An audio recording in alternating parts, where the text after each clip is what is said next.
That that sounds like a song I know. What does that sound like? What does that sound like? I'm not trying to emulate anything, but it does kind of sound like some existing. Does anyone know? Generic Mario music? No, I don't think that's it. Oh, this is not a sponsored live stream. Let's. I didn't get paid anywhere near enough to rep Cheez-Its, okay? Sorry, not today. Vosh's pitch perfect a cappella. You goddamn know it. I feel like if I tried really hard, I'd be able to be a pretty good singer. Why are you up streaming so early? It was the stupidest thing. I was just sitting here bored, and I had the thought. I honest to God had this thought. Um uh uh I wish the stream would start earlier. And then I remembered. That's up to me. That's that's my that's my decision. I actually control that, believe it or not. So you know, yeah, I'm radically asserting my you know, my autonomy. Who's the philosopher who said like that life should be in pursuit of radical freedom? Was that what it was called? Radical freedom? That was you? Ah, gotcha. Well, thank you for was that Sartre? Gotcha. Wacky guy that. How are we all doing? To be honest, this is all I wanted to do yesterday. I was just feeling video games. Shackled as I am to the confines. Have you seen the reaction to the Evil video? Uh, I haven't seen the reaction to the Evil video. I perused it, though. I read through the document, because I can read a hell of a lot faster than I can watch a video. Good stuff. Sansol is doing a good job in it. In politics stuff? Have you ever thought about going live on your TikTok? I fucking hate going live on TikTok or Instagram or whatever. It's so fucking weird. Nobody talks to me. All the people in the comments are just like, oh my god, it's Vosh, what are you doing here? But they never actually talk with me. Oh, absolute waste of time. What's the point of live streaming if you can't, like, talk to your audience, you know? You can multi-stream there too? Multi-stream to what? To what and from what? If you're streaming on what do you stream to TikTok and Instagram at the same time? How does that work? They're two separate apps. I have no idea how that would work. Well, either way, I have no intention of doing that. Why doesn't TikTok have VGG? They don't pass the minimum height or age limit. Why is the stream view count so low? It's the weekend, video game stream, irregular time starting, and I only had the stream up for 5 minutes before I actually went live. So probably those four things in some sort of odd, disjointed tandem. I just wanted to have somebody to talk to, you know? Vermin's off taking a nap, is, you know, cats kept us up, nappy time, that's good, that's fine, you know? And here I am, chilling, and I just thought it'd be nice to have some people to talk to. Yeah, it's intimate, you know? It's like it's like you're in the VIP lounge. Just think of it like that, you know? Yeah, you're in the VIP lounge and I'm also there, except instead of being there, I'm thousands of miles away and there's just a video screen projecting me to a, you know, a Bosch Discord notification. Do I have to? Okay, fine. Bosch's Praxis Emporium. Announcements. Don't show that thing again. Announcements. Click on the channel. Wait for Discord to finish lagging out. At everyone. I am live, you dummies. Lamau. Do I want to send this to 9,000 plus people? Sure. There we go. Alright, you asked, and we did it. I delivered, okay? Very, very tempting to throw some slurs in there, but I actually kept it together and I didn't. No, I haven't watched Amphibia. I've been watching the second season of Hilda, which, by the way, has anyone here seen Hilda? Because that show had a fucking glow up between seasons 1 and 2. Oh, you should watch Hilda. Guys, if you like the modern renaissance of like all ages animation, then you should be watching Hilda. Holy shit. It's this hold on, okay?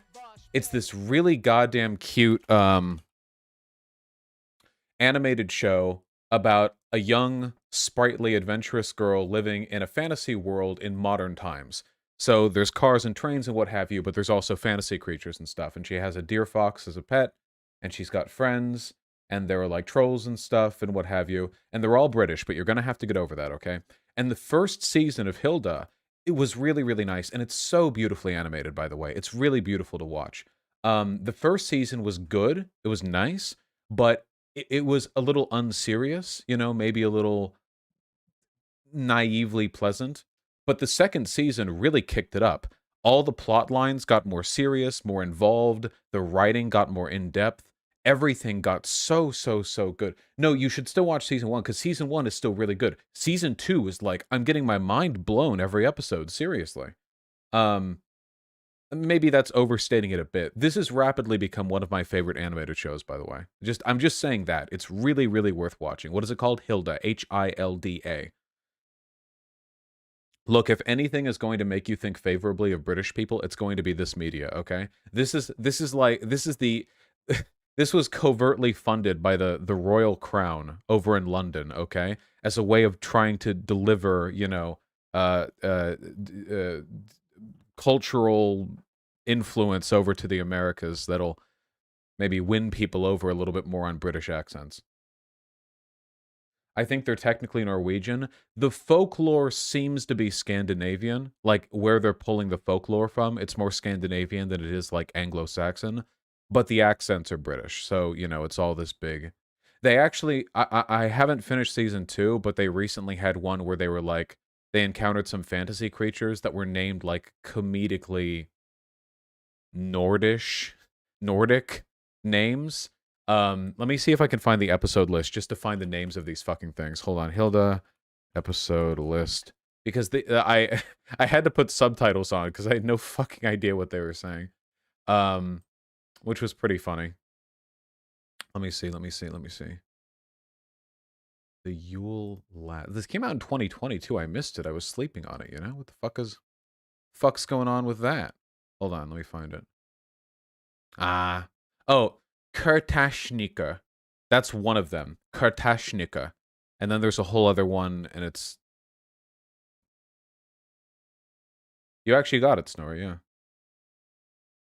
They must be really British if you couldn't understand them. No, I can understand the British accent. I couldn't understand what they were saying with the, like, the Scandinavian names. You know what I mean? It's really cute. It's really, really cute, okay? Young Vosh Chad. It's been known. The funny thing is that since about 6 months ago, I'm now a little bit past the midway point between me at my heaviest and me here. I'm honestly, I think about the same, maybe 15 pounds heavier than I was when this photo was taken. Of course, my hair is different, but apart from that, let's see, how much have I aged in 7 years? Okay, the face looks kind of like that. Let me take my glasses off, okay? I'm trying to, like, line my face up. It's hard because I don't have my glasses, so I can't see shit. I think we're about probably 15 pounds out, I think. It's in the ballpark, I think. Of course, we are 7 years older, so... yeah. Your hair looks better in the photo. Yeah, I don't do shit with my hair anymore. It's just... managing hair is such a pain in the ass. I don't know how women do it, okay? Because they have to, like, they wake up and they're like, time to do my hair. I don't have to do anything with I shampoo my hair, but apart from that, it's an entirely uninvolved process, which I certainly prefer. You know, I think what I would, I don't like the super ordered hair that I have here. I wish my hair was a little bit shaggier, you know? Like, maybe if there was a little bit of an undercut and a bit longer on top, kind of like what I have now, but the hair on top is wider. It comes out to here instead of, like, just here, and maybe it's, like, 4 or 5 inches long, and I can just you know, sort of do whatever with it. I feel like that might be a little more fun now. I don't want to go back to constantly having to make sure my hair is not in my eyes. Absolute pain in the ass. Is that Shoe under the censor bar? Yeah, I actually, unbeknownst to me, I actually knew Shoe on Head 7 years ago before she or I even started our careers. And, then we drifted apart. And now through fate, we've been reunited in YouTube content creation. Who could have figured? No, that was one of my longest friends. Who I hope I can see sometime soon. Really? No, not fucking really. Jesus. A friend from high school, from freshman year. I'm hoping to see her sometime soon, but COVID has really thrown a wrench in that, so. She was active 7 years ago? Really? Oh, I didn't know that. You'd be so annoying as a buff, dude? What the fuck does that have to do with anything? Also, maybe. Yeah, she went by Boxy back then. Yeah, how could I be any more annoying than I am right now? How could it get any worse? That's the real question. Aw, I'm sorry that your baby was lost, Flevier. I'm really sorry to hear that. I really didn't like your shoe and head video, TBH. Why is that, Tron Panda TKS? Rest in peace, beautiful baby. For congenital heart failure. The thing that you have to remember the most when cats die, or any pet really, is that they lived such stupendously pampered lives beforehand. Like basically had 100% streak. Being a human means suffering, but if you're a cat and you're taken care of in a house, it's just like your entire life is just relaxing and then getting intermittently fed reliably and getting their heads patted. Yeah, exactly. Yeah, the cat lived a W, you know? It's as good as you can go. Get your hair done like this. I will never get my hair done like this. Guys, I'm sorry, but this is like the worst iteration of the hair that I'm in the ballpark of? This is like so... Okay, a couple of thoughts on this. First of all, pardon me if I sound like a reactionary, but how did styles like this manage to make beards look effete and weak and pamperly? Like, I thought the point of having a big beard was a sort of rugged, like, masculinity, but when it's done in line with this, like, hyper fastidious... I... I'm sorry, my toxic masculinity is coming out. Never mind, don't worry about it. He's a very handsome guy. There's just something about that style that miffs me a little bit. So you don't want to be a hipster? Well, people call me a hipster anyway, but I'm really fucking not. I'm a gamer, okay? Beards usually are pretty pampered-ish, IMO. Yeah, I guess. I don't think that my beard looks pampered, though, right? Even though I take pretty good care of it. I think I just have a well-shaped beard. Well, I guess we'll just have to agree to disagree, Tron Panda TKS. I doubt that would have happened. Oh, God. I was infamous for being a hipster at my high school. Does hipster even mean anything anymore? I feel like hipster should be more like an attitude than it is a particular aesthetic. Because the aesthetic varies so much. I feel like the attitude of a hipster should be like an explicitly derogatory one, right? Like when we say somebody's a hipster, it should be a negative thing. Like, oh, this person is obsessed with being cool and anti-establishment and trendy, but they do so in a way that's like very obviously like consumerist and sort of alienated, and they're status obsessed, but in their own like kind of rejecting society, but not really sort of way. That's like the vibe that I get when I think of a hipster? That's the vibe that I get. And obviously a lot of them do have the man buns or whatever, but do hipsters even have man buns anymore? Nobody has man buns anymore. They were trendy from like 2014 to 2017, and that's it. I'm like the only person who still does this. And I don't even have a fucking man bun. It's just in a ponytail. I haven't worn a man bun on stream like ever. Here, I'll put it up so we can be a hipster or whatever the fuck that means. Why don't you do a knot? I mean, I don't think I look any better with it than I do without it. I get called a hippie everywhere I go, just have long hair and a patchy beard. Yeah, well, only boomers call people hippies anymore, unless they're literally like hippies. Like, nobody but boomers call people hippies for having long hair, you know? Messy bun? I don't know how to do a messy bun. See, like, this just feels goofy to me now. Like, I haven't worn my hair in a bun for so long, you know? I feel like I'm cosplaying as a samurai, you know? I don't know how to do a messy bun. Yeah. Guys, look, I'm a big fan of Sekiro Shadows Die Twice. God. That looks much better. Maybe I just like short hair. It's true, I am a big fan of Sekiro Shadows Die Twice, you know? Not actually a lie. Hold on, it's pulling too hard in the back of my hair. There we go. Have you seen the Vosh's unironically evil video that's exploding? I don't know if I mean, I don't think it hit the YouTube algorithm, but yeah, I think a lot of people have seen it. Yeah, I saw a bit of it off stream. A lot of people make videos criticizing me, and I usually don't watch all of them on stream because if I did, I'd be giving them attention. And usually, videos that critique me are really dumb and bad faith. Like there was this one channel that would come out with videos criticizing me every month or so, and it was some far right channel, and it was always like the dumbest shit, you know, like Vosh is evil because trans people are gay or something like that. I mean, it was yeah, stuff like that. Uh, but anyway, so when I saw the video the other day, and God, the title, unironically evil. Okay. Um, um. Anyway, I saw the video, and we saw the section on fascism. You know, like where they tried to apply the tenets of Umberto Eco's 14 points of Urfascism to me, and it was really bad. You know, did any of you guys see that? It was kind of like an indication that they had a very poor understanding of Umberto Eco's Eurofascist points. Yeah, like laughably bad, you know, like we watched with you. Not all of you watch every one of my streams. Anyway, I only saw that bit because it was like a 2-hour video, so I saw that like little chunk of it, you know, and and I thought that was bad, but I could only watch so much because stream was going to end soon, and it's like 2 million years long. So I thought, okay, I'll watch like the rest of it later. Anyway, I later looked on Reddit, and it turned out the guy who posted that video to both my subreddit and a Destiny's responded to my critique of that fascism segment, and their response was essentially it was a joke. So like that was my opening to this video. It was like the one section I saw was really bad, and then I take a look at the creator, and he was like, oh, yeah, well, it was just meant to be a joke parodying your bad understanding of fascism. He wrote it in more words than that, but that seemed to be the gist because it was a pretty indefensible misunderstanding of those principles. Um, so anyway, that was my opening. And so then I read the script because they posted the script to the video uh, in the YouTube comment section, you know? And I looked over all of it because I can read way faster than I can like listen to a video.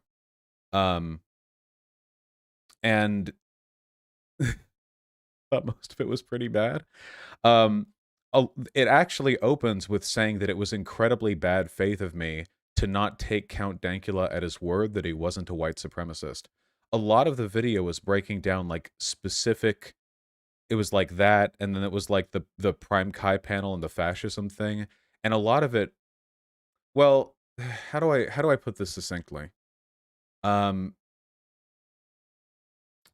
I want to just say that it's bad faith and that it's made by like a delusional like anti-fan, but I think I can be a little more constructive than that.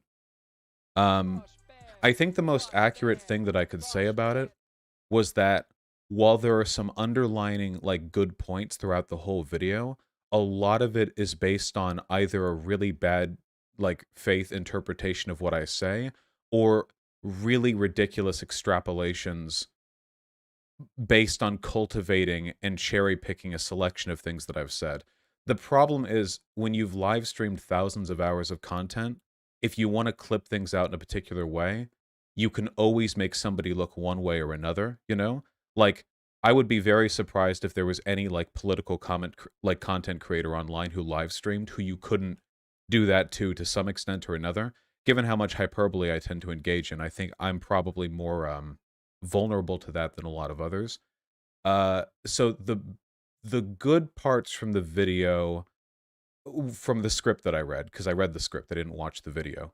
But the script was very comprehensive. It was 100 pages or so. The good parts of it were, I think there were some salient criticisms about very reactively siding with my sort of partisan bias. whenever it comes to breaking news, like police shootings. Um, I think there's legitimacy to that. And there were a couple of arguments in there where I think he took me to task. One of them was a misrepresentation of Sam Harris's arguments concerning systemic racism, where he did a big right after George Floyd's murder, he did a big podcast episode that I only looked a section of it at, and then was uncharitable in that. I think those were pretty compelling, but a lot of that stuff was from over a year ago. A lot of the criticisms came from content that were like 2 years old, so a lot of this is stuff I've tried to work on anyway, you know, to varying extents. In terms of the bad stuff, I think that a lot of this really does come off like a delusional screed written by a person who despises me. The video is literally called Vosh is Unironically Evil. And it turns out that a couple of months ago, that guy made a Reddit post, the Destiny subreddit, saying that I'm morally responsible for Kyle Rittenhouse's killings. That because I'm anti-police and because I'm no, seriously.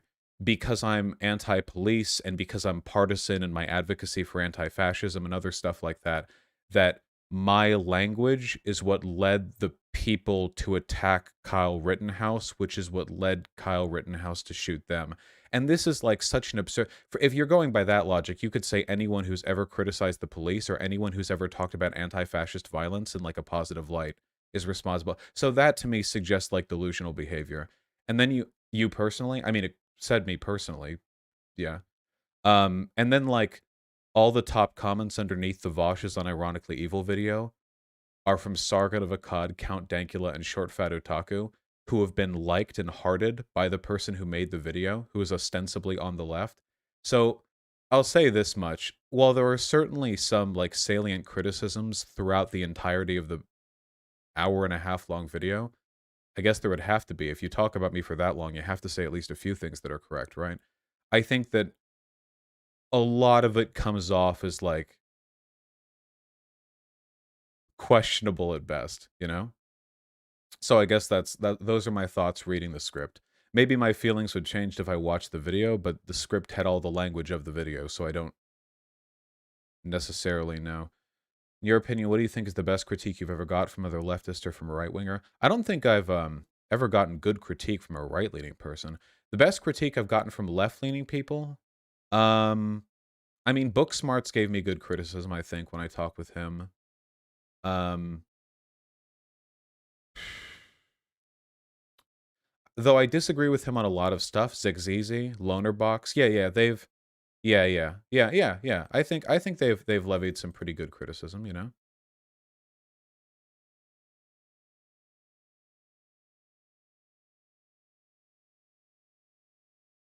Are there any other thoughts that I have? I'm trying to think if there's anything else that I have in mind.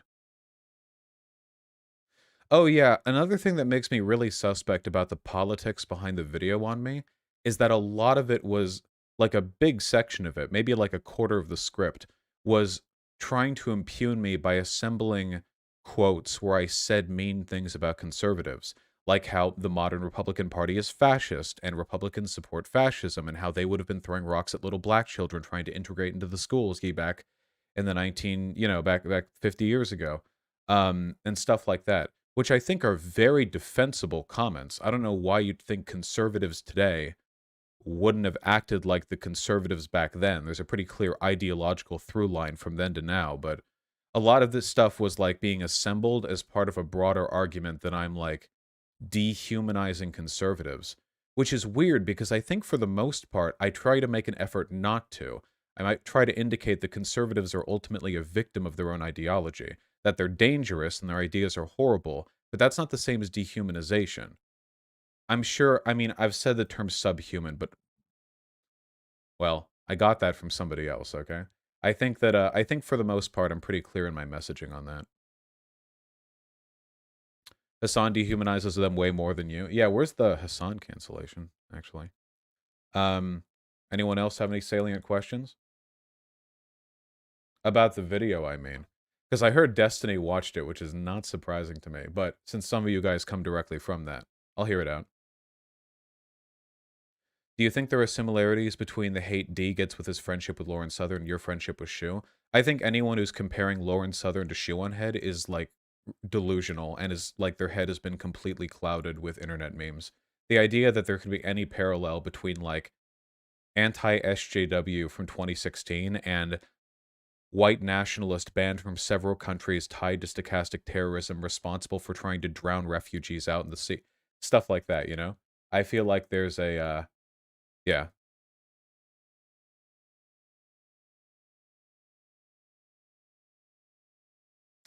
Vosh, this is a very cowardly way of debunking the video against you. Yeah, I've seen you in chat like complaining that I won't watch the whole thing. I don't like generally watch multi-hour long fucking video breakdown criticisms of me under any circumstances.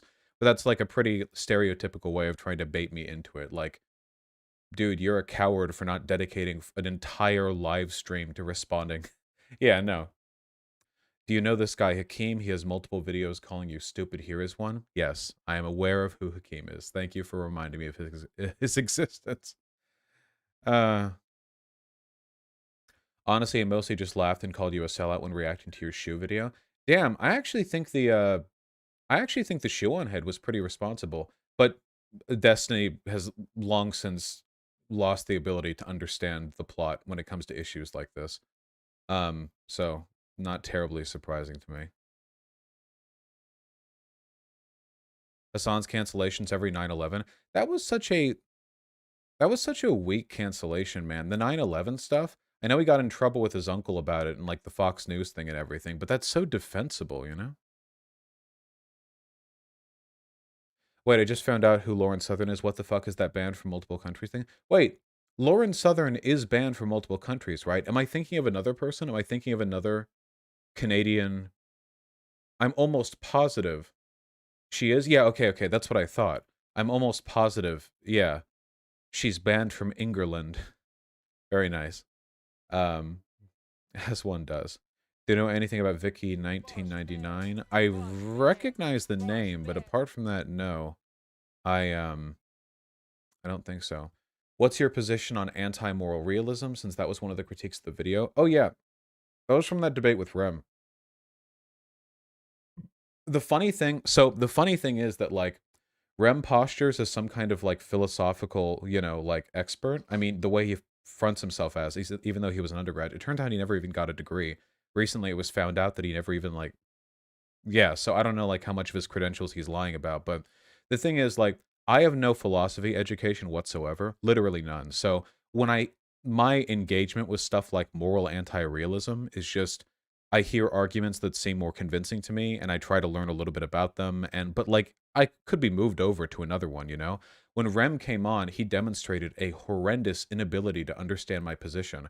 What I was describing was epistemic anti-realism, which is a position I feel like you should be fairly well educated on if you have a fucking degree, or pretend to have one, in philosophy, you know? And if he wanted to argue against that, that'd be fine, but his position was that I was like a complete nihilist who only believed in power. But what I was trying to reiterate was the argument that Foucault makes. Foucault talks about how knowledge and power reify each other and reproduce each other. To put it another way, what we consider to be true, if there is no universal truth, will always be framed through the modes of analysis that those who are powerful inflict onto us. Does that make any sense? Or to put it another way, those in power have the privilege of constructing the frameworks through which we decide what is or is not true, moral truths and empirical truths.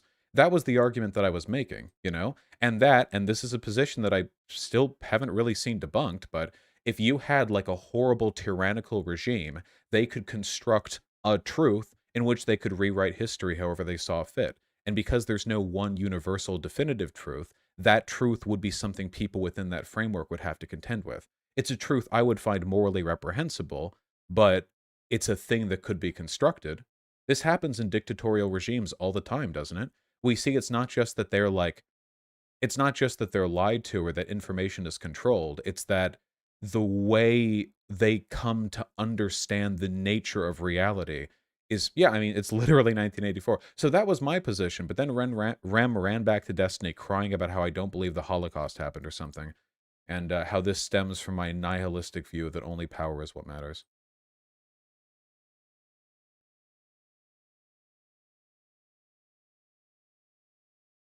What is an axiomatic value? An axiom is like a fundamental or like a properly basic belief, like something that you assign moral worth like out the gate. You know what I mean? Like you could say that you have an axiomatic value where you value like human well-being right at the beginning. You know, it gets more complicated than that, but it's essentially like a first principle. Um, I think. Oh yeah, hyperaggressive was good memes. Can I ask you about an old video getting shared around again? All old videos about me are always getting shared around. Which video? I don't really see how it could work. Couldn't think of name two. What do you mean when you say universal truth? Well, postmodernists, which I guess I think I am sometimes. God, there are elements of postmodernism that I believe in. One of which is that there's no such thing as a universal truth. So it's a modernist perspective that humanity is engaging in some great project forward, and that there is a narrative you can use to describe that project. Marx was a modernist. He described, through dialectic materialism and historical materialism, the way in which the human project advances. That would be a modernist belief. That would be a universal truth to him. But I don't know if I believe in that. I don't know if there's one narrative that can describe the totality of human experience. Did you see Perspective Philosophy share the Vosh on a reg? Yeah, yeah. Perspective Philosophy is a fucking lunatic. He's a huge weasel. He came on my stream and like pretended to talk with me in good faith for a few hours, and then ran back and like lied about me, and has for like a year since. So, some people.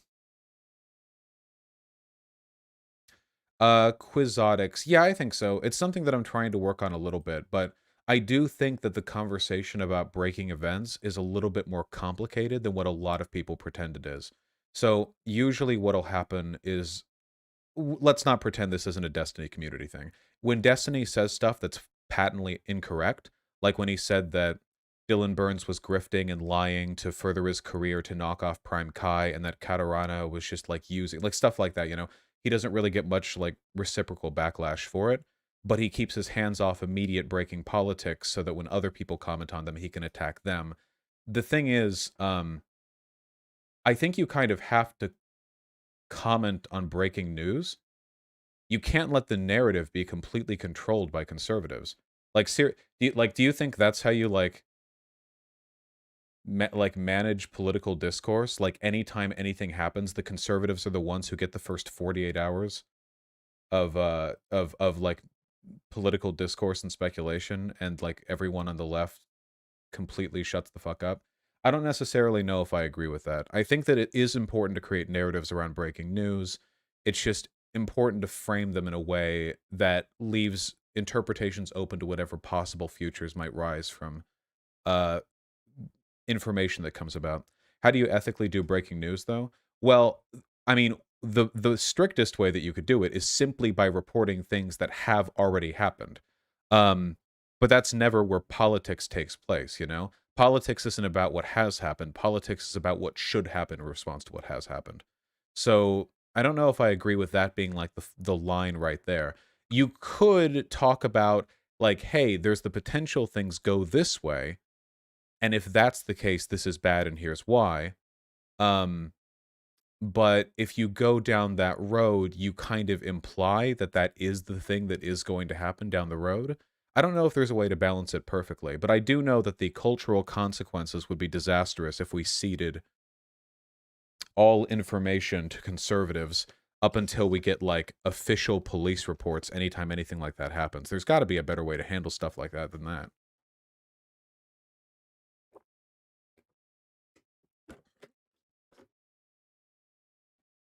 Excuse me. What was this person? Hold on. I'm telling you what the video is. It's the Lexi debate where you say LGBT spaces need to be purged from the left. The Lexi debate. Oh, would that have been from the Thought Slime stream? The only time I've talked to... You mean Doe? By Lexi, do you mean Doe? It's changed their... It's changed its name? God almighty. Um, that... Right?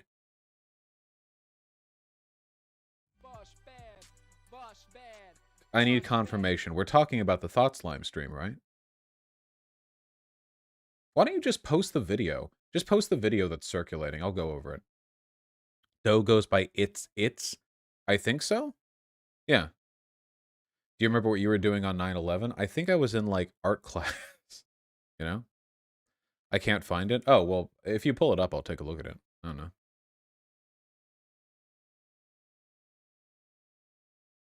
Is she the trans deer who tried to censor Twitch?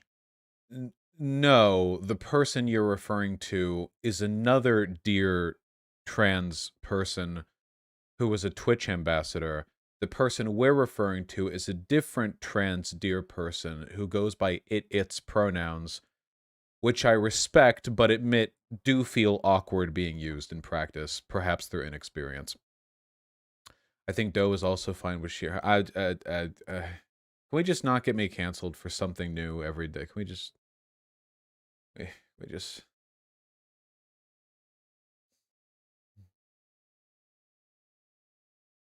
Doe uses they also. Well, they applies to everyone. It is a gender neutral pronoun. I've said this before. They is not a gendered pronoun. It's gender neutral. It could apply to anyone and be accurate. The only time it's problematic to go with they is if you're doing it over and over again in a deliberate effort to avoid using the correct gender pronouns for a person. You know what I mean?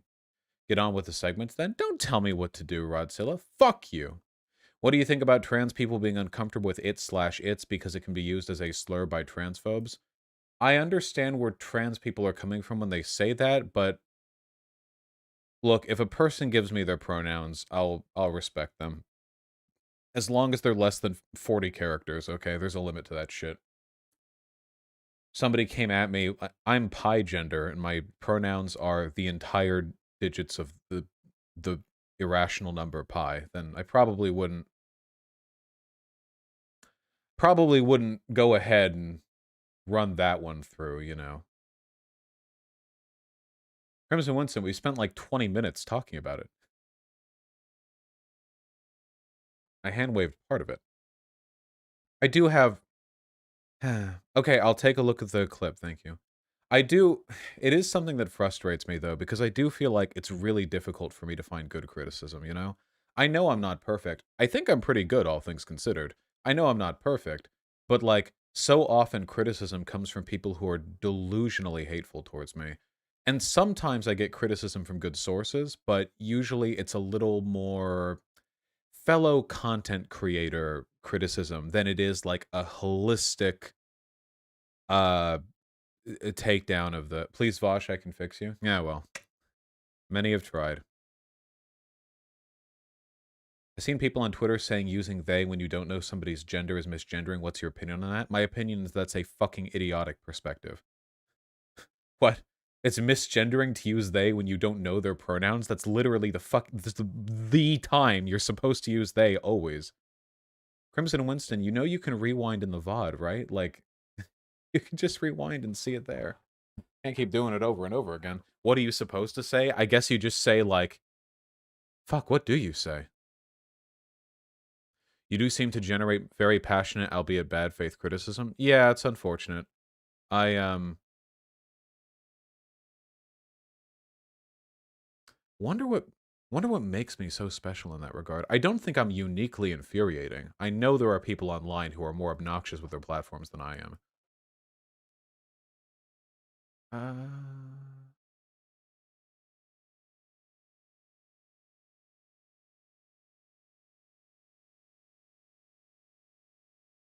The man bun? It probably doesn't help. I'm trying to think if there's, like, a really good, like, specific reason, you know what I mean?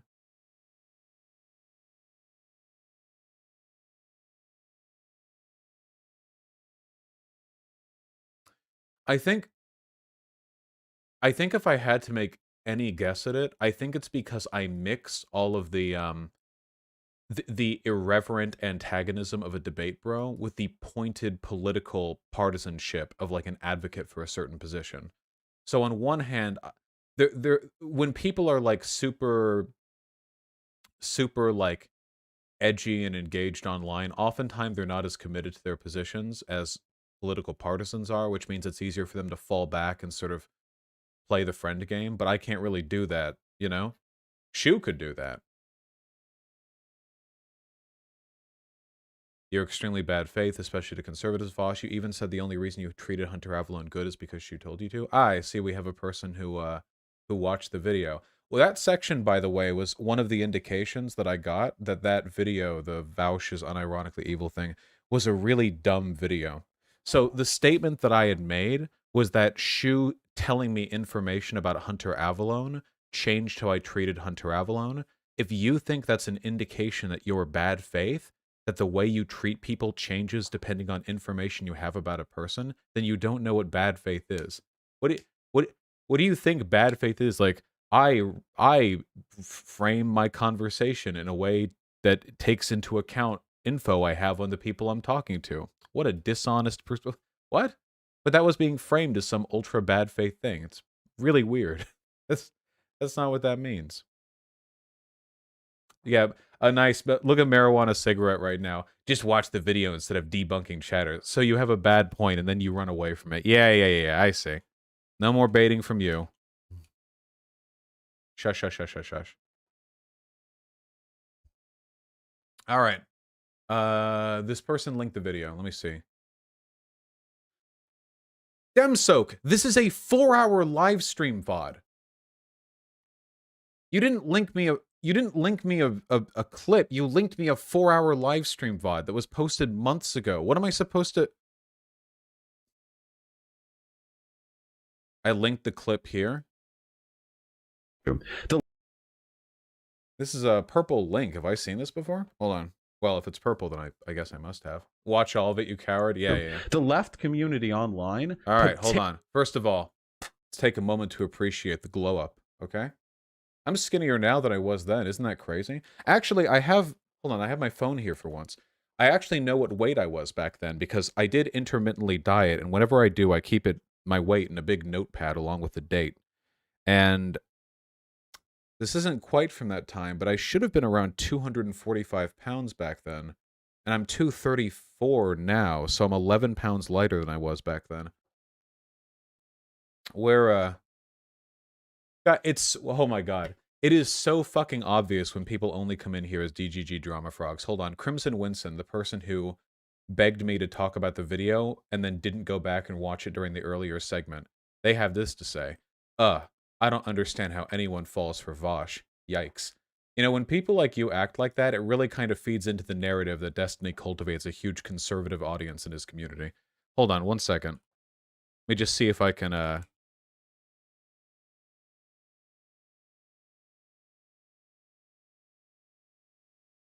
What do we got going on here?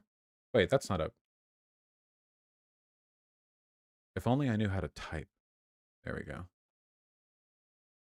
Just came in for the first time today. Yeah, of course, naturally.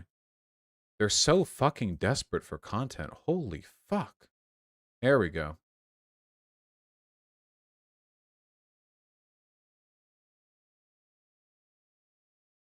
Oh, here we go. Oh, wait, here's logs of him from Destiny's chat. Here's the most recent thing that he posted in Destiny's chat. Have you ever considered doing similar reaction videos like Vosh does? I really find them entertaining even though I hate Vosh. Literally the last thing they posted. Come on, man.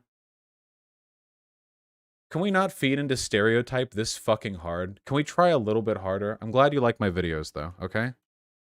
You can always watch them when they're posted as VODs. Jesus Christ.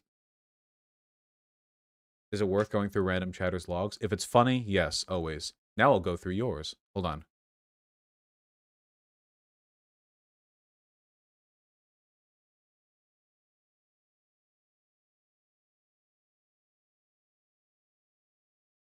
Okay, there's nothing to worry about here. You're an honorable and long-standing, all the way back to February 2020. We salute. Nearly 2 years of service now. Well done, Yin Yang Man. We're happy to have you here.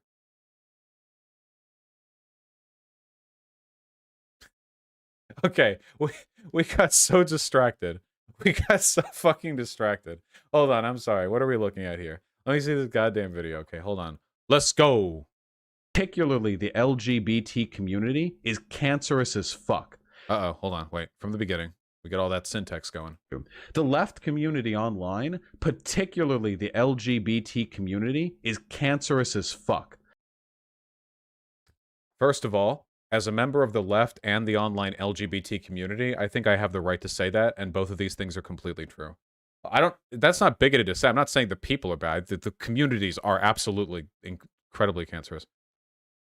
Oh, hello, Doe. Welcome. This was brought up. Anyway. If you're not an idiot, you will agree with me on this. If you have any fucking experience with online like LGBT or... Can I ask you guys a question? I was reading criticism of me in my subreddit the other day, and there were people saying that I've gotten more smug with time. But every time I watch these older videos, I feel like I was insufferable back then. Like, yeah, I know I've always been smug, but I feel like back then I was a lot worse. Yeah, like insufferable back then. But people are saying I'm getting worse? I'll keep trying, okay? Just, I can barely watch my older videos.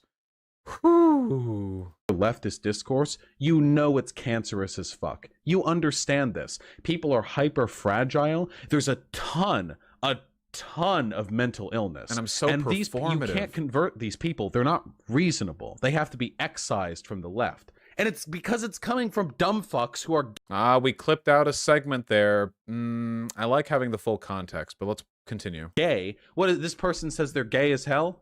Because it's coming from the gays. It's woke now. These people are less than human to me. I have no respect for these people. These people are fucking disgusting. You don't need to be a psychologist to see that a large portion of the broader... I'm not going to say anything here. It's going to get me banned from Twitch, am I? Let's hope, okay? Fucking like woke-tard, cancel culture, idpo left is predicated on shared mental illness. This is particularly prominent in the trans community. If you disagree with me on this, you're wrong. I know it sounds yikesy. It happens anyway. Pretty much every time I deal with dipshits from the left, it's trans girls, that I notice there's a vastly disproportionate... Wait, okay, hold on. Look, okay, I'll address all of it. I'm just saying that when we clip like that, there's clearly adjacent information. Hold on. The amount of dumb fuck lefty takes in my feed coming from trans people. Like, I don't like... Twitch, this is not me, by the way, okay? This is not me. I'm only watching this content to critique it. This is not the same as me being bigoted on stream. This is somebody else being bigoted, and I'm watching it to critique it. I don't know. Most of the time, when a wildly fucking irrational lefty comes in to make bad faith arguments against me, it's a trans person. That is a fact.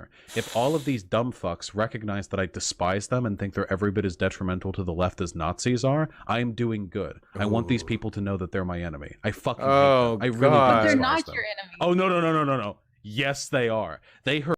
I like that. Because of the clipping, the implication here is that I've been talking for 1 minute and 40 seconds before before Doe says anything. Sorry. You're in chat, your name. We can change your name in chat, you know, Doe. But anyway, that like I just did like 30 minutes rambling, and then Doe's like, please stop. And I'm like, no, I will not stop. Hurt me and they hurt you, because every time some dumb fuck trans girl on Twitter who's acting out mental illness, whining, calling people like me transphobic because I disagree with them, they're hurting the left. No, these people are ill. These people are cancer. They're subhuman. I don't care. Question. You don't have to do that kind of shit. That doesn't help. Yeah, I'm edgy. I don't give a fuck. Oh no. God, Doe has never been so right, and I have never been so wrong. Fuck, you went hard, Lamau. Yeah, this is the maddest I've ever been on stream. It's not just you know that's not just being edgy. Damn right. Yeah, it's edgy as shit. Yeah. Wait. I thought I was about to say, damn right, I'm a bigot. like making a reference to the Jewish question about how like there's like a trans conspiracy or whatever. Like that's not just being edgy. That's like literally calling for the death of trans. All right. Let's why'd you go off like this? Look, okay. We took the wrong red pills that morning. All right, let's... Yeah, you crossed the line this... Yeah, no shit. everyone in chat who wants like the virtue signal points, tell me how bad I was in this clip right now, okay? Because I'm gonna get annoyed about it in like 30 seconds. But right now, here's your opportunity to be like, this was bad, but like, there you go, throw it out. Okay, so the the one thing I want to make totally clear, because this is kept fairly ambiguous. Doe, you did not suck in this convo, okay? Jesus Christ. Doe, I was literally like fucking raging out, okay? Look. So, the one thing that I have to make really clear during this is that at no point during this conversation, because it's clipped disingenuously, was I ever saying that being trans means you're mentally ill. And not only did I not ever say that, I think I said the explicit opposite of that, but again, it clips around all of that. So the clipping did contribute to a lot of the potential optics here, but with regards to what was actually going on here, the total context, this is the Thought Slime stream, and by the way, it's a whole 4-hour thing, okay? We're just clipping out a very small segment of a very, very long screed. Is the original stream available? Well, I privated that stream, but yes, other people re-uploaded it. So anyway, the context of this is essentially this, okay? You want me to clip in the full convo if this becomes a video? No, that's okay. That's okay, Tempest. That's okay. Thank you, though. The full context is this. And by the way, this isn't me defending. The whole thing was a fucking mess. But the full context was this, okay? So basically, Thought Slime is a YouTube content creator, and Thought Slime said something about how they didn't like gender abolitionism. Somebody added me in the reply to Thought Slime's tweet saying that they don't like gender abolitionism, asking for my thoughts on Thought Slime's take, and I said, I think it's dumb, obviously, etc., etc. Now, to me, this wasn't me trying to be rude. I'm very publicly in favor of gender abolitionism. Thought Slime doesn't like gender abolitionism. Thought Slime is going by Mildred, by the way. Mildred, sorry. Okay. Always with the... can barely keep cis people's names and everything together in my head. Anyway, okay.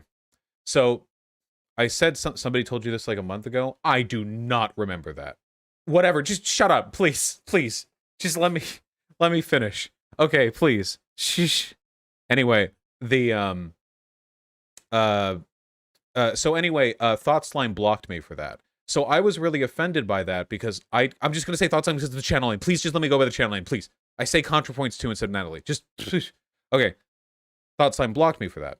And I got really annoyed over that because it felt like, I don't know, I was being blocked over nothing. And then from behind the block, Thought Slime started tweeting out stuff about like white cis guys giving their opinion and like speaking over trans people or whatever. This was all years ago. I don't remember everything, but it was kind of like a block me and then sort of vague post about how I was speaking over minority groups without ever directly engaging with me or anything like that. So that frustrated me, and I tweeted essentially fuck you, Thought Slime, and then people came after me, and for about 12 hours I got like super brigaded by people who are complete dumb fucks, and I stand by that. This was before I was having my heated gaming moment, so at the moment here, like at the time, I think I'm doing fine. People came at me on Twitter, and I remember having the most aggravating conversations in the universe about whether or not I had a right to speak on these issues because I'm not trans, you know? And I remember, there was so much of it, but there's one conversation I remember more than anything else, and it was this one person, it was a trans woman, I think. Again, this was years ago, but they were trans, you know? And they kept telling me, you need to listen to trans people, okay? This is wrong. You have to listen to trans people in the most condescending way imaginable. It was like being told calm down over and over again when you're angry over something justified. And I kept responding like, I have trans people in my audience, like a ton of them, and I've talked with them, and I talk about this on stream with them, and they agree with me that gender abolitionism is a reasonable... Like, I am listening to trans people there. And then all I got in response to that over and over was, you need to listen to other trans people. So what? Trans people who agree with you? Okay. I got really frustrated, and that I stayed up late last night, late that night, tweeting and tweeting and tweeting, getting angrier and angrier. I woke up the next morning angry, and I said, I'm going to stream about it. And God bless them, Vermin looked at me and said, please don't stream about it. Please don't do that. And I said, nope, I'm going to stream about it. Clearly angry still, you know, because this was the first time I'd really gotten like hate online. But Vermin was very insistent. Don't. This is a bad idea. Do not do this. But of course, they can't literally stop me from streaming. So I went ahead, and what followed was what do we have? Walsh transphobic meltdown stream he deleted. 4 hours. The colloquial thought slime stream. So the basic argument that I was making in that video was an anti-woke scold argument. The position I was taking is that there's a lot of counterproductivity in the online left-leaning LGBT community, which leads to really toxic infighting and a sort of bitter gatekeeping that makes it more difficult to have honest discourse and to include people who aren't the most stereotypical advocates for LGBT rights, i.e. the woker thou'st are, you know, the more social credit thou'st acclaim. And I've always disliked that type of behavior. And since then, I've gotten a lot better at actually addressing that type of behavior and responding to it. The problem was that at the time, that was the only threat I really faced online. Because right now, woke scolds don't bother me at all. I'm too big for them to bother me. They don't affect me. And at this point, my brand is so toxic to a lot of them that they don't even, like, bother to shit talk me online. Yeah, you know what I mean? It's like having my feet pecked at by fish when I walk through the river. There are other communities that are more obnoxious. The tanky community is more obnoxious because they're really good at weaponizing academic, or at least the veneer of academic legitimacy in order to, you know, leftier than thou other people. They also normalize authoritarianism on the left, and they've taken over like every fucking lefty subreddit. Which is why you can go onto lefty subreddits all the time and find pinned posts about how the Uyghur genocide isn't real. They make a really concerted, sorry, I guess both of them, effort to take over and dominate all left-leaning discourse. And then, of course, you have the conservatives and the Nazis and the Jimmy Dore types and blah, blah, blah, blah, blah, you know. But the thing is, right now, because of context, because of perspective, I'm just not bothered by woke scolds that much anymore. I think they're a problem, and I hate the gatekeeping on the left, but they're far from the largest issue that our community has. At the time, I thought they were the biggest one, which is why you get these incredibly embarrassing statements like, I think these people are ideologically equivalent to Nazis, which was my really, like, baby version of utilitarianism, where the point I was trying to make is that they're more destructive to our community than Nazis because they can destroy it from within rather than from without, which is less effective. That kind of stuff, you know? Don't you gatekeep the left by calling tankies Nazis? Well, I call them fascists, not Nazis. In reality, everyone gatekeeps every group, because if you didn't, no group would have any definitive boundaries or borders. The question is, like, how well can you justify that gatekeeping? And to what effect is it having on the community? The problem is that a lot of tankies are literally opposed to leftist principles. If you're a Dengist or a supporter of China, you are literally not a socialist. You literally can't... everything you believe is the opposite of what socialism is meant to be. So, like, in that case, I mean, is it gatekeeping? I guess, but somebody has to gatekeep, like, the difference between the colors blue and red, right? I mean, you can argue about purples all you want, but somebody somewhere has to draw a line. Whereas the woke scold stuff is more like pink and red. I don't know. Do you think what you said could be hurtful to trans people, though? Yeah, of course, obviously. Well, you know, I get tons of shit for the stuff I said. I wouldn't have unlisted that stream if it was... I wouldn't have unlisted that stream, or privated it, sorry, if I didn't think it was a bad look. Of course it was bad. Pretty hurtful. Vosh, could it have been a manic episode? I don't care. I mean, whether or not it was, that doesn't excuse my behavior, right? I mean, like, that'd be kind of like a Weasley justification, right? You know what I mean? Like, oh, it was a manic episode. Like, I mean, I don't know, maybe, but I'm not trying to implicitly defend myself here. So wait, hold on. One more time, just so we can get all the arguments. Now that you have the full context, okay? The left community online, particularly the LGBT community, is cancerous as fuck. If you're not an idiot, you will agree with me on this. If you have any fucking experience with online like LGBT or leftist discourse, you know it's cancerous as fuck. So I do still think this is true. I probably wouldn't phrase it in this way. And in the broader context, it's yikesy, but the statement on its own here, I think, is true. So, you know, whatever. You understand this. People are hyper fragile. There's a ton of mental illness. And you can't convert these people. So, hyperfragility and mental illness. So, when I talk about mental illness in the context of this clip, and I'm going to shield myself by saying that ContraPoints has already made this argument, because there's a lot of trauma in online LGBT spaces and communities, and that trauma often serves as a glue, which allows people in those communities to connect and sort of build solidarity based on their mutual bad experiences.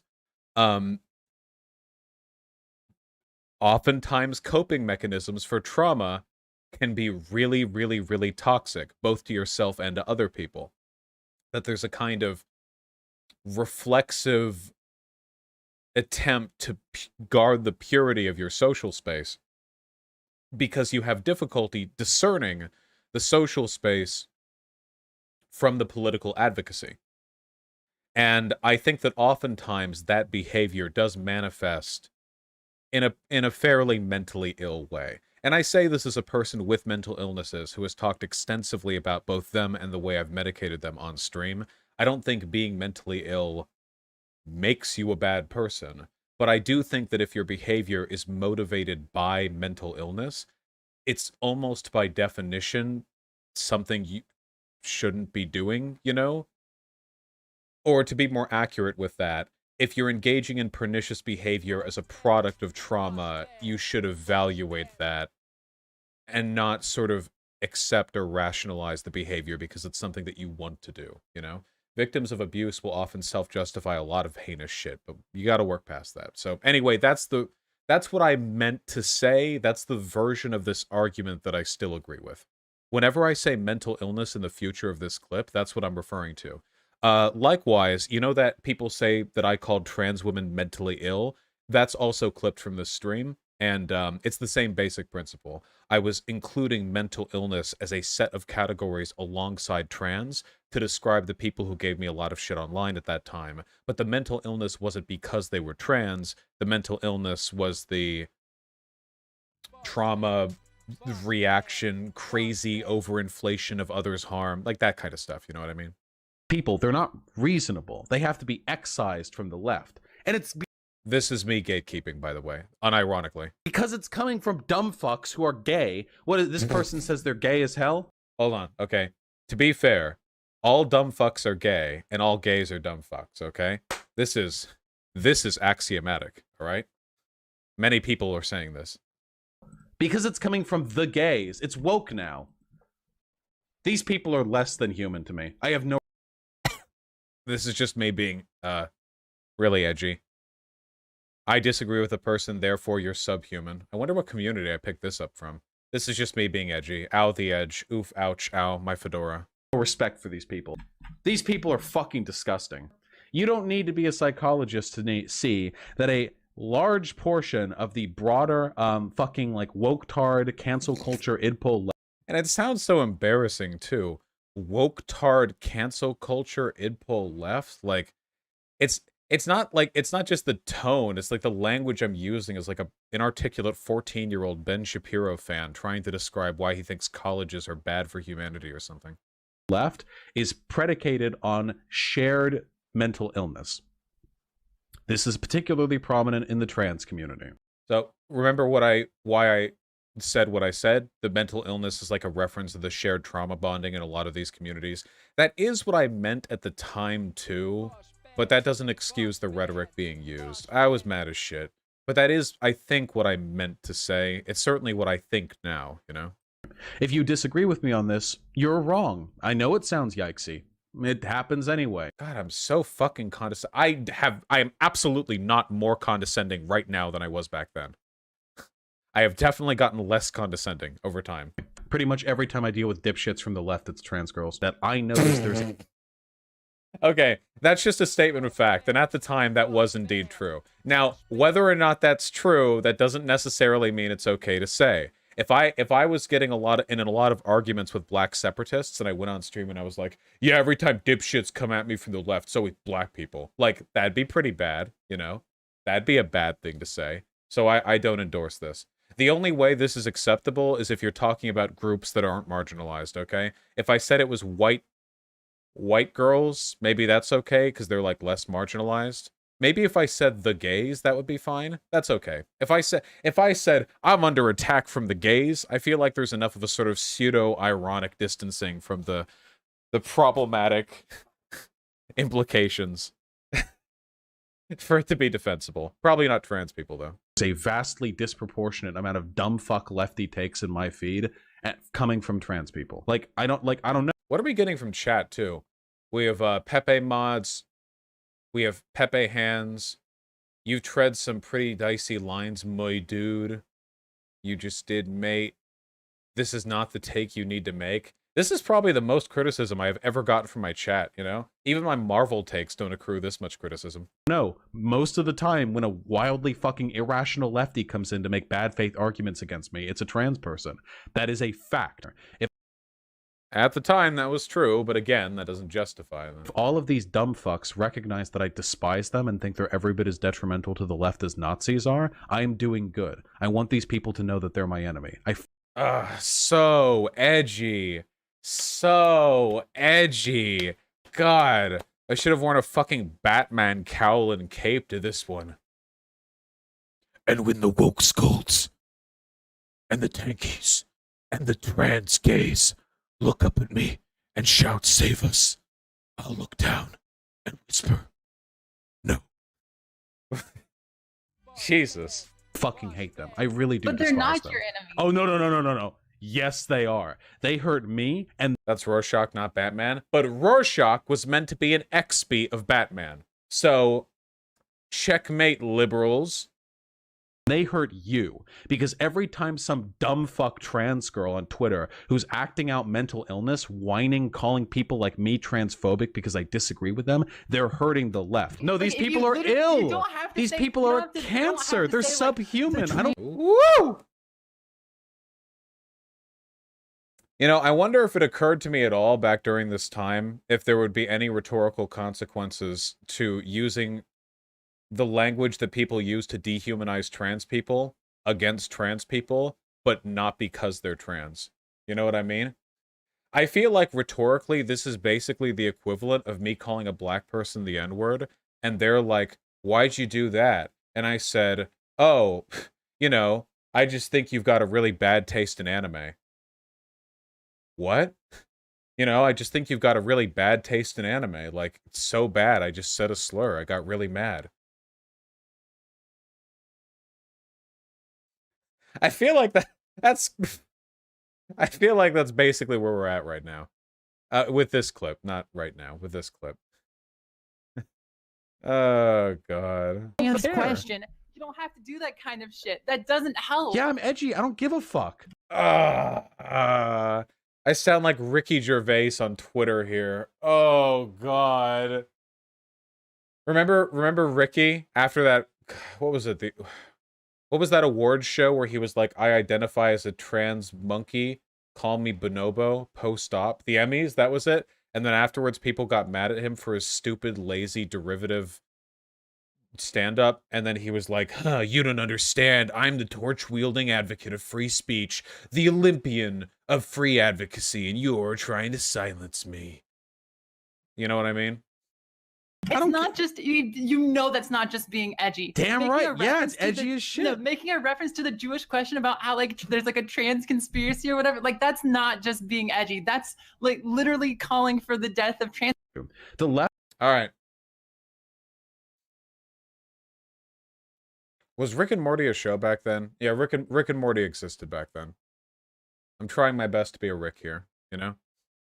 Literally, stop saying literally. Yeah, unfortunately, we literally haven't gotten any better in that respect. Woo! How about that, huh? That's some good content. I hated his Emmy speech so much. Oh, it was really, really bad. Yeah, for sure. Anyway, yeah, there we go. Now we So now, whenever you see people and they say Vosh has always been this bad, the answer is no. It gets worse than this, actually. Yeah, I really do think that the underlying arguments that I was trying to make there uh were serviceable with a bit of refinement. It's just that I was so goddamn angry um that they all came out in the worst ways. To be honest, I'm not too bothered by this clip like in retrospect. You know what I mean? Uh because if you're holistically familiar with my content, I still feel like you'd have to acknowledge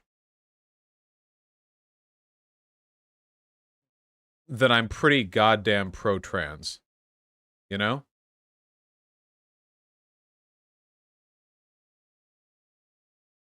So in that respect, I unironically missed this edginess from you. Well, a lot of that wasn't just edginess. It was inarticulate, dumb.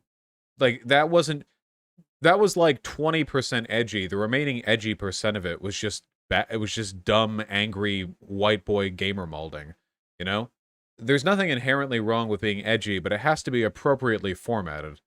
You own it though. That's more than most are capable of.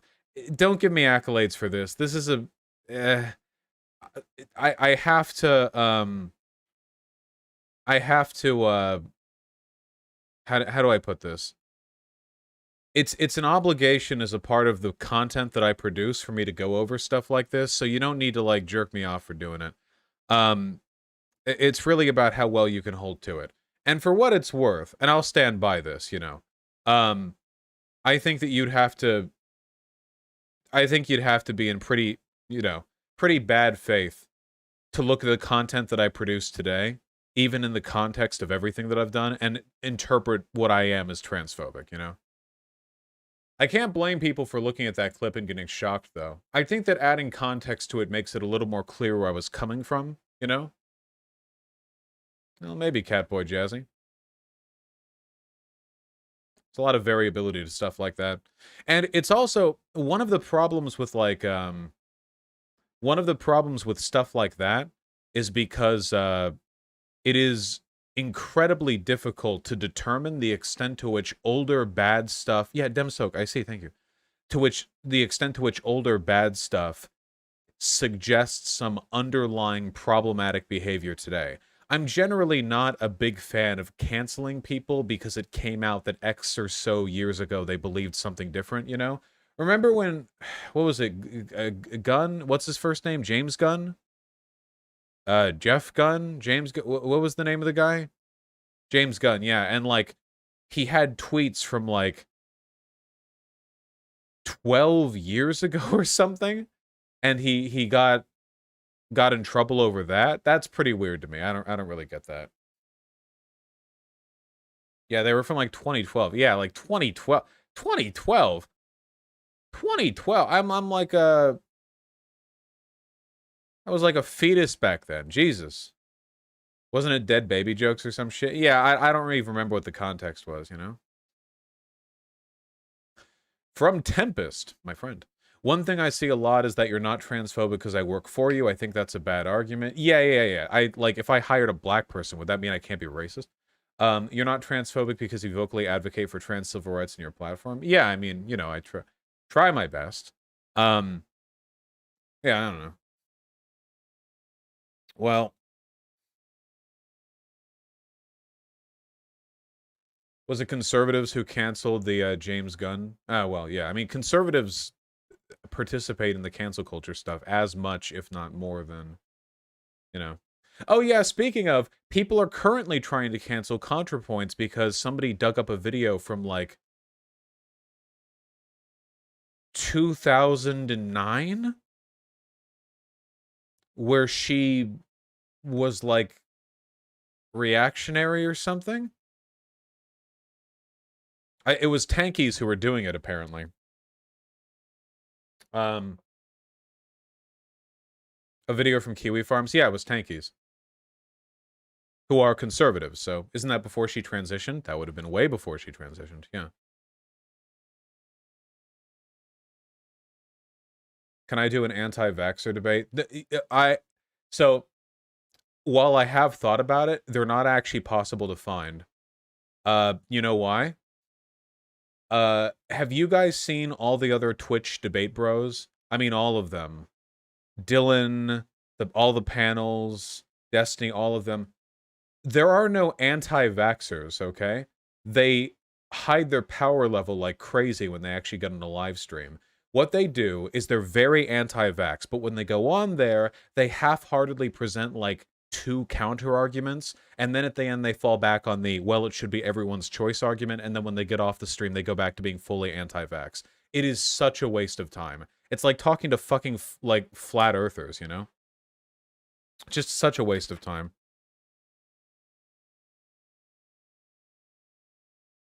I do a climate change debate.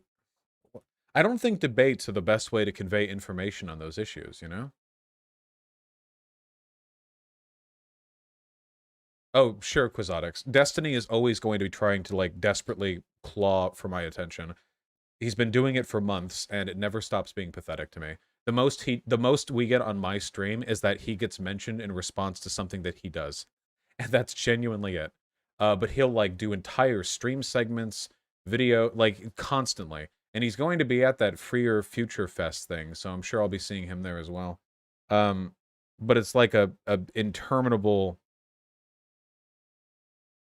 process.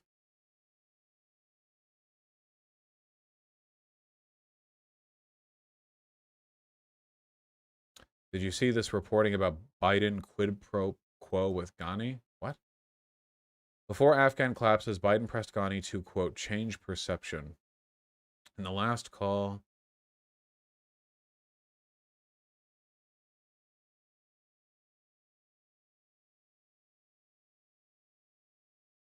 Am I looking at here? It just seems like Biden is gassing up Ghani before he leaves. I guess we know how that turned out. Nope. Nice meme.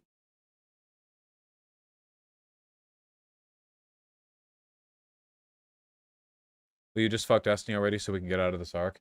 You know, it's really weird that you guys say that about Destiny, but not like Adam and Sitch or like Sargon. You know what I mean? Because I don't really treat, like, to me, like, functionally it's the same thing. Like, really bad faith actors who just seethe about me on their own, like, content channels. When you guys do the why don't you just fuck meme, it kind of implies there's some underlying friendship, which I cannot tell you does, like, I cannot reinforce this enough. Really does not exist. The dad stop fighting thing was more fun when we engaged with each other and disagreed, but, like, not so much now, where that doesn't happen, you know? A little bit odd.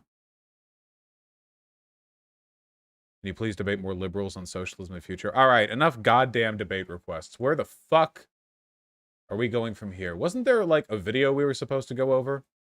Shit, I think there was.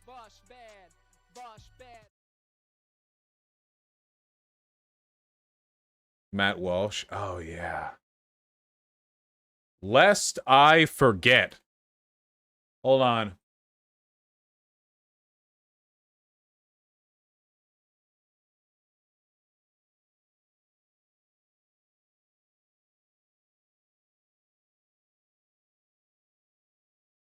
Are you excited for the Outer Wilds DLC? Yeah, Outer Wilds is one of the best games I've ever played. For sure, for sure. Come here, Matt Walsh.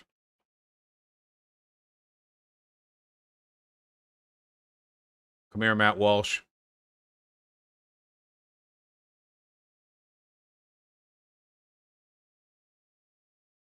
So, Matt Walsh is a guy. I know that much about him, at least. And, wait, 365,000. Why is the formatting for my channel broken? There we go. 373. Nice! We beat him in subs. A little while since. Here's Matt Walsh. All right? So anyway, the video opens with a very sickly Matt Walsh Well, there is no show today. That's the bad news. I hope he's okay. Explaining why he can't do a show today, and then he just repeats one of his older videos. So we're actually watching the older video here, and I have to admit, the title just, it gives me pause. Matt Walsh gives more relationship advice to the Reddit crowd. I need it, okay? You know, one thing I do sometimes on this channel is dispense relationship advice. It's been a little while since our last relationship advice segment, I think, and I know that couples across America and the world really are hanging in the balance, falling apart, unsure what to do without my guidance. And so I'm back to be that guiding light for you again as we return to the relationship advice forum on Reddit. Now this, by the way, this is genius, okay? This is incredible, all right? What does he call himself on Twitter? A theocratic fascist? Responding to r/relationship advice, which is the funniest subreddit on earth, by the way. It really does not get... It does not make for better entertainment than that subreddit. Honest to God, I don't know what I should do here. Should I respond to him, or should I just go to relationship advice myself and have some fun? No, let's respond to him, okay? That's what we're... Let's not make the title of this future video any more confused than it otherwise might be. I'll give my opinion on what he responds to, okay? To settle these disputes, answer questions, repair broken bonds. Let's check it out. We'll start with this question here. Says, my girlfriend of 2 years just revealed to me that she might want to try a one-off every so often in our... Boy, I wonder what Matt Walsh's opinion is going to be on non-monogamous relationships. Our otherwise monogamous relationship, in which we would message the other person that we're taking a night off, meaning taking someone else home and having sex with them that night. So we're going to have sex with other people, but otherwise we're going to be monogamous. I don't think it means what you think it means. You know, I'm a vegetarian other than the 3 or 4 times a day that I eat meat. It's kind of a similar thing. For context... Well, I mean, technically you could say that, right? Like, I'm a vegetarian except for the 1 day a week when I eat meat. That is a correct statement. The analogy works. You could say I'm monogamous except for 1 day a week. I mean, that would still be a broadly non-monogamous relationship. But you would be monogamous except for that 1 day. So we're talking about sexual preferences, and it sort of struck me out of nowhere because she's so far... No, I don't think that works. If you're vegetarian with an exception, then you're not holistically vegetarian, but those days are vegetarian, except for the 1 day. Vosh, you could just say I'm not a murderer, except for the 1 month I do murder. Yes, you could say that. Yes, the point is that it's a stupid sentence to parse, but it's technically correct. I'm making the technical... That's the joke, that it's technically correct. Yes, if you leave out the murder, then yes, you wouldn't be a murderer. Obviously, it'd be silly to say it like that because you shouldn't leave out the murder, much in the same way that if you're talking about whether a relationship is monogamous or not, you shouldn't leave out the day when you're not monogamous. That's why it was a joke, because the technical correctness was in dissonance with the practical... All right. Led me to believe she's a pretty possessive and sometimes jealous girlfriend who doesn't like to share her significant other. It came as a little bit of a shock because I definitely wouldn't be okay with it, and she knows that I prefer monogamy in long-term relationships. We tried talking out a little, in which I stated my case, but I'm just kind of worried that she might want that in the distant future if we get engaged and eventually married, like we've talked about in the past. Any advice is welcome. Well, you're not... Anyone want to guess what Matt Walsh is going to say? My guess is he's just going to say to break up, because to him, the idea of a girlfriend or wife wanting to fuck other men is like an inexcusable... Like, he wouldn't say, like, maybe, like, talk about it, or maybe, do you want to fuck other women or whatever? It's just going to be like, she's a whore, break up. That's my guess. Going to get engaged or married because what you're going to do is break up. Bye, Felicia. This she's asking for permission to cheat. She's probably already cheating. This is probably more of a... This is... Okay, wait, hold on. If you're asking for permission and the permission is granted, it's by definition not cheating. And to suggest that they're already cheating, I don't necessarily think that follows. That's the implicit assertion there is that anyone who would be interested in non-monogamy must have no sexual morals, which is of course what he believes. So more of her seeking validation after the fact for what she's already done. But even if it isn't, she's telling you, I'm not interested in being committed to you, which means in what sense are you even in a relationship at all? That's an easy one. Just be done with her and break up. Are you not a friend with a person if they're friends with other people? What are the boundaries on potential exclusivity for people like this? I think so. Now, for me, I think that like most people can't work with a non-monogamous relationship because most people are incredibly insecure when it comes to sex stuff, you know? To a lot of people, I just do not think. And look, if you want to say it's not because you're insecure about it, whatever, I don't really care. But I just think for most people, monogamous relationships are probably what works best for them. And a lot of non-monogamous relationships do end up in flames. But then again, so do a lot of monogamous relationships. Anybody who makes the argument that monogamous relationships are inherently stable has never seen monogamous people because they are, because they're blowing up all the time too. It's not like a super clear line on this. You're in a non-monogamous relationship, right? I'm not in a relationship right now. I broke up with Vermin like 6 months ago. Glad we could settle that. All right, next. It says, I feel like I'm not allowed to have my own time. I've been dating my girlfriend for almost half a year now, and it's been mostly great other than her clinginess. She's the type to send multiple walls of text while I'm at work, and then when I give her a quick response trying to explain to her I'm busy, she thinks I'm upset at her, which in reality I am, and I've tried to explain to her that there's no need to blow my phone up when I'm on the clock at work or at school. I'm trying to explain to her I'm busy, and I've even set boundaries for her to not borderline spam me when I don't reply, but I feel like when I bring this up, she thinks you don't want me to text you at all. She's also tried calling me while I'm at...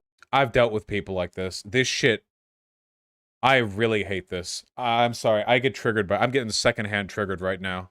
I'm getting flashbacks to my adolescence right here. Look, for me, there's nothing wrong. There's nothing wrong with, like, having partners who send a fuck ton of messages or whatever, but it has to be reciprocal, you know? You have to be able to kind of, like, get the vibe of how much the other person wants to talk to you, you know? So many people, I think it's mostly guys who don't get this because, and I know that because I've flirted with them, but like, so many guys demonstrate a complete inability to read the room when it comes to how interested the other person is in talking, you know?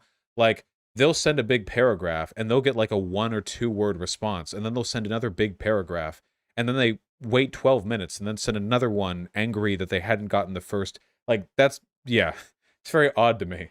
Probably shouldn't do that. It's okay also to have a relationship where one person messages way more than the other, but this, at least according to the post, seems like it's more motivated by, you know, insecurity than anything. At work, and when I don't answer, she'll text my parents asking if I'm safe. There's also been instances of me having to text her to get her to let me be when I'm hanging out with a friend. Okay, I think we get the idea here. Extremely clingy, extremely needy. Once again, I would say break up. Bye, Felicia. Wait. Okay. Is the meme gonna be this is his response to every situation? Like, we're not gonna, like, try to talk about it a little bit more than this?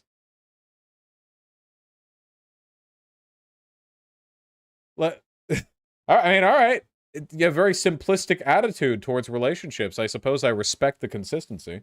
Now, granted, you guys have been dating for half a year, you'd say, which means you've barely been together at all. Okay, so you're still babies in a relationship, and she's still in the infatuation stage of things. And every couple has the infatuation stage when you're sort of obsessed with each other and you need to be around each other 24/7, which there's no love before. The infatuation gets in the way of love. There can't be real love because the infatuation stage is self-focused. You're obsessed with how this person makes you feel. So it's all about you. She's texting and calling you all the time. Now, this feels like some projection to me. There's an underlying truth to what he's saying, and it's that it's difficult to know from early on in a relationship whether or not all the bones are going to be stable enough for a good long-term relationship. You know? That is true, but that can be like a very conditional thing, very contextual, and overcommitting to that belief is a little odd. Not because she's actually worried about you, but more that she needs that constant connection with you for her own self. But she doesn't really care if she's intruding on you or not. So it's really not about you at all. It's more about her. Tell me I'm pretty! Tell me I'm pretty! Tell me I'm pretty! There's probably nothing beneath the infatuation except the infatuation itself. This is going to be one of those situations where you stay with her, and then in a few months, she gets bored and just breaks up with you also. Okay, this is definitely projection. He's reading a lot of shit into this. Oh my God. She'll go from utterly obsessed with you to she doesn't want anything to do with you. Yeah, well, Just like that. who Or she'll hurt cheat you? or something. So I just cut this one off now. I mean, general rule here, if you've been dating for only 6 months and she's already annoying the hell out of you every second of the day, not a good sign. So I would just leave that one alone. You know, just to cut in here very quickly, you know what this all reminds me of? Oh, hello, sick Magnesium. future. Especially Magnesium Breakthrough by Optimizer. Listen, if you're having trouble... Nice. Throughway. Oh my God. Wait, from 6 minutes and 35 seconds. Wow, 2 minutes. That is shameless. Not only is he re-uploading an old video, 2 minutes in its center is an ad. That is incredible. Do you guys think I should do that? Is this like the Sigma male grind set approach towards YouTube content production? I don't know, guys. I feel like this might be a good direction for the channel. I'm in to purchase your tickets before they sell out. My husband and I have been together for 13 years, married for 5. At the beginning of Nice. our relationship, he was super affectionate, holding hands, cuddling with me, the whole 9 yards. We've always gotten along great and had a really positive and fulfilling relationship in every sense of the word. Not surprisingly, That's after being sweet. together this long, things have changed. I've noticed in the past year or so that he's been much more physically distant. He's not affectionate at all anymore, and our sex life has dwindled to once a week and seemingly unenthusiastically on his part.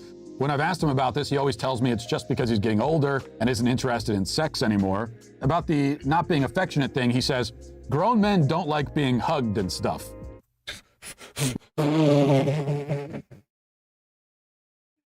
Oh yeah, that's some Sigma male behavior right there. Holy shit. Jesus Christ. Oh, apparently Pigeon was in here the whole time. Really quick. Hey, keep this in the YouTube video. Hold on. We got to throw her out. Hold on. Hello. Yeah?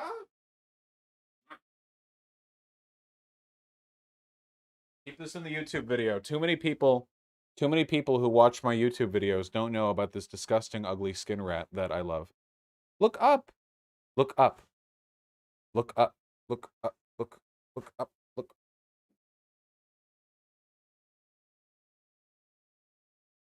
There we go. Very wiggly. Yes, a sewer rat. An ugly ball sack baby. But we love her.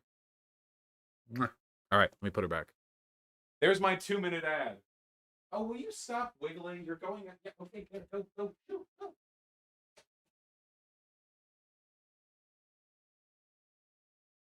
Honestly, these babies. All right. How old is she again? 1, maybe? Maybe a little older than 1. Anyway, I'm not gonna lie. If I had a relationship and a person said that they were too old and masculine to receive hugs, that might actually be something that would make me want to break up with them. Like, that could be indicative of some other shit, like they're cheating and they feel guilty, so they don't want any physical affection because doing so reminds them of the trust they're betraying in their partner. But even if it's not something like that, just the sheer audacity. It's a hug. Everyone hugs everyone. Like, yeah. Yeah. The final straw was me getting COVID and having to sleep in separate rooms to quarantine. He said he still wants to sleep in separate rooms, telling me it's because he sleeps better. We still get along and have a lot of fun. I'm mixed on this. Apparently, a lot of new homes are being built with 2 master bedrooms because some people really do sleep better on their own. That's not just a shitty behavior thing. That's actually a real thing. You know? Like, yeah. Some people snore, some people roll around a lot. Yeah, sleep apnea can be a thing. Some people have irregular sleep schedules and don't want to wake up their partner when they get up or lay down. I'm just going to say, while it does seem to be part of a pattern, I'm just saying that it's not necessarily nefarious, you know?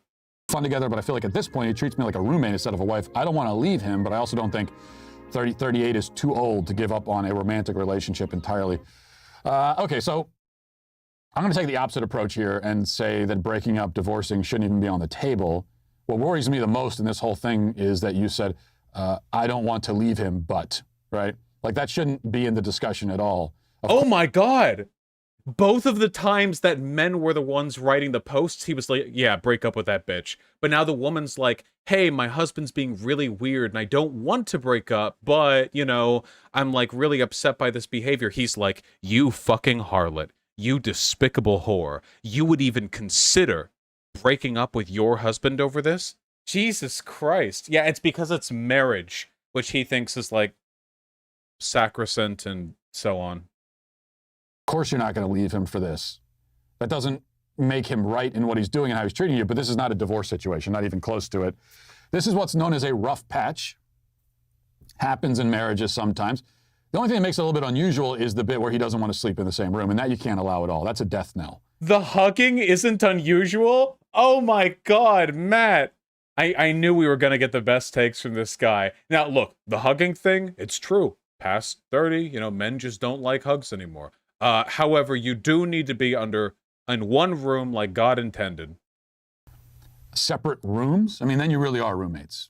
Not to mention if you have kids, the message that sends to them, so that's no good. As for the rest of this, you know, you have to let him know what your emotional needs are and that it's not all about him. Uh-huh. But that should be something you could talk about. One other thought here.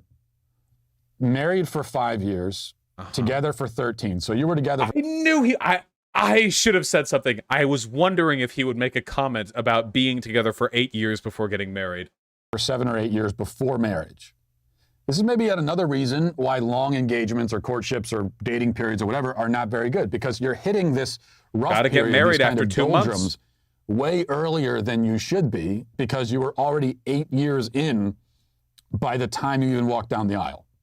So what Matt is saying right here is that knowing your partner for a long time before getting married makes the relationship less stable, which is the opposite of the truth. This is the opposite of what is true. The less time you know a person before getting married, the more unstable the relationship is, or the more unstable the marriage is. And that means you hit your rough patch as you hit your rough patch early, and you aren't going to have all these many, many years of marriage behind you as to serve as a stable foundation to see you through. And that's part of the problem. You want to be sick of each other like once you've been married for a while. I'm kidding, of course. I mean, the doldrums and the rough patches, it's not inevitable. Not every marriage has them, but it can happen. And I'm suggesting that you're on a bit of a sped up timeline because of your very, very long preseason. So cut the preseason down. How does that, wouldn't being married for longer mean you hit these bumps sooner? He's literally making the argument that the more time you wait before getting married, that means that the relationship problems will be worse and more likely. Like, this is the opposite of the case. What? Is time travel possible? What is he talking about? But this is something conservatives always do, right? Conservatives will also say stuff like, it's immoral for you to live together with a partner before getting married to them, you know? To which my response is, never, ever, ever, ever, ever, ever, ever get married to a person before you've slept with them, stayed in the same house as them. You really want to commit your entire life to a person who you haven't lived with? Are you fucking kidding me? You have no idea what kind of habits they've developed. You have no idea what they do or what they're like after you've lived with them for 6 months or 12 months. You have no idea. You know your roommate better than your romantic partner if you haven't lived with that romantic partner. And I mean that sincerely, okay? You see them when they're at their best. You have to see them all the time. How do they wake up? How do they fall asleep? How annoying are they? Do they have bad social or hygienic habits? There is so much to that. And going on a date with a person represents an incredibly tiny fraction of the overall, like, part of their character you should be concerned with. Anyway, this is what conservatives always do. They just want people, like white people, marrying 18 years old, you know? Studies disagree with you, Vosh. Cohabitation does correlate with higher divorce rates. Living together before getting married increases divorce rates? Is that controlled for age and other demographic factors, or is it just like flat? I guess you could make the argument that the type of people who would marry at 18 without having lived together are also the type of people who would stay through that entire marriage if they were miserable. whereas the kind of, you know, suburbanite hipsters who might live together for years before getting married would be more comfortable divorcing?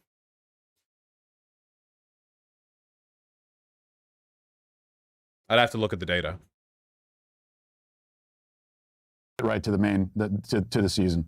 Can't do anything about that now, so I would say just talk it out. Okay. Just talk it out.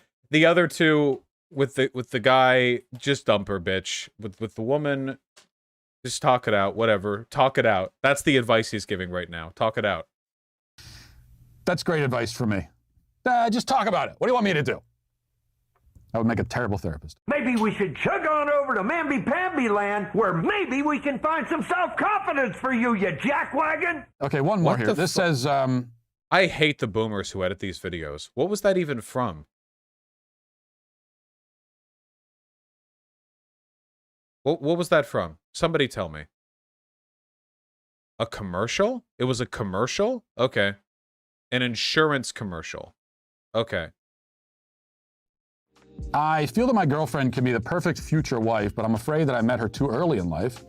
I've been with her for 4 years since I was 15. She was my first real relationship. She's the one I lost my virginity to. We've had our ups and downs, but everything right now is going great.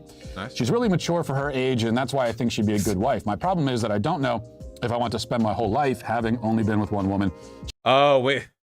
Wonder what Matt Walsh is going to say about this one. She's the only one I've ever had sex with, and I fear that my romantic and sex life will become boring due to the lack of diversity. I don't even know if sex is that great since I don't have any other references. Adding to that, there's a few girls that are interested in me, and sometimes when I think about it, I find myself wanting to be... No, I laughed because the phrase, she's mature for her age, is like one of the fucking catchphrases of groomers, but they're both the same age, so it doesn't apply here. So he just, you know? With them. So basically, I want to live my youth and have a few experiences with different women, but I don't know if I can leave my girlfriend because I don't know if I'll be able to find a wife as good as her in the future. Okay. Give it, Matt. So she could be the perfect wife, but you want to find someone who is what? More perfect? More pussy. You want references? What is this, a job search? You want to... Yeah, it's actually pretty good to get some references and perspective on people in your life. Yeah, that's actually totally true. Yeah, 100%. Want to be able to compare her to other women? For why? For what reason? To know what you like and don't you got to like. grow up, son. This isn't even a grass is greener on the other side situation, because you don't think the grass is greener, as you admit. You just think that it might be different. It's different grass, and you want different grass for difference for the sake of difference. Yeah. Grass! Different for difference's sake, or diversity, as you put it. Yeah. Wait, yeah, what? Yeah. What's wrong with any of that?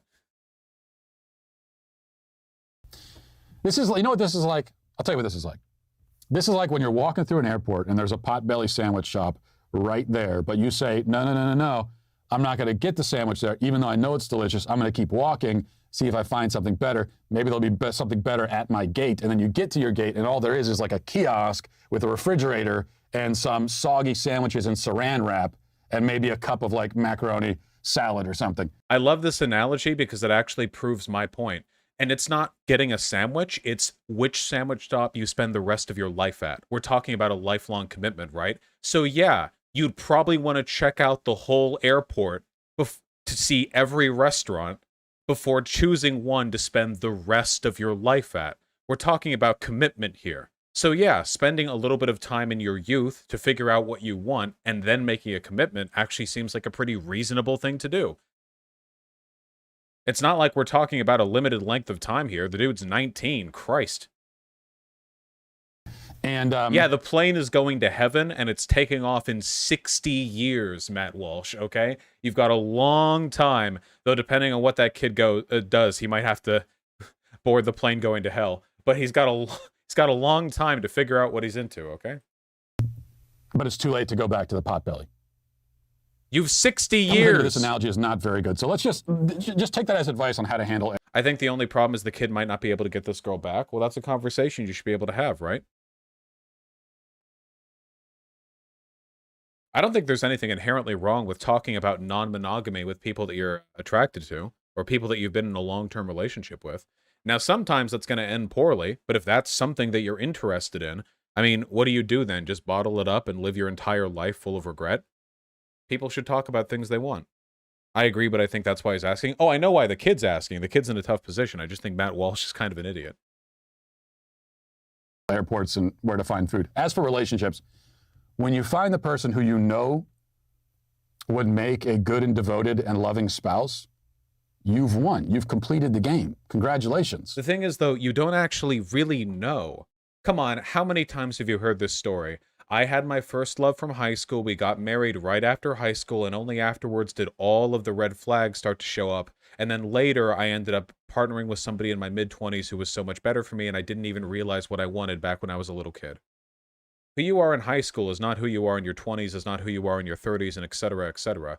There's no such thing as, like, a permanent character. Everything changes and everything shifts around. And under those circumstances, the idea that when you're in high school, you find, not only do you find the right person, but also you know everything you need to know before committing to that person, that's a pretty rough sell mathematically. It's not impossible, but That's the objective. You're there. No need to keep looking. Continuing to date and sleep around and whatever, none of that is going to help you in the long run. And what you're practicing then is just basically disloyalty, heartbreak, breakups. okay, so we're, again, with the Christian morality is seeping into this again. You have no idea whether or not it'll lead to anything because the next person they find might actually be better. You have no idea how these things plan out. And how is it disloyalty? If you're not in a relationship and you're sleeping around, is that disloyalty? Just like doing regular hookups? That's the experience you'll be getting. It's disloyalty to God. And that's the experience you're going to bring right. into your marriage when eventually you do go down that road, a road that you could have walked years before. Don't make that mistake, young man. And take what is right in front of you. And that is my fatherly lecture for the day. I don't know Okay, fatherly lecture. if any of this advice will be useful to any of you, except for the airport bit. That is really important. When you see the potbellies, go for it. But there it was. If you want... Yeah, that last question is really difficult, and it's something that I think a lot of people struggle with, you know? See, we're all gamers here, aren't we? Everybody wants to min-max their relationships, you know? They're always thinking, what's the best for me, you know? Who's the best for me? The problem is that kind of logic doesn't always apply to relationships, you know?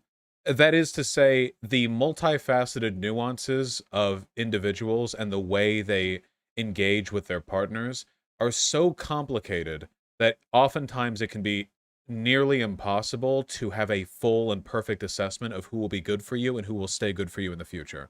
That is really difficult to figure out. As a general rule, I think that if you're happy with a person, you should stay with them. That this grass is always greener, like wanderlust, tends not to work out in people's favor. But it really depends on what you become acclimated to. Because the issue is, I've talked to people who have been in relationships for a long time and are having problems with them, but they're not sure if they should break up. And the severity of those problems varies wildly. I have known people who have wanted to break up in these relationships because, like, I don't know, like, we don't, like, have the same friends, really, and I don't know.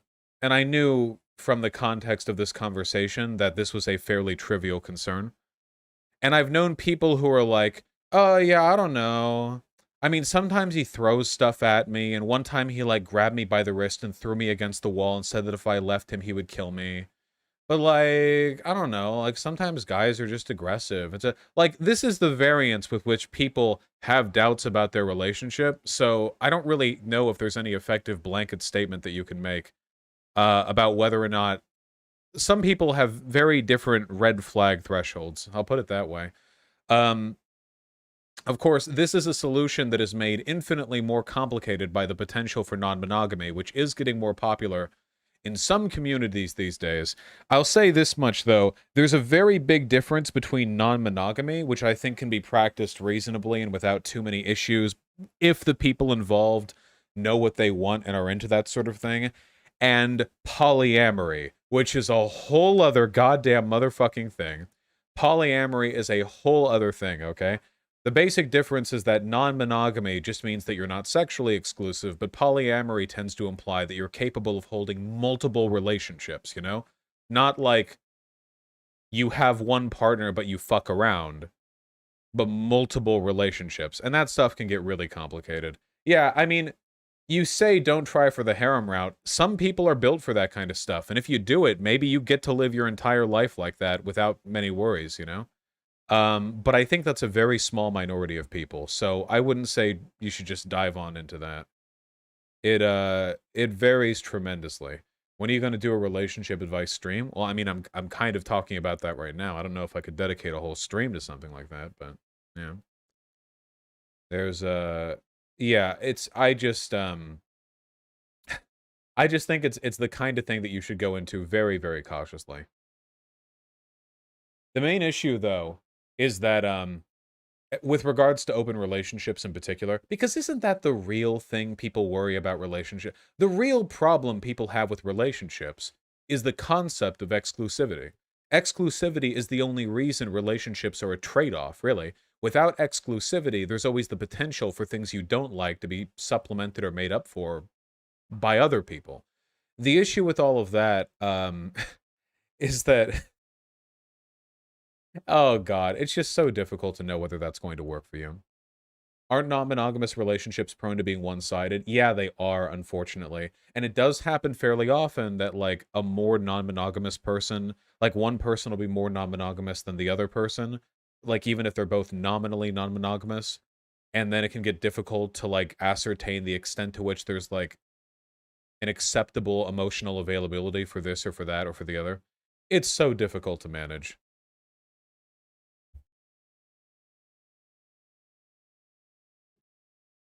Look, you know what you should do? You know what the best solution to all of this is? Unironically. You know what the best solution to all of this is? All right? The best solution is to build a strong and reliable friend group, okay? You know? Sort of a little bit of kind of, you know, maybe on-off friend group. Maybe they're a little bit more romantically available than your average gamer bro friends.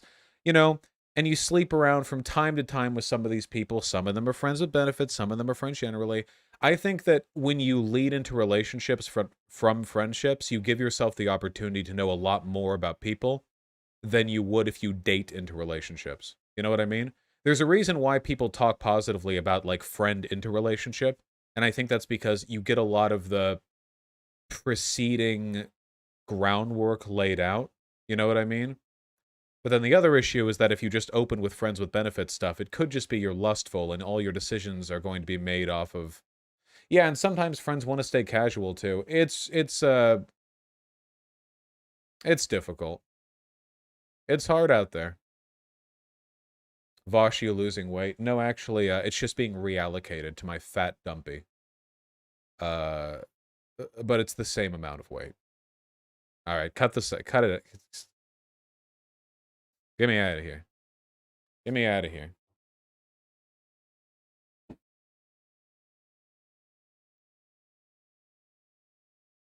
Sorry, I saw a chip piece on the ground, so I picked it up and threw it away. What are you in pounds right now? 235. Tell everyone about the charity stream again? Yeah, on noon of September 10th, we're going to be doing a charity stream for Planned Parenthood. Going to be raising some dollary dues for them by playing GameCube games. Pikmin and Super Mario Sunshine and Luigi's Mansion, so on and so forth. Yeah.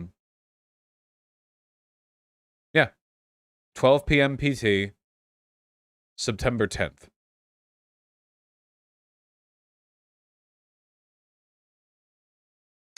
What's the heaviest / chunkiest you've ever been? Like 6 months ago with 280. Hold on. What is this clip? Lumi-Roo on Vosh. Uh-oh. The cancellation. Hold on. Vosh is a guy that has some hair and he ties it back sometimes. And he has a scary looking cat. Probably don't watch enough of his content to give you like a good cohesive opinion. Sometimes he brings his community over here and they sweet. One's in chat if you're part of Vosh's community. Two's in chat if you're simply a Lumiere-lite. Lumi-Roo friend. Lumi-Roo nerd fucking goob face. What does the 3 mean, quack quack the duck duck? See? We've got a few people from Vosh's chat. We've got a few people not from Vosh's chat. I don't have a strong belief. I don't have a strong opinion. But I would say Vosh has been really nice to me because Vosh has been really nice to me. But just because a dude's nice to you doesn't mean shit. You know? Wait, am I getting shit talked here? I can't tell. I can't tell if I'm getting shit talked here. Hold on. We're probably fine. It's they, them.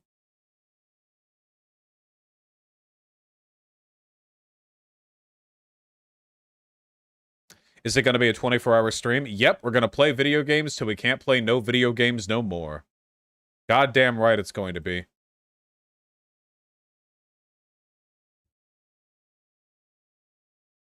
What charity is it again? Planned Parenthood. Of course, Flipper. Will you support other charities besides Planned Parenthood, like Lilith Fund, which is doing work in Texas? Just going to be Planned Parenthood. It's always best to consolidate and to direct attention specifically. Planned Parenthood is a very efficient, well-ordered organization that works primarily off of donations, at least for some of its services, which means that there's an apparatus that I feel comfortable giving a lot of money to. Yes, 12 PT. You donating to Hamas again? Yeah.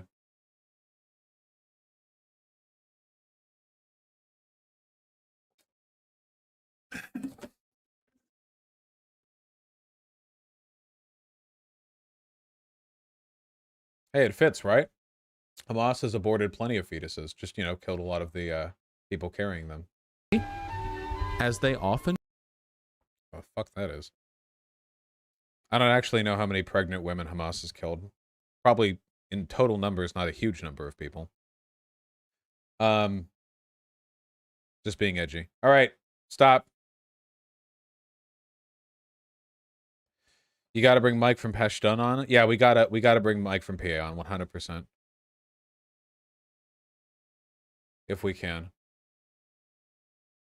All right. How is about we read donos and see where we're going from there, huh? Medea with the tier 1 sub, thank you very much. Holofetch and Robin Summer, thank you for the $5 both. Yeah, I know. 10 Lawn Gnomes, thanks for the very kind $10. Thoughts on tying minimum corporate tax to the percentage of goods made / labor done that is actually in the U.S., potentially reduce outsourcing and be bipartisan. I don't know the extent to which business tax... I think it's fairly easy to get around corporate tax. It's possible that could be effective. I mean, we probably should, at least to some extent, incentivize domestic industry. I see Posadas, John. I'm muted. Someone tell me when he's done with donos. Why the fuck are you muting during donos? How dare you? My God. They can't even hear me. Bubble Goom, thanks for the tier 1 sub. Jill Zach, thank you for the $5. How do you feel about libertarian unity? I don't think there are any right libertarians. I'm sorry, they side with authoritarianism like every time. Dash and Scan, still alive. Thank you for the $5 both. Really appreciate that. What is to you the best argument for abolishing the Electoral College? It doesn't do what it's supposed to do, and it just disenfranchises like tens of millions of people in states that are heavily blue or red. Why does the younger you have a deeper voice, and do you still identify as edgy? You seem like a pretty wholesome guy. I don't think being edgy and wholesome are necessarily like opposite things. Younger me had a deeper voice because I was using a different microphone. What you're hearing now is my pure voice. The one that I was using back then, didn't have the same vocal range. So noted, Hunger Master. True, Sick Prince. Fucking true.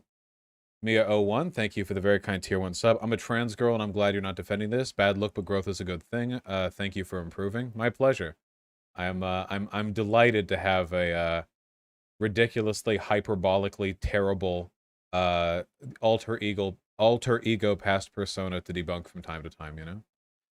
Spaghetti Jake and Casper Christensen, thanks for the $3 and $2 both. Hey Vosh, you legit moved me to the left on several issues over the last year. I think we could have an entertaining public convo on that. I'm afraid I can't promise any public conversations. I am overbooked at the moment, and I'm trying to not commit to anything new this entire month if possible. Rorschach is an XP of the question, not Batman. There's elements of both. Fuck you. Lena Lux, thanks the tier 1 sub. How do I convince someone who thinks both sides are bad to understand they aren't? I really just think you have to be familiar with what the right does and what the left does to do that. Nothing but education gets people out of that.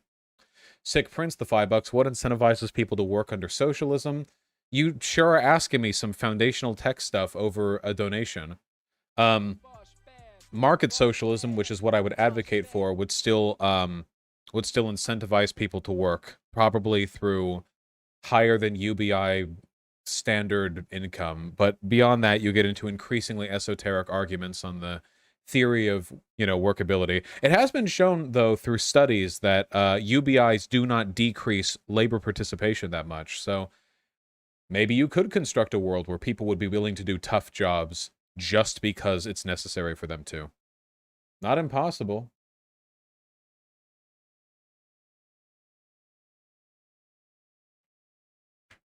Nice slogan. Alaska saw an increase in employment. Nice.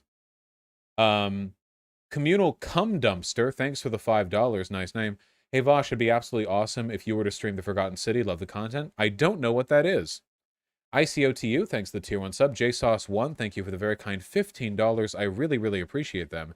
If you could join any faction in Fallout New Vegas, not just the ones the game lets you join, and help them take over the wasteland, how would you rank them all? Well, obviously, the followers of the apocalypse would have to be the top tier one, right?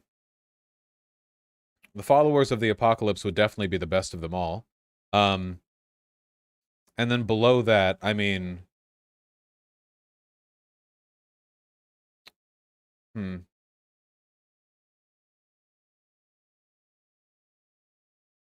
Man, I don't fucking know.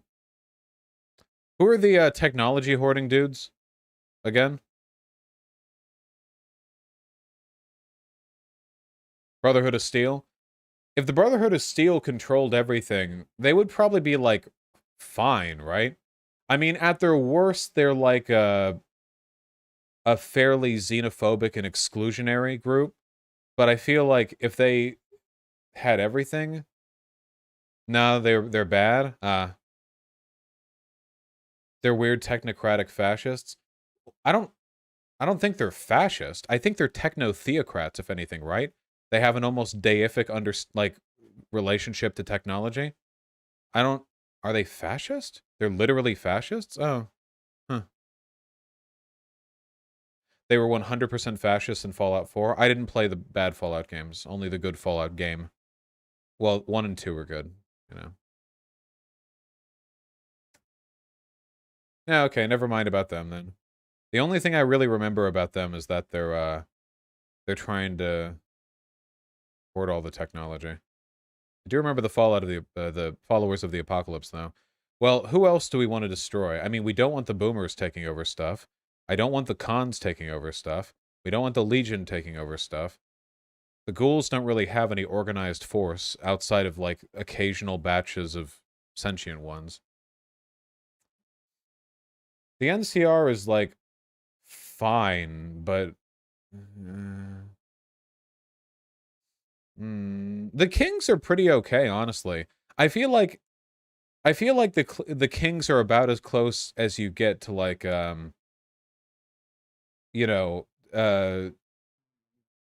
local organization. I mean, for a post-apocalyptic group, I think they're doing okay, Yeah, they're weak, I know, but if you could have them take over everything. Plus, they're funny. They're all like Elvis clones. How funny is that? That's amazing. Imagine society being rebuilt in that image. I don't know open source, sir. I'm not a lore expert. Yeah, they do a relief effort, and they don't like the NCR that much because they think they're muscling in on it. The Powder Gangers are just raiders, but slightly complicated. Nah, fuck the Powder Gangers, dude.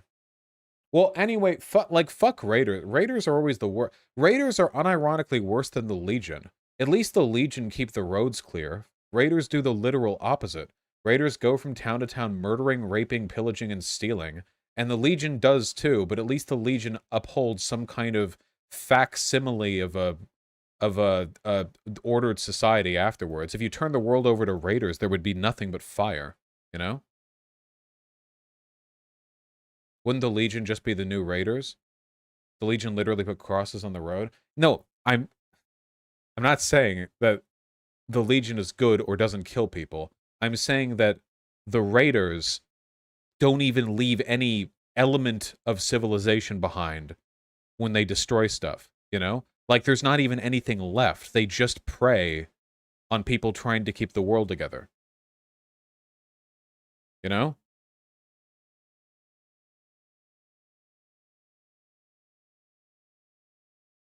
Why aren't you acknowledging Yes Man? Because they said the ones that you don't normally have the ability to side with. There's literally text in game about how Legion stabilized Arizona by killing all raiders and bringing rule of law. Well, yeah, I mean, temporary stability. What the fuck is this? Weirdest police interaction I've ever seen. 1.2 million likes on TikTok. Uh-oh. About this police officer. He hasn't put How do you full screen it? his lights on. Whatever. The sheriff, I don't know what he's doing. I just pulled over at IGA, and he still haven't got out. I don't know what his problem is. I don't know. I'm gonna just see his, look, now he's trying to lie at me. I guess I have my hand in my pocket. But he's running my tags or something for some reason.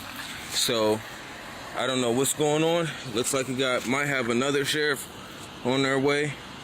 I don't know, but this guy seems like has a real problem. And there's another one. For some reason, they're pulling up on me. They have to some type of interaction with me. This should just keep going forever, by the way. Like, more and more cars start piling in until eventually this entire lot, he's just surrounded, you know? Like, hundreds of them all, like, pointing directly forward. Nobody gets out of any of their cars. There's no lights, so... Okay. Oh. Let's see. Oh. We have one here and one here. Uh-huh. Okay, How you doing, sir? Is there any reason for this contact? You're free to go. Oh, okay. Can you... Wait, what?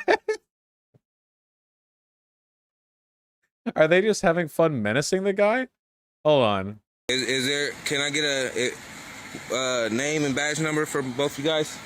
Sure. I'm Deputy Vaughn. Deputy Vaughn? Yeah. Okay. You got a badge number? 1126. 1126. What's your name and badge number? Deputy Adam. Deputy Adam? Yep. Okay. 1200. 1200? Yep. Okay. Is there a reason for any of this here? My lights aren't on. I know they're not on. I know. I know. I recognize that. And you're not detained. You're free to go. I know. But I'm Wait, what's happening here?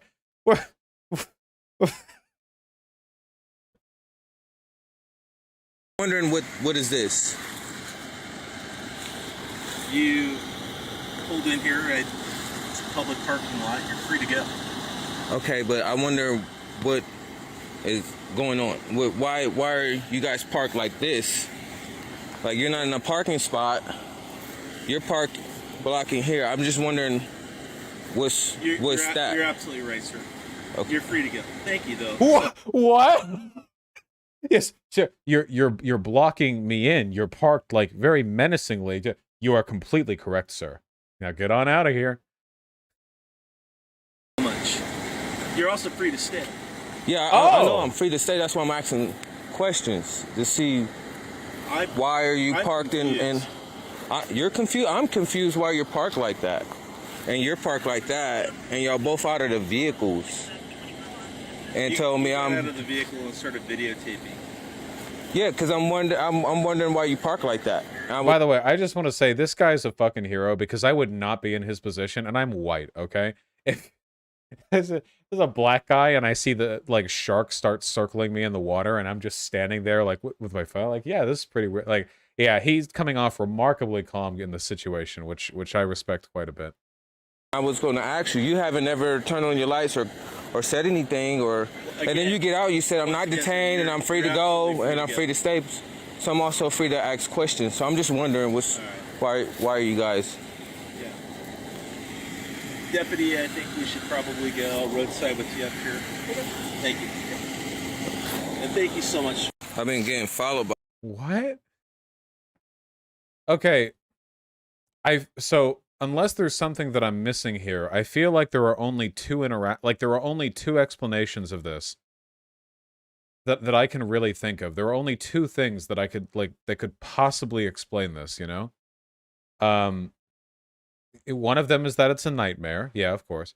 No, one of them is that through some insane contrivance, the cops have a legitimate reason to be here and act the way they are, and this guy is either just in the middle of it for some reason, you know, or they're just being really awkward about it, you know, unless they thought he was a suspect. So this opened with his plates being run, right?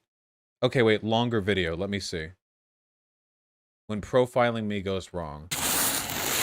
I've been getting followed by this police. Okay, so it starts with the first 3 minutes, okay, and then it's a 3-minute TikTok video.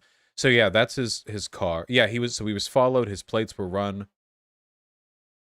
Let me see. Let's watch the end of the video and then we'll see. Hold on. You're also free to stay. Yeah, I know I'm free to stay. That's why I'm asking questions to see on your lights or said anything or. Again, and then you get out. You said I'm not detained and I'm free to go and I'm free to stay. So I'm also free to ask questions. So I'm just wondering why are you guys? Yeah. Deputy, I think we should probably go roadside with you up here. Thank you. And thank you so much, sir. Yes, sir. Have a great day. You too.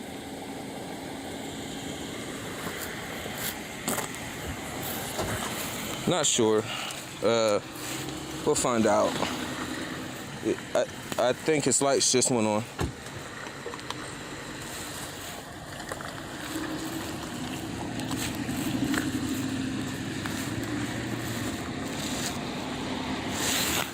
And okay.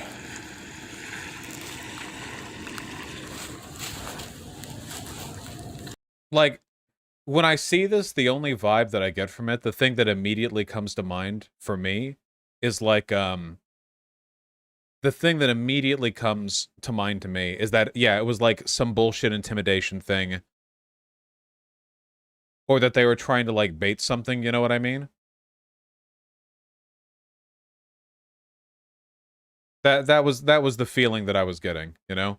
Yeah, that did feel kind of dreamlike, didn't it? You know? It's called fishing. Like they wanted to shoot him? No, not shoot him. Well, I mean, I don't know, maybe, but probably not that. It seems to me like the more likely explanation was that, so he said the guy followed him into the lot, right? He parked, and then the car parked like behind him, the cop car, and was just flashing his lights out of the car, right? That's how this started, you know?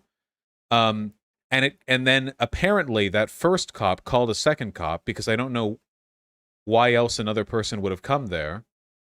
And I'm guessing either they thought something would happen or they wanted to test him or put him under the heat a little bit to see how he reacted to it, or they just wanted to intimidate him for funsies. I just don't know, like, what other explanation? Can anyone think of anything else here? It's not like it's unknown for cops to intimidate people.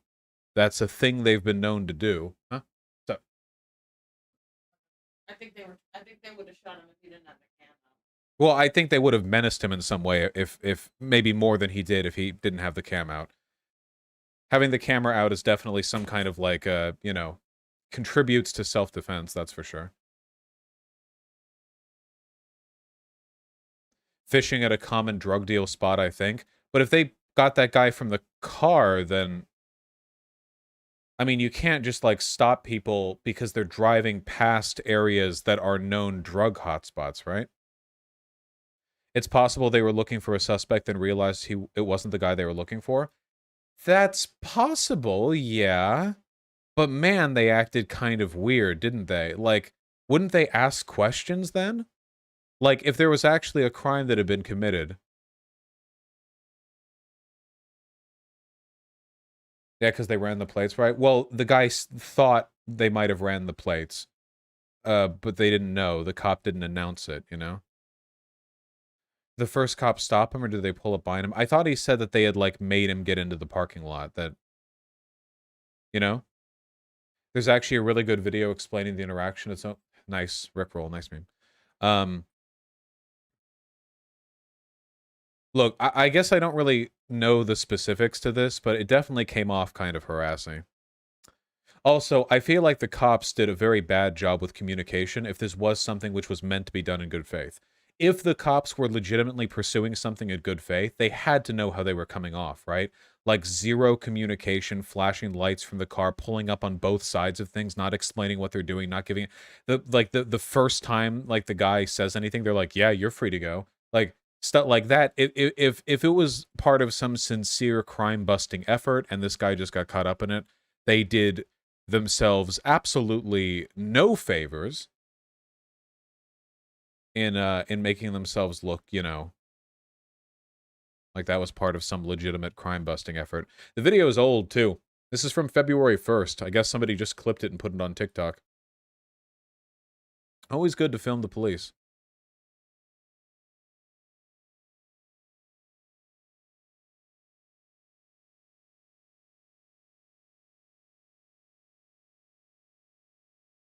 What the fuck are you guys linking? Isn't this a video game stream? Stop. Stop, stop, stop. Look at all the links in chat. Look at that, seriously. Like a fucking blue tidal wave. Stop. I don't want to watch Ben Shapiro reacts to more insane woke TikToks. We do enough Ben Shapiro content here, okay? Yes, Peter Coffin is a lunatic and wants attention. There we go. Walsh, now react to this. The worst TikTok of all time. You're not prepared. This chick cosplaying as a 9/11 Twin Towers victim. I'm ready. This is from a year old. How long did you have to go back digging for this? This better not have any music. Oh wait, I muted rhetoric. Yep, that's music. Let's mute it. Can you do 9/11 attack to show they're never forgotten? Wow.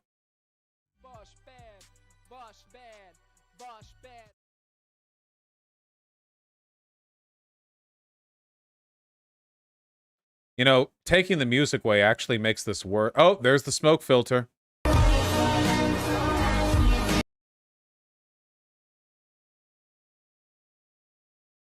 That's incredible. I love the overlap, too. So sad. Such a tragic day. We will never forget.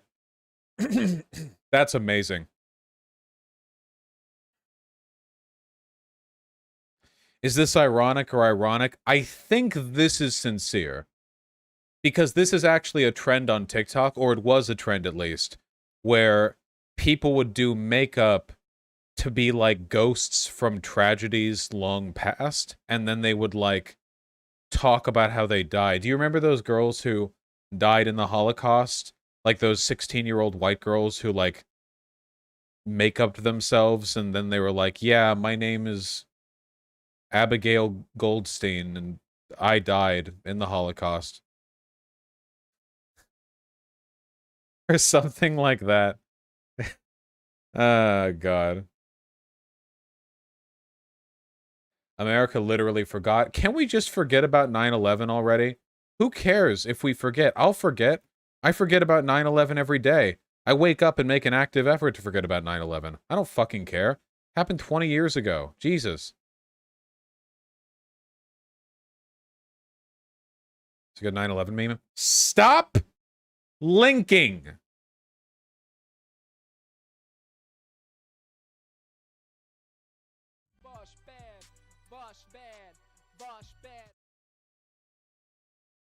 You want to be canceled like Hassan was too? I said the take Hassan got canceled for. I'm pretty sure I've said that before he did.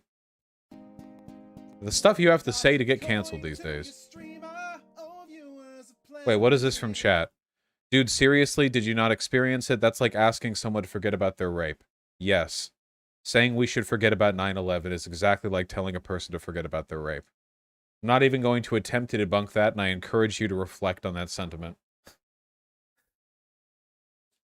Just... All right.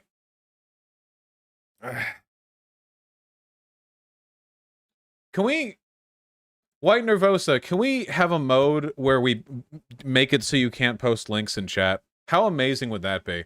We're doing these donos now. Still alive, thanks to the $2. Bro Memento with the tier 1 sub, thank you very, very much. Ham Monkey with the $10, thank you very much. Michael Parenti's opinion on Bernie Sanders, what do you think? I can look over it later. Save, watch later. Though I have to say, I have generally been disappointed in Michael Parenti's, not only opinions, but fan base with time. Sky Shark, thanks the very kind $5. Baby Puppo Pics. Really? Imager says, please whitelist us on your ad blocker to continue. You haven't asked that of me before.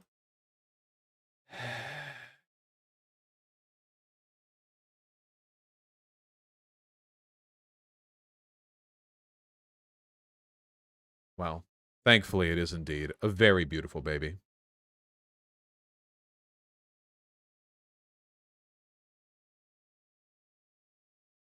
Very beautiful. Very good.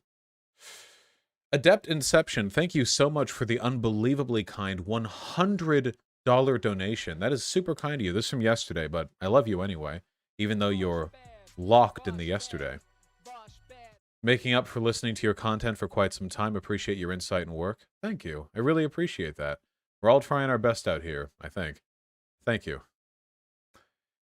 DM Herzer, thank you for the 99 cents. Hey, iHouse, thank you for the tier 2 sub. Really, really appreciate that. Yep, QAnon types are pretty fucking terrifying. No getting around that. Holofetch, thank you for the very kind $5. Read the Hassan House thing.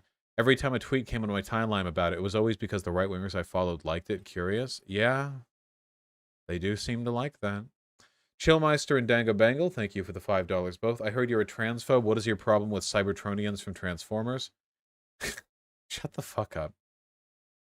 I don't know how well you can talk to anti-vaxxers, Chillmeister. That stuff's pretty difficult. I don't know. I did a video recently on trying to convince friends and family. That's the closest I can get to a good opinion on this. Andre Figueroa Kilgore, thank you for the 225 HNLs. I don't even know what currency that is. Screw Matt Walsh, love you, Vosh. I love you too, from whatever country you're from. HNL, I do not know what that is. Guilty, thanks to very kind $10. I'll play Disco Elysium one day, but myself, not on stream.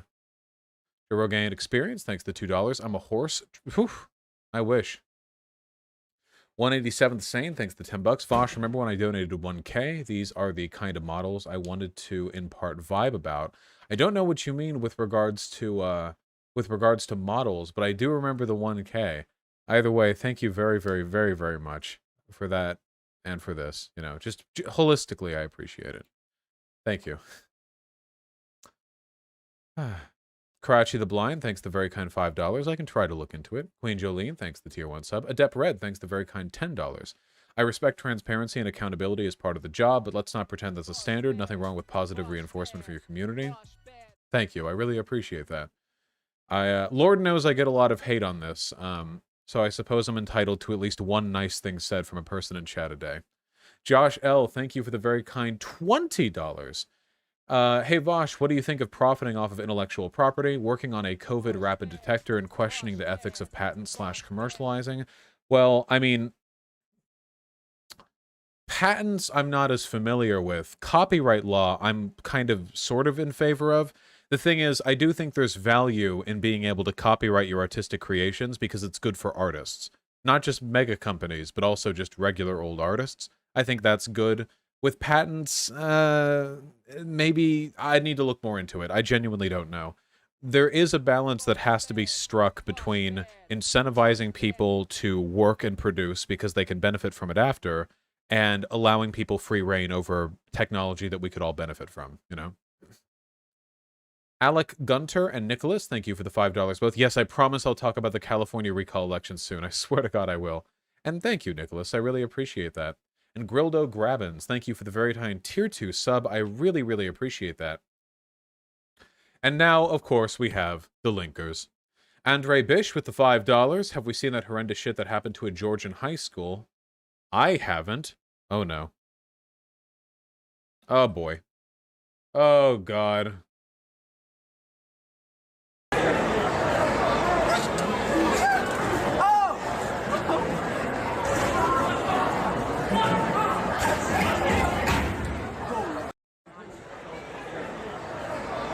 Okay, guys, I've got some good news, okay? I've got some good news and I've got some bad news, okay?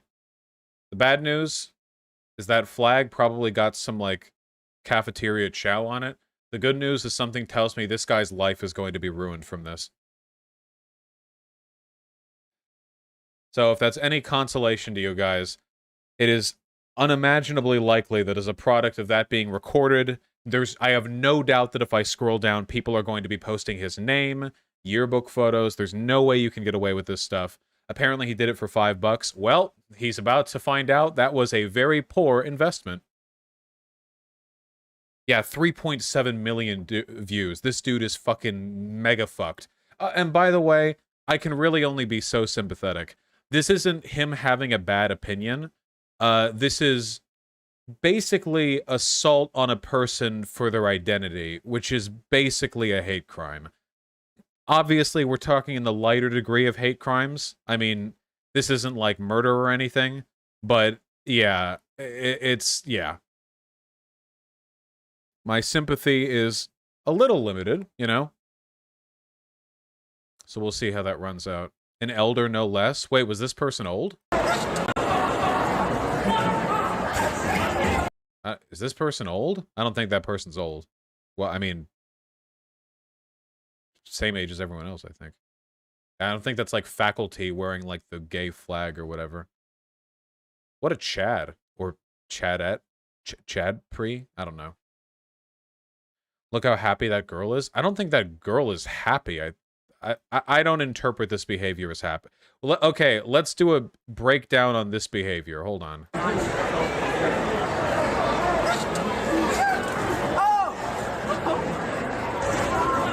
Yeah, this is cringing. This is at best, this is at worst uncomfortable laughing, and at best, like, shocked reaction. That's laughing? Ugh, man. Maybe I'm just... Sorry, my autism's flaring up. I'm just not reading it. It could be laughing, but people react to situations really weird, you know? Have you guys ever laughed, like, in response to something bad happening? Pretty sure people have. Also, there are like a million extenuating circumstances that could lead a person to laugh in that situation. Like, imagine the dude who stole that flag, you know, came from that table, okay? And that he's just some sort of angry, jockish dude bro who's coming off like a total fucking moron, who's like, yeah, $5, I ripped the flag off that gay flag, take the gay flag. And like, in that situation, my priority might actually be laughing at the meatheadedness of it all a little bit more than it would be like playing up the shock or disgust element. I'm just saying, I don't think we should cancel somebody or get mad at them because they have like mixed or inconsistent facial reactions in a situation like that. You know? And the situation, to be fair, depending on a lot of extenuating circumstances, also is kind of funny. There's something really stupidly funny about the absurdity of this, especially the way the guy looks going over there. I mean, you know those like those memes where it's like the Chad marching? You know what I mean? Like me on my way to do X, and it's like this. Look at this. Like he's like gallivanting over there, like his arms flapping in the wind as he runs over for $5 to commit a hate crime before like just snatching little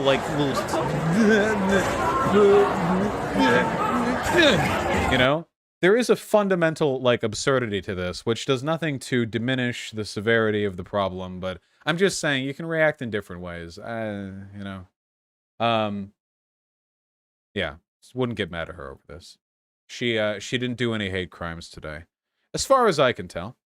But that Chad fat kid in the yellow attacking them. Yeah, the Chad fat kid. Yeah, he got arrested. Let me see. High school student charged after viral of teen and pride flag being assaulted goes viral based. Get this out of my... Thank you. Criminal charges have reportedly been filed after a Georgia high school student was caught on camera attacking a classmate over a queer pride flag. Lowndes County Sheriff Ashley Paulk said Friday juvenile suspect charged with disorderly conduct, simple battery, and disruption of a public facility. Okay. Simple battery. Can somebody explain to me what the distinction is between that and just regular old battery? Does it mean anything different? Does this mean like a lighter type of battery? We've seen the video. This. Saw the video. Yep.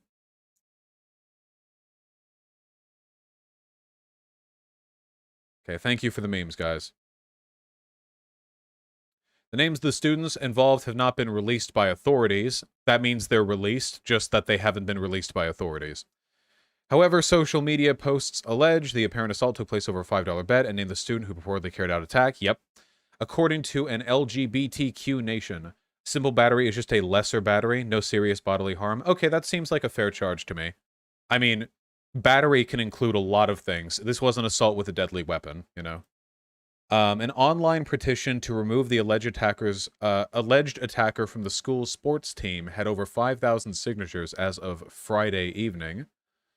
Aware of a social media video involving 2 students and a pride flag, Lowndes High School assistant principal Rodney Green told the Valdosta Daily Times,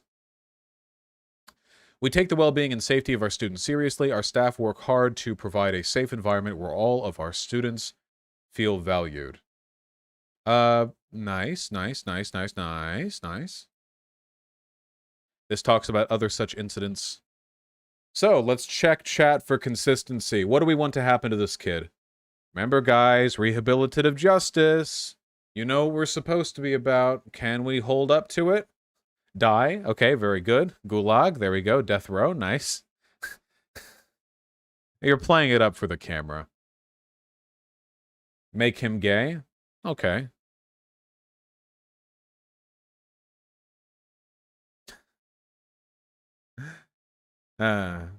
Okay, so a couple things seem really straightforward to me.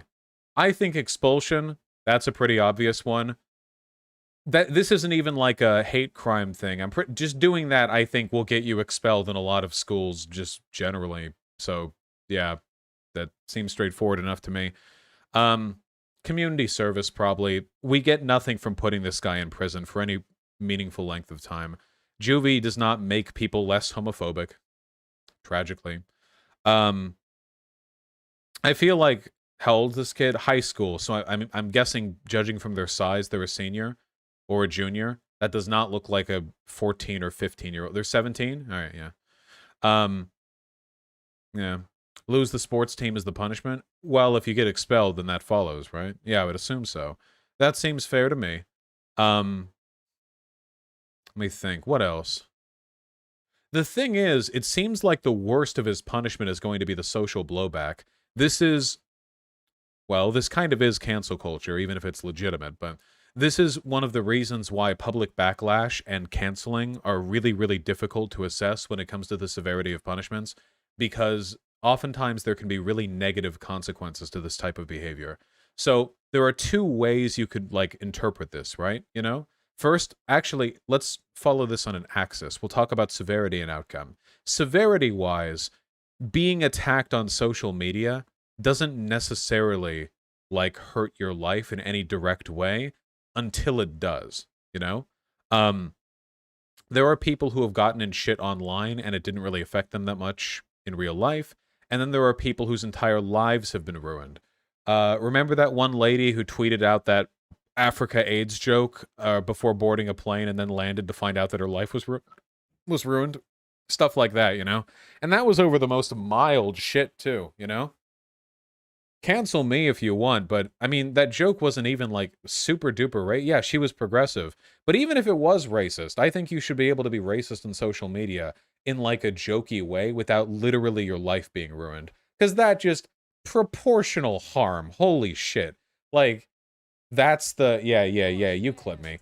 I think that, like, if you encourage a sort of feedback loop with regards to public backlash, wherein any, like, social transgression or problematic behavior can literally lead to the ruining of your life, that's pretty bad, you know? That's not good.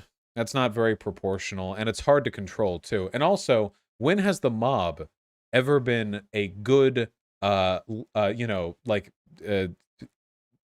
determiner of what is or is not worthy of cancellation. No.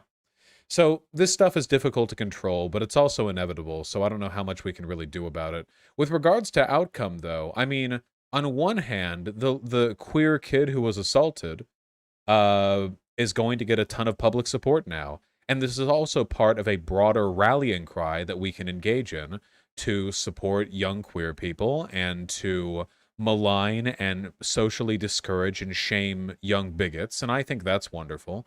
But on the other hand, if the guy's really 17, you can change a lot, especially when you're young. I mean, maybe in like 2 or 3 years, that kid could have been a progressive if nothing else had happened. And now it seems unlikely that that would ever happen because it is now guaranteed that progressive people are going to shun that kid, and racist people, or at least queer-phobic people, are probably going to welcome that kid, you know?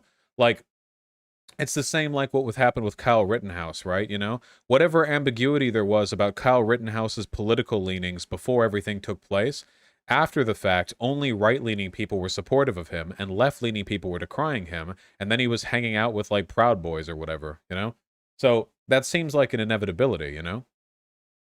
That's not to say it wasn't a worthwhile thing altogether, it's just to say that, like, man, you think that could happen? I bet you that kid is going to have a GoFundMe made in his name where conservatives give money to celebrate this brave young man's defense of traditional moral values in the school. It's not like that hasn't happened to tons of other conservatives canceled for doing terrible shit. How much money did Kyle Rittenhouse make? Jesus.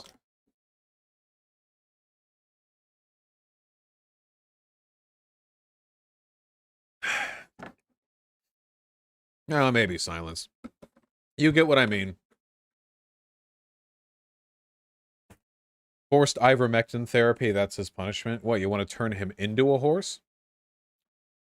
An interesting solution. You all get what I have to say, right? Let me see what the comments are like under this.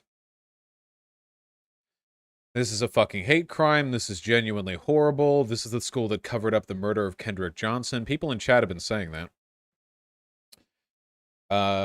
Update for everyone. Well, there's the doc. Whatever. I can't hide the docs. The docs is known by millions of people. I'm not preventing anything by not showing it on stream.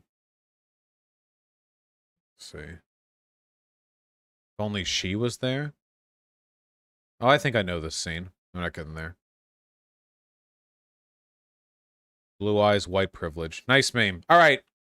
We've gotten stunlocked too many times. Jesus, we started the stream like 3 hours ago and we haven't played any goddamn video games. Cut the segment, stop the segment, let it go, let it go, let it go. We'll do the rest of the donos in a bit. Let's go, Psychonauts, let's go! But before we do that, can I tell you guys something? I never play co-op games on stream, Gally. I'll tell you later.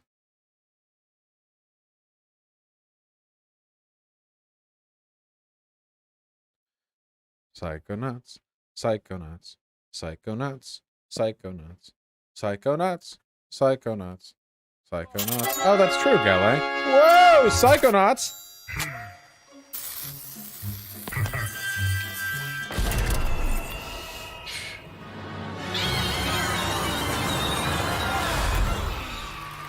Go get us deer.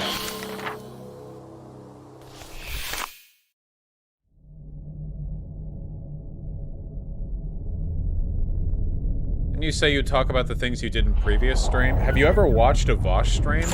I don't talk about stuff all the time. That's my favorite thing to do.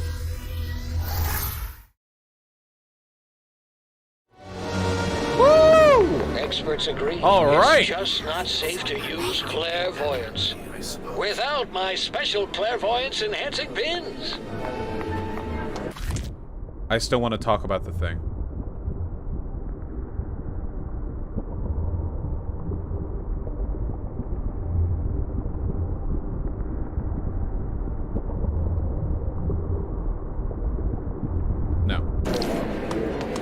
Yeah, we can turn the volume down a little bit.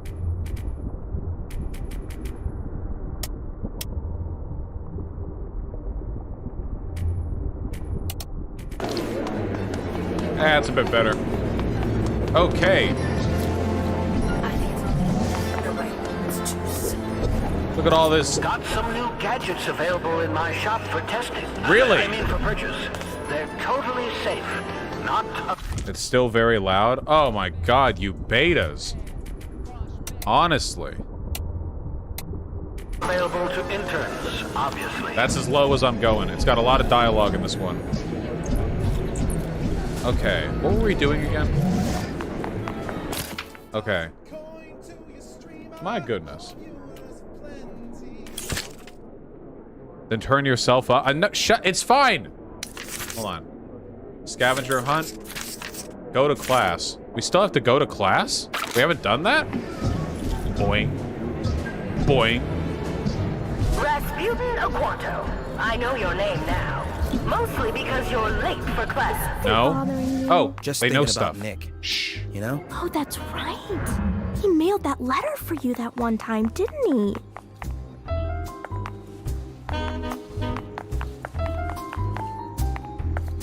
Oh, Posada-Shun, I wasn't saying you should feel bad for Kyle Experts Rittenhouse. agree. It's just not safe to use. Oh, you can turn around.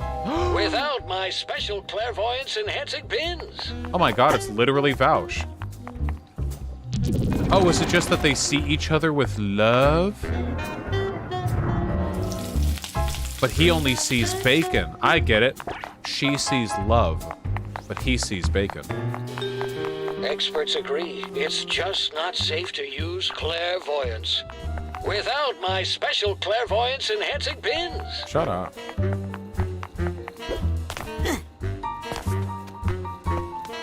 Okay, no, I still want to talk about it. Okay, this time for real. Okay, remember when I talked about the story idea before? The thing that I said that I always wanted to manga on. I've talked about it relentlessly, and I keep bringing it up over and over and over again. Okay. Well, I thought about something that I think kind of reaffirms some of the narrative and thematic points that I was trying to hit on. This is ADHD. You're right, we're not doing it. Where's the goddamn classroom?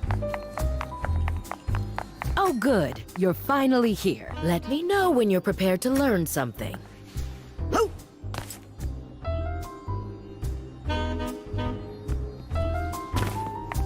I'm prepared. Don't wait. If I may speak. You may not. Class is in session. Wow. Can I ask? Please hold all questions till the end of the lesson. Agent Forsyth, that mission is being handled by experienced psychonauts. Do not bring it up again. Damn. When does class start? As soon as you get to my classroom. This isn't your classroom? No. This is. So are you ready, kid? Yeah. Yeah. And what are you ready for? Safety. Oh, you think the human mind is safe? Well, that's cute. I have literally done adventures, lady.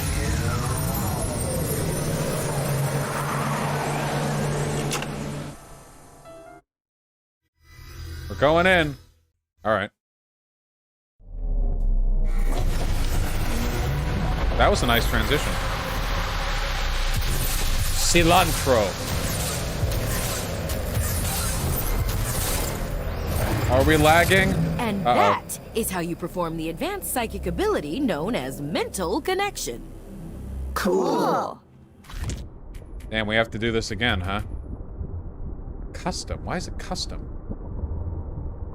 Why did it changed?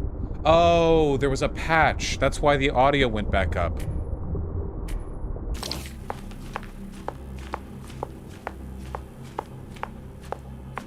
That didn't fix it.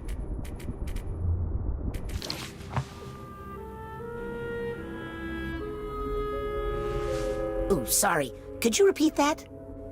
Sorry, kid. I warned you not to be late. I'm off to attend to some fiduciary concerns. Norma, take over for me, won't you? You can practice with some Who of the those fuck loose are you? ideas. Oh, you're one of those fucking... But Agent Forsyth, is it safe to leave all these thoughts out like this if you're not here? Norma, please. It takes more than a few rambunctious children to affect the mind of a trained psychonaut. I'm going to give this bitch PTSD.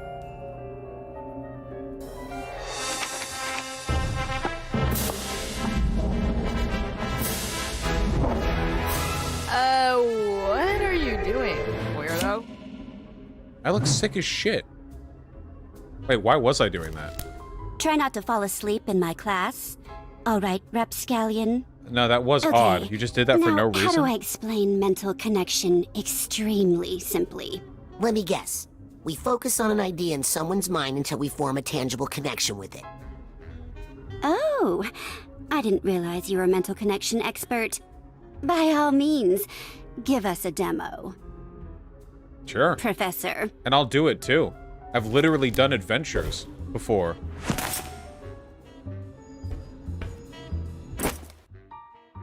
Mental connection. I guess we'll put it here.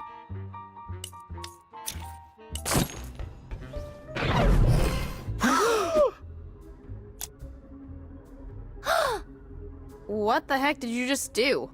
I said connect with the idea, not jump inside it like a hamster ball. Sorry. Old habit from the circus, I guess. Inside an idea, you can connect to other ideas to create links between them. If you say so. Not only is cilantro delicious, it's affordable and easy to grow in a window box herb garden. What the heck is that? What? You left a slime trail. It's like he connected the two thoughts together. Oh, now you're in trouble. Hey, Oh, it's the white thing. what's the big idea? Looks like disgust. Well, I'm sure it's not the first time Rasputin has created that thought in someone's mind. Why do they hate me so much? I literally didn't do anything.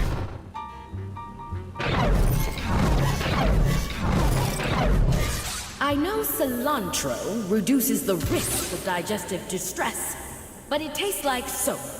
And honestly, I'd rather have the gas. True.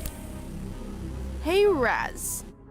If you can change Forsyth's opinion of cilantro, maybe you could change her mind about the casino mission. Man, we really are just fucking around in this. I don't know about that.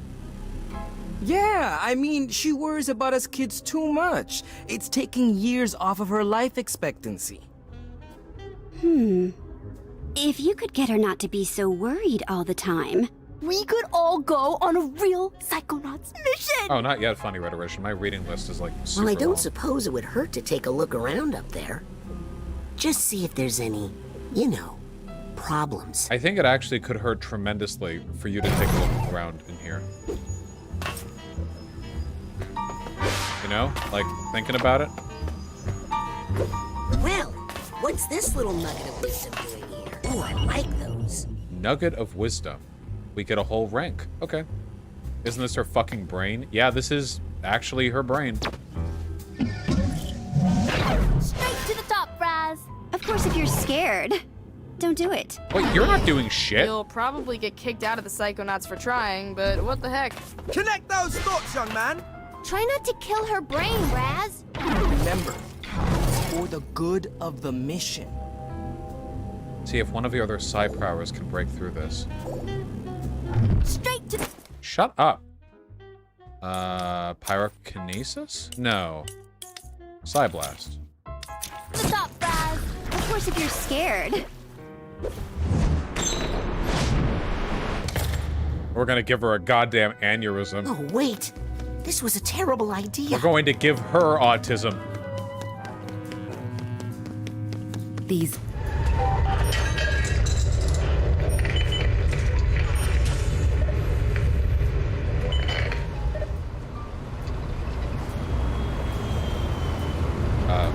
They just don't have the experience.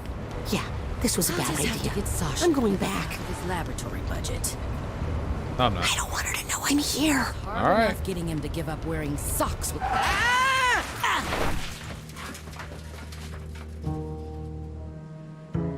Our Lady of Restraint Neurological Hospital. think Hollis said she was an intern here once. I always had my best ideas here. Let's just hope I don't run into Dr. Putz. Maybe trying to change her mind is a bad idea. What the fuck are you? A bad idea? Okay, No, thanks wait. for answering that I question. think that is a bad idea.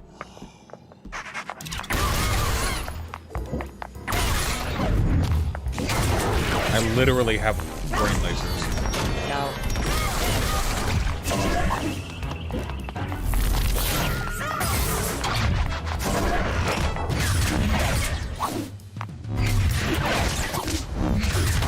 I wish I could just inception people's thoughts when I type them. Holy fuck. When talking to conservatives, sometimes I feel like No trying to room fix in here for childhood any trauma is a bad better way of ideas but convincing my them own. than any data or Speaking evidence. of, I gotta catch up to Hollis and try to change her mind about the mission. One of those appeared in your mind right before the thought slime stream. True!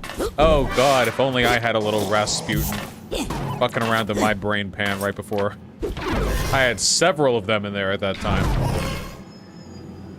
Here, let me clean up the bottom down here. I'll take this nugget.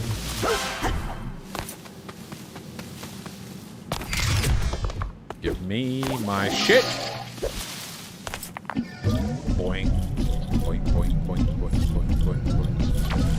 Just wanna make sure I get all I this hear stuff. some emotional bag. This hat box needs a hat box tag. Hat box tag?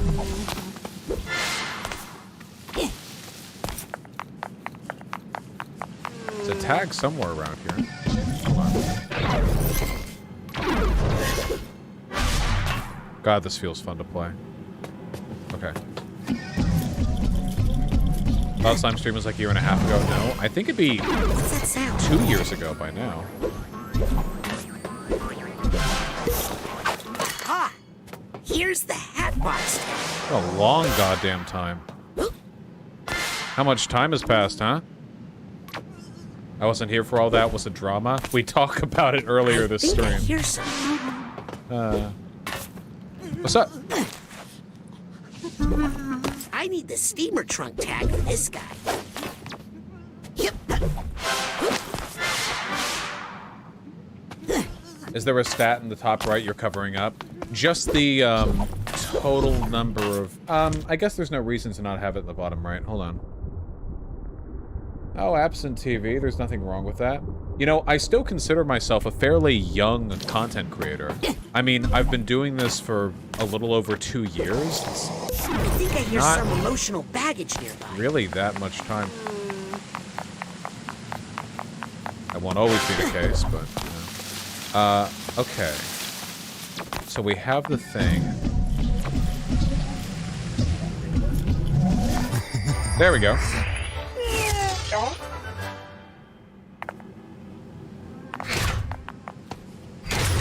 Give me money.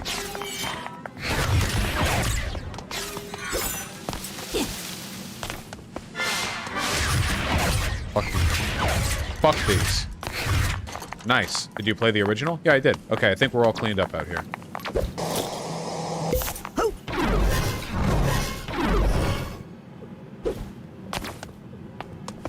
Do you all call other content creators by the real name in private, or people still just call you Walsh?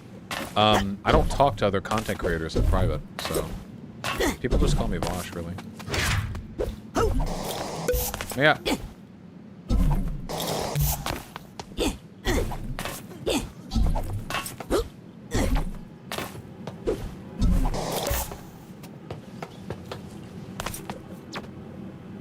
I suppose there's nothing up here? Through the front doors, then? Alright. Boing, boing. I think I hear something. Oh my god, look at the size of that kid's head! Can we Get not? into radiology, stat!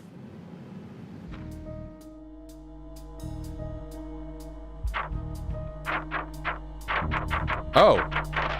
What? Well, sure. You saved another life, Dr. Potts. Oh, please. I was just doing my job. Oh. I heard the technique you used was developed by your intern, Hollis Forsyth. Oh, my intern? Why, yes, well, we did collaborate on that a little. I get it. The patient will make a full recovery. He's Dr. stealing her Hollis. work. All thanks to you. Mm-hmm. And your brilliant intern, Hollis Forsyth. Why, yes. Well, she has been a helpful assistant. Brain. I like the look of these. This brain has made amazing progress. Another life saved by the Forsyth method. The POTS method? POTS? It was my invention? That intern merely transcribed my dictation. My apologies, Dr. Potts. In fact, I was thinking of getting rid of her. I don't think x-rays look like that. What are you, a fucking doctor? You don't know. What are you? Hey, I got half a mind. Okay. I've got half a mind to look for the other half. Something Somebody- tells me it's not too far away. So many little collectathons in here. I wanted to hear about your manga, Pipo Sad. No.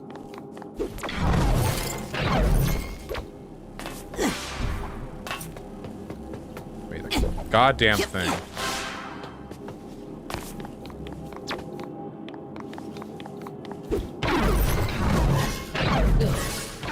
Believe. Ha! Good luck collecting your debts after I'm dead, losers.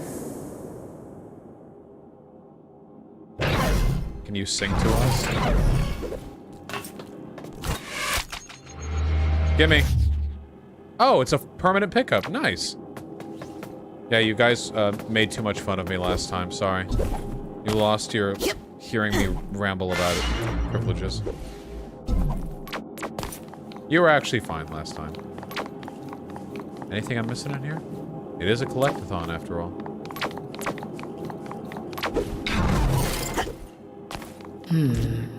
Memory vault. I remember these. Some minds try to protect themselves by locking away memories in vaults. Yes. At our current burn rate. Huh? That's no good. Maybe if I move some funds around. I could postpone paying those bills, but not these. Oh, that's right. You get the little slideshows. Dr. Potts is in the pits. This is the goddamn hospital. Look at how happy they all are. She's not happy. She looks smart, though. The Forsyth method. This guy's just mad that he's getting mogged by her, her shoulder width. Ah, this is nice and subtle. I love this game's sense of style, man. Other games would try to, like, make it clever. This one, he tapes... he tapes his name over her with the little nefarious smile. That's all we need. We don't need anything more. Then he gets all the credit. Changing minds through mental connection. Alright, alright. Ah. I see. Another grant is off the table for sure. Bet Gimme. the gastronauts don't have to pinch pennies like this. Gimme. Where am I gonna get the money Yeah, for that? open source. We're the first game's just like What this. if I eliminate some meals? I could cut my own paycheck for a while.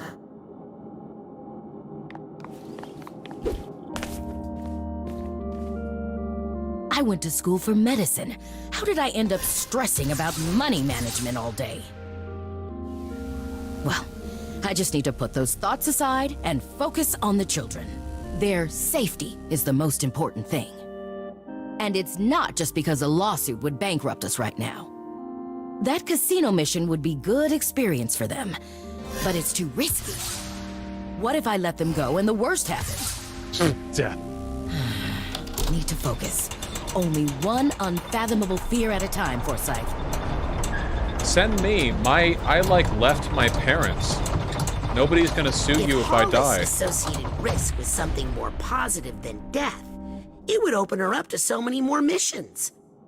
I mean, life experiences. I feel like this is highly unethical. Yeah, I see what it is you want me to do. I understand. I just don't agree with it. Give me your wisdom, Nugget. I love nuggies.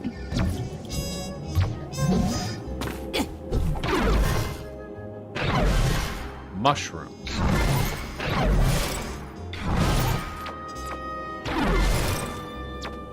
Socks with sandals. Okay, hold on.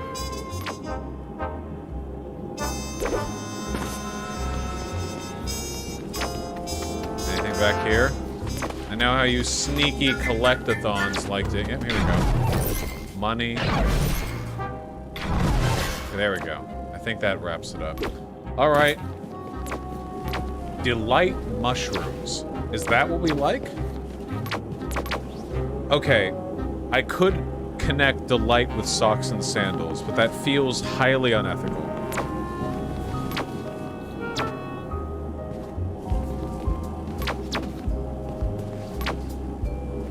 Do it? Can I? Wait, can I even connect that far?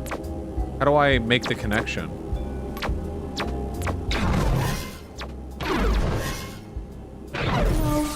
Whenever I see socks with sandals, it reminds me of my favorite German college professor. Whenever I see socks with sandals, it reminds me of my favorite German college professor.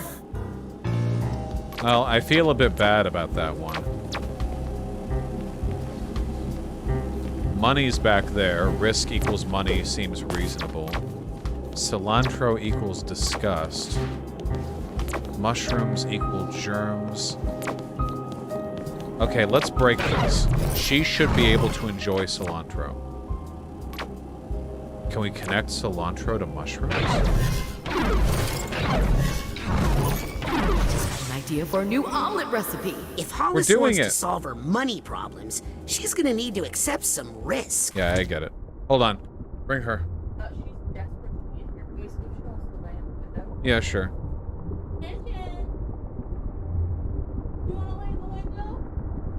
Man, she's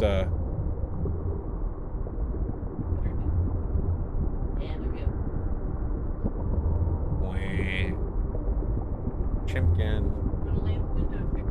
Chicken. Baby.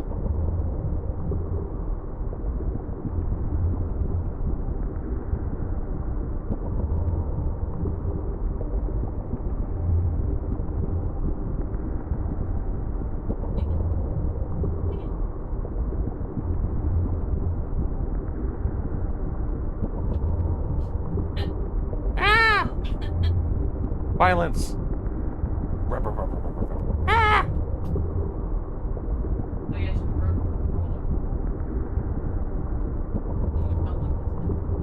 Oh yeah, she broke one of my game pads the other day.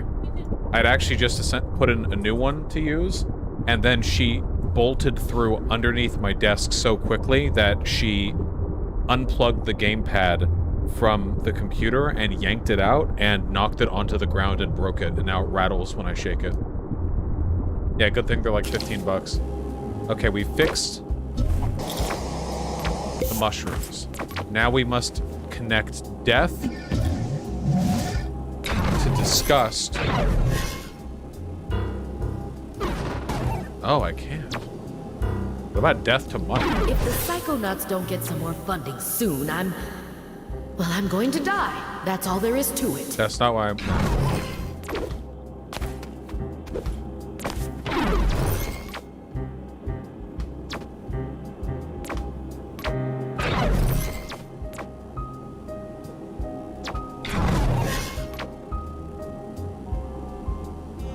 I definitely could not handle that stressful casino mission right now. That's not the change I was going for.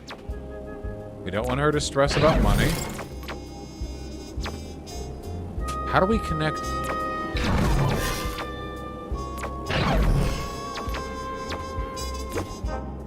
Okay. We've broken like all the connections, but I think we have to circle like all the way around, like this.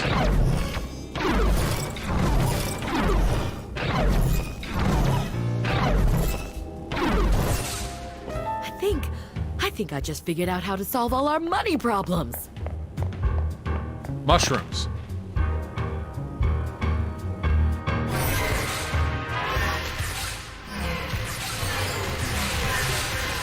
Oh, wait, is that...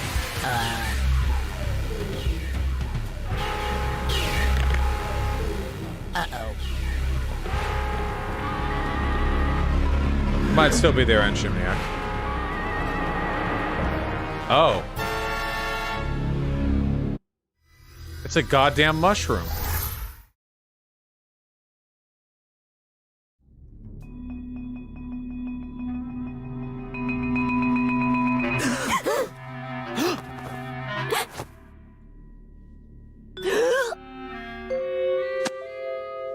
Hey, Teach. What gives? I was in the middle of a sweet hookup there. Guess what, kids? You all did so well on your lesson. How about we give your new power a test drive out in the field? You mean we're going on the mission? For real? Isn't that dangerous? Imagine like a Chad 14-year-old boy who says that when he gets woken up by his mom in the morning. Mom, I was having a sick sex dream and you just ruined it. It's like 6:30 in the morning. You know what they say, Sam. Nothing ventured, nothing brained. I don't think that's what... Let's roll. Heck yes! Cool. Right. These kids are all gonna die. Woo!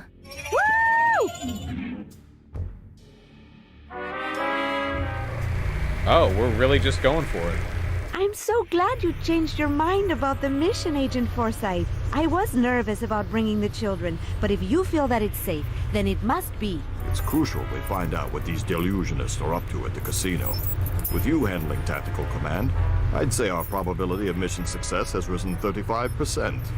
I'll take those odds. Now, how long till we reach the Lady Lectopus? We're almost there. Agent Forsyth, how are you feeling? Lucky. Well, we're here. Oh, that's a normal face we're Using making. a false identity, we've secured a high roller suite to use as our base of operations. Now, children, you are not to leave the suite. Like most casinos, the Lady Lactopus has a strict no psychics policy. That makes sense. I understand that. Be happy for this chance to observe Agent Forsyth in action. Teacup, this is Shoehorn. We are nearing position 1. I'm moving down the primary ventilation shaft, and Dustpan is approaching the front desk. Wow. Teacup, come in. Are you there? Thomas. Oh, yes. Shoehorn, this is... What are you doing in there, Sam? When Agent Forsyth finally blows, this will be the only safe place. She's got the right idea. That's not bad.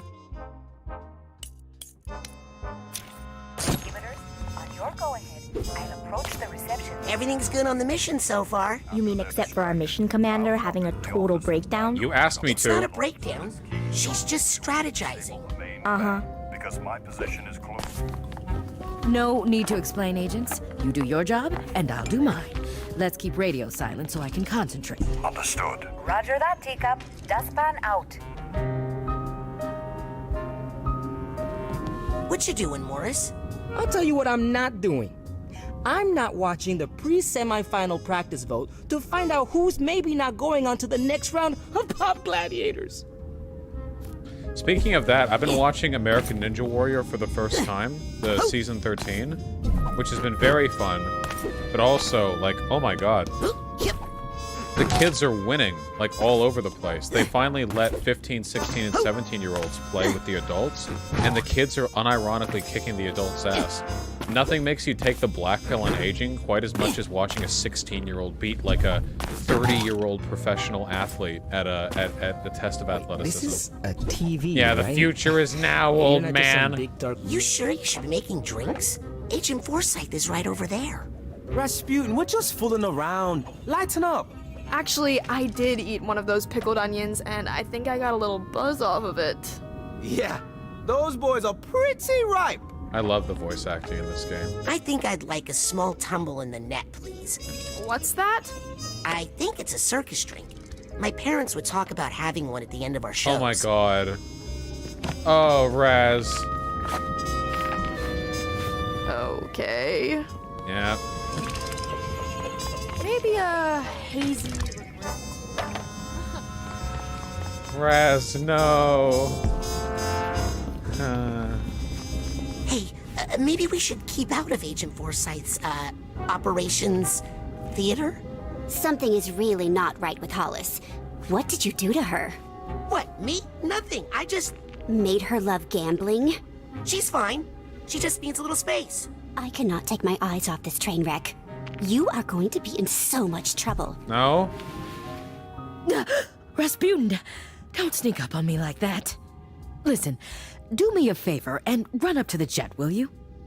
I need my dowsing goggles. I left them on my seat, I think. You wanted to be on a mission. Now here's your first objective. Fetch my dowsing goggles. Okay, but... Hurry! Our window of opportunity is closing. Why are we rejecting her on this if she wants All right, her... I'll be right back.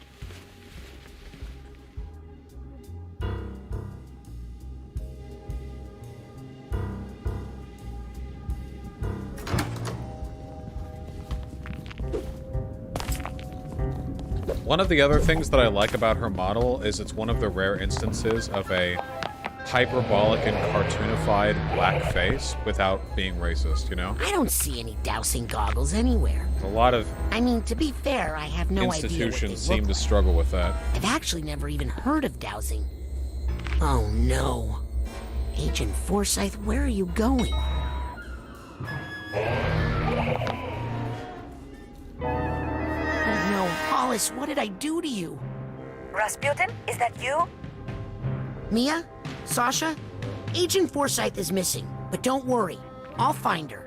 Hurry, Rasputin. We're in big trouble here. Yes, please find Agent Forsyth right away. Okay. I don't know how long I can hold on. I'm on it. What the fuck are you doing, dude? What the literal shit did you get yourself into? What would help on this mission? I can't go into the hotel. They have anti-psychic detectors. Hollis must have some way to hide it.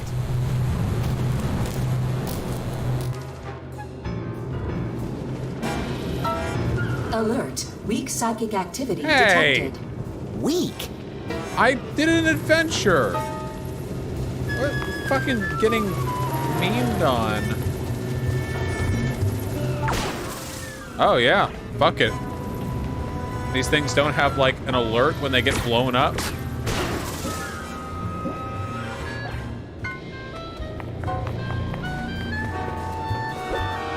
What did Lyft do that was cool? For a week there, rides to your mom's house were free.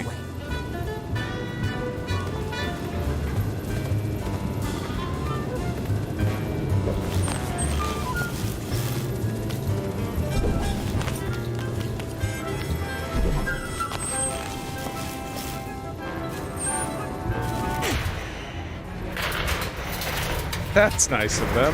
Yeah. I feel like they might notice this. Wait until Truman sees all the money I'm going to make. Hollis, wait! How the fuck is she gonna hear you? Oh god. Oh my god. Kid.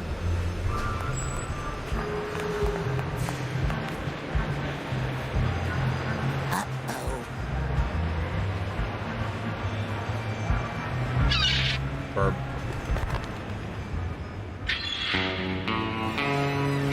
Mesdames et messieurs, faites vos jours. Ladies and gentlemen, place your bets. Don't worry, Agent Forsyth. I can fix this.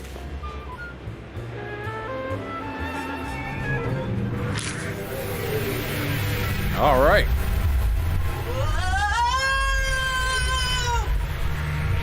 Mesdames et messieurs, rien ne va plus. Ladies and gentlemen, no more bets. Oh, I guess that's an option. I didn't know our boy could astral project that easy. Huh. Well, it's different.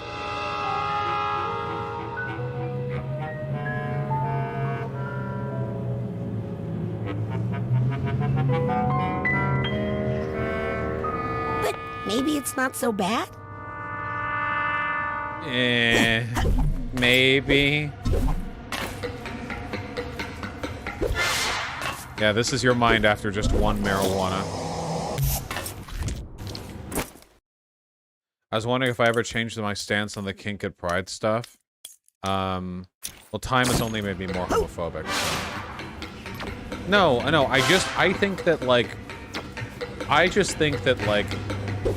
Pride should heavily center events that are accessible and relatively uncontroversial in the sense that they don't feature active and explicit sex stuff, because that can make it more accessible for kids who need support from queer orcs more than anyone else. Okay, that's my belief. All right.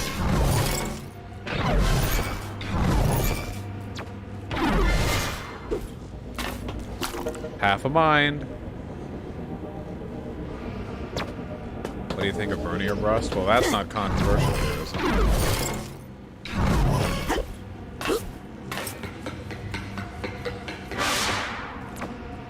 Risk. Okay. Any Discord debates tonight? Why the fuck would I ruin a lovely game stream with this game? With a Discord debate. Ugh.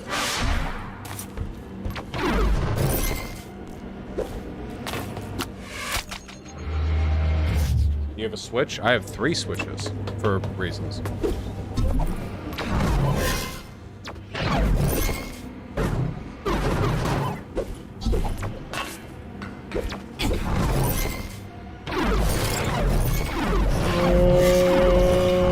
Nice. You jailbroke those Switches, didn't you? I don't know how to jailbreak anything. I know how other people do it, like, or I know why other people do it, but I don't know, so. Oh god, it's the keyboards all over again. Yeah, they're just backups. Yep. What are we connecting? Nothing. Uh-oh. Oh, that's kind of cool. We can't connect Risk to anything. We've made her fucking fearless. The fact the door closed behind us. Boss, you got a raid from him? Agent Forsyth? You in here? Oh, I don't like this one bit. Let me in.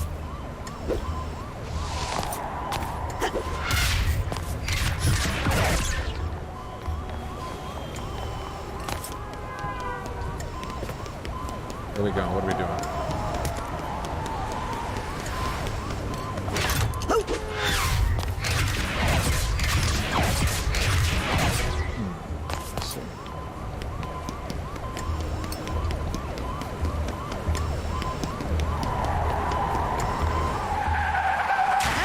Long ass ambulance. Oh no! Looks like Hollis had a spontaneous change in her worldview. Unrelated to my inappropriate meddling with her thoughts. Bro! Cope. No problem, Dipson. Who am I kidding? I need to find Hollis's quiet room again and break that bad mental connection I made. So that love of socks and sandals was fine? Oh boy. Yeah, mind stepping aside, buddy? This is an emergency.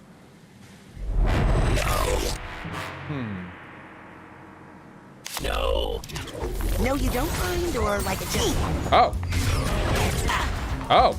Oh, they deal damage.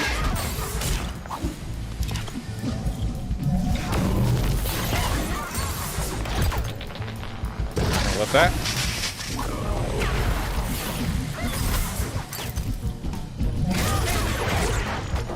Lay him out.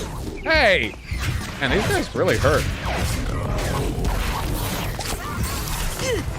Oh, these things are gonna kill me. Oh, it's like Dark Souls. This is what making a joke on Twitter is like. True.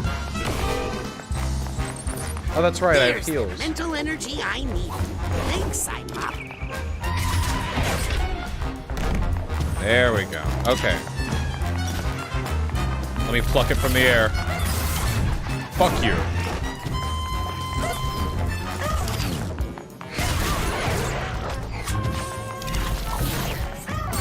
Fuck you.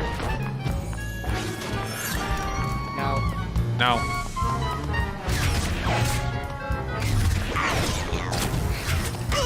Oh. Who's got the bomb?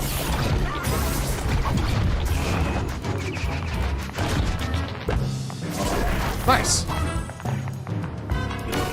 Woo. Pigeon is right to my right, by the way. You can't see her, but she's cute.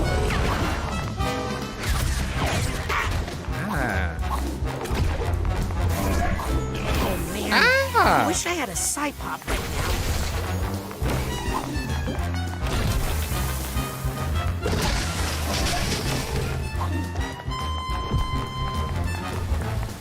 Come on, do the hit.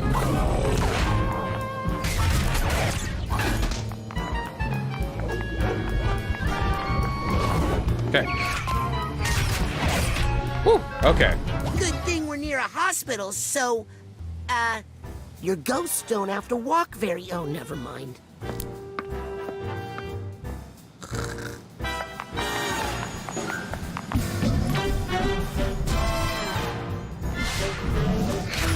Alright, let me heal up.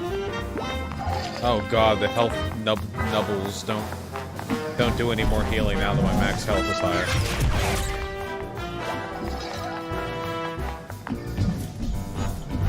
Anything in the bushes?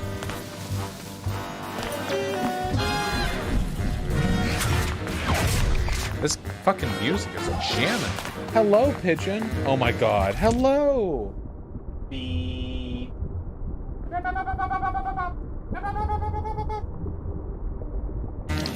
She's sitting on top of my computer. She loves it over there because it's so warm. It's the computer. It's warm.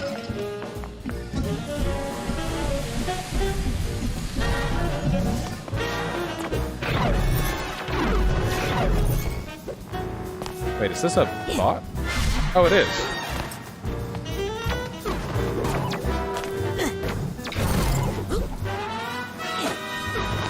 Let me up. Let me up. Yep.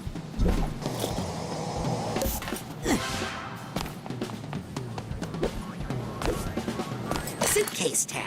Gotcha. Gimme. Oh man, there are 106 goddamn thoughts to collect in this one.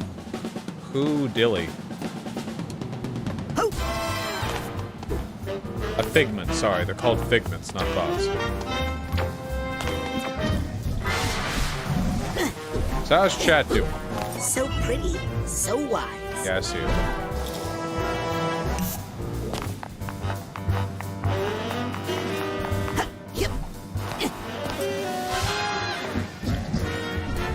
Not great, to be honest, but I'm vibing. Well, I appreciate the honesty. Hope things feel better soon. Okay, I think that's everything in the area. Check, gotta check, gotta check, gotta check, gotta check.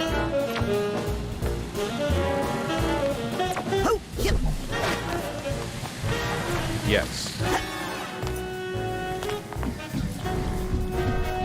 New player, everybody. Deal him in, stat. Okay. Here we are again. Come on, live, damn you, live! Huh? Full recovery! You did it, Dr. Potts. Call me Jack. Let's go for double or nothing. Woo! They're fucking.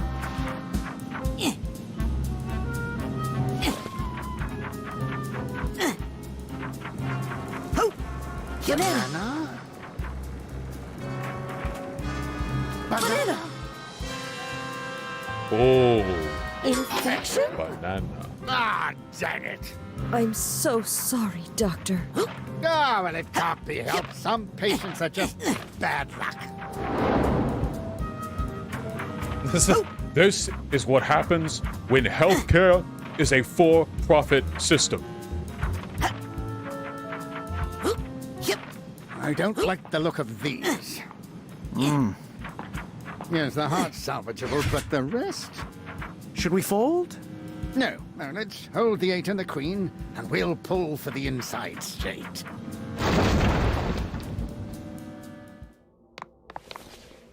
I see. Seems problematic. Huh.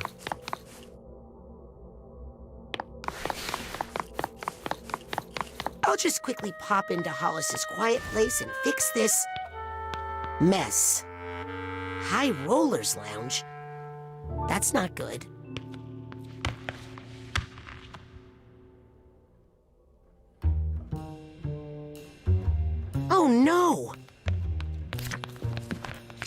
Rasputin, what are you doing here? Sorry, I didn't mean to crash your hospital casino. Oh, everyone's welcome in the casino. Without gamblers, how else would we make any money? No, you just can't be up here because it's the High Rollers Lounge. I'm a high roller. Wait! Agent Forsyth, I need to tell you! Ah! Ugh. What the? I'm a pot smoker, big pot toker. Phew. It's just the morgue.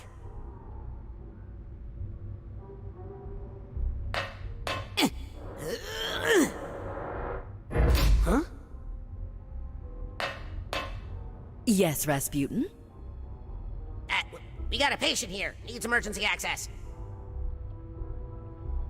Sorry, the table minimum in the High Rollers Lounge is, $3 gazillion. What? How much is a gazillion? More than you got, kid. Why is everyone cucking me so hard? Open up! My patient is dying! He needs fancy drinks! Stat! In my opinion, your patient needs an emergency dose of $3 gazillion. Jesus. I know this lady is like fundamentally a good person, but she sure is like predisposed towards being a fucking asshole. Hello, maternity ward. Yeah, sure.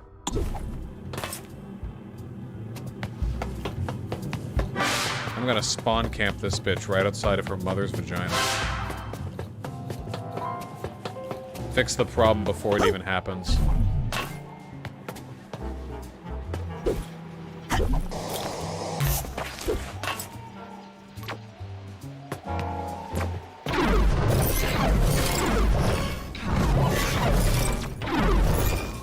Yeah, you thought I wouldn't notice you?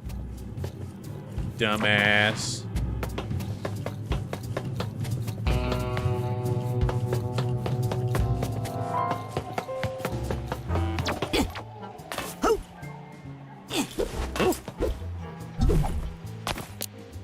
Careful, Raz. How did you two get in here? We followed you. We thought it would be fun, but... It's full of babies!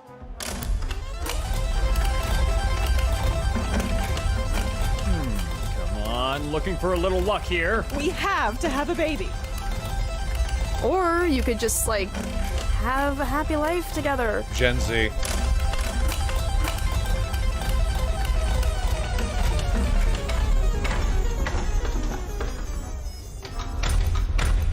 Oops, looks like the house takes it this time.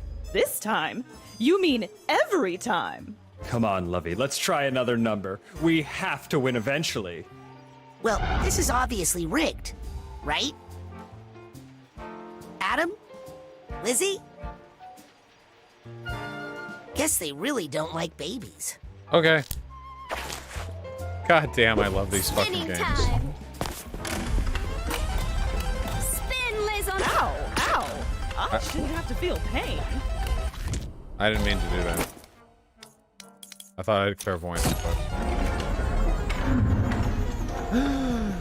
Look at me! I'm sad. I'm Pickle Rick. And we have a winner! Looks like this time it's 00. 00 is the winner.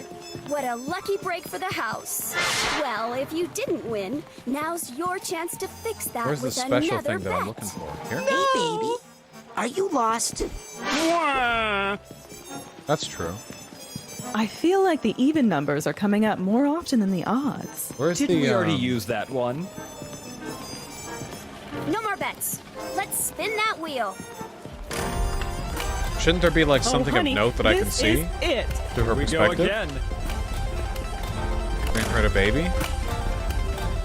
Where are your parents, baby? Wah. Wah. So, you here hoping to get a baby? No, I just love the sound of children crying. I know that voice I actor. see some people out there who could really use a child. My spiritual advisor told me I should avoid all primes. Careful. You don't want to jinx it. Is it possible to win this game? Heck yes, it's easy. Ooh, it smells like somebody up there already had a jackpot. In their diaper. I feel good about this. Honestly, people like us shouldn't have to work this hard.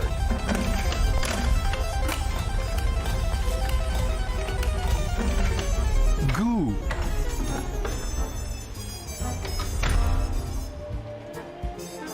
I have no neck control. Wah. So what's the secret to winning a baby? Oh, wait. You consider getting a baby to be winning? Huh. True. I think I hear some emotional baggage nearby. A lot of anti-natalists out here tonight. Of all the fiendish, flatulent frauds. Let's try it one last time. This game is rigged. You shouldn't bother. Shh. I know that, but don't tell her. She thinks we're really trying. What's that, honey? He said he thinks next time is our lucky spin. This is kind of macabre.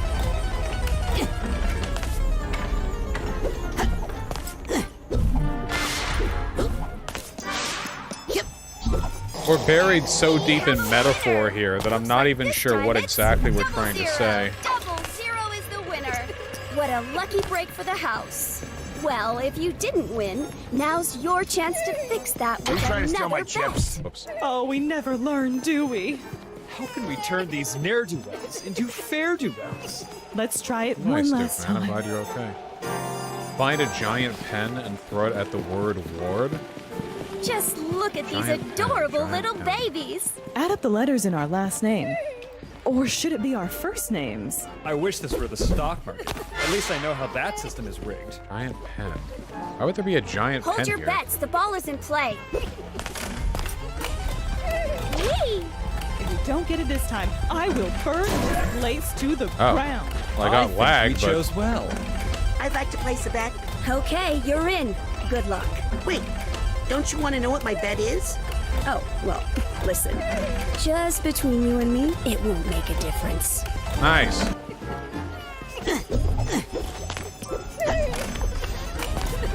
Ooh, I have to remember not to stare at that thing. Makes me dizzy. Fingers crossed. And toes. I'm glad we finally figured out the system.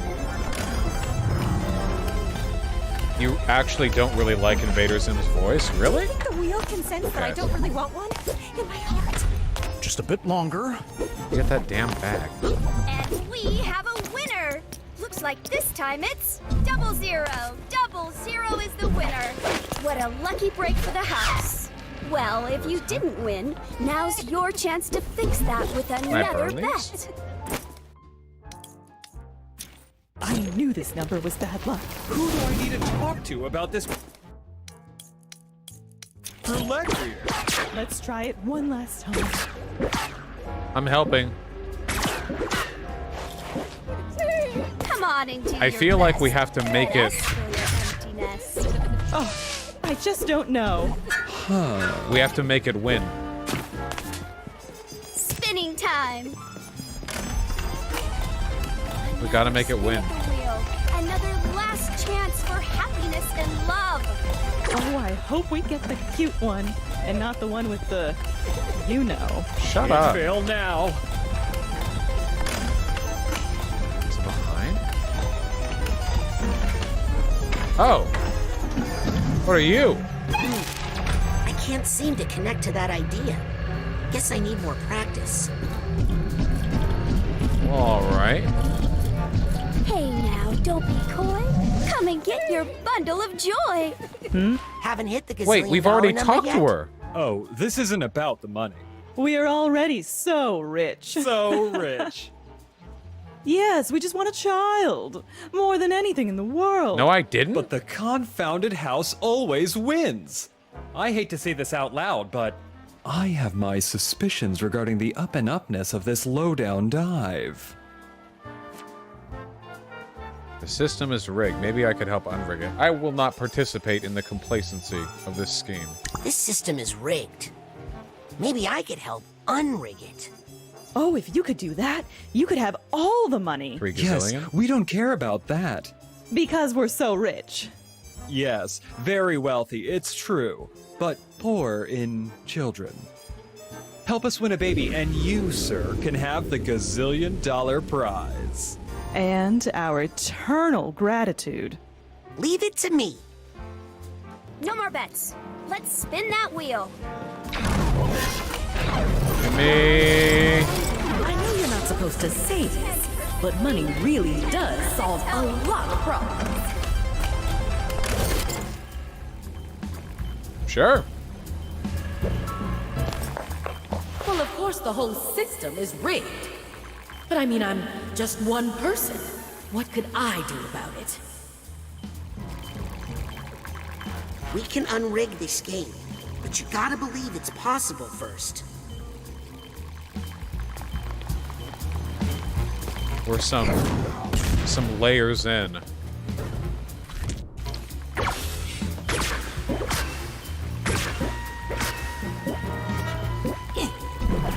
All right. Do these things detonate on proximity? Oh, oh yeah, they. Well. Yeah, they sure do. All right. Now we know. Give me the goddamn figment.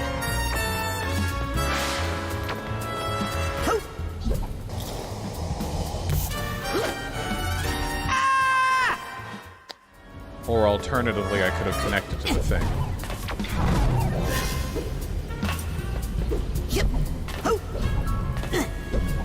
Alright. We're bipping and bopping now, folks. There's another fucking suitcase tag.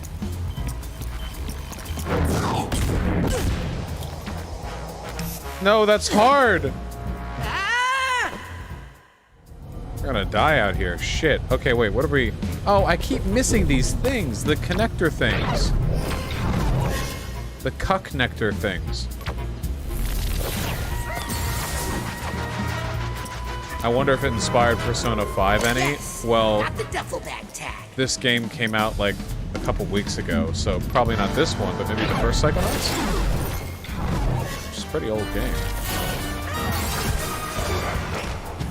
Get bummed. I love this music. Oh my god.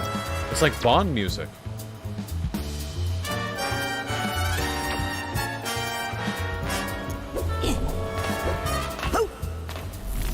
Oh wait, did somebody in chat just unironically do the thing where when they hear jazz music, they're like, oh my god, this is like Persona? Because that's the only time they'd ever heard jazz music?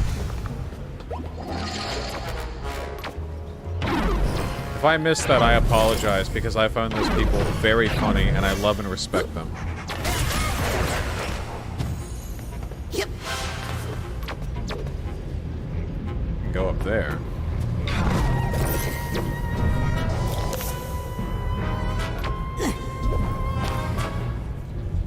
This music reminds me of The Incredibles. Well, The Incredibles was inspired by Persona 5, so that does make sense. Yep.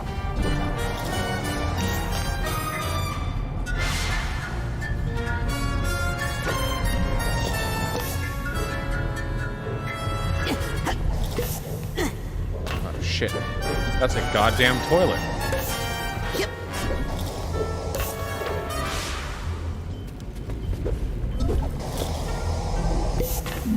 Wasn't James Bond inspired by Persona 5? No. James Bond's quite a bit older than that. James Bond was inspired by Persona 4.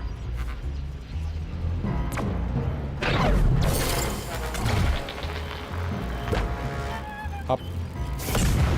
Nice.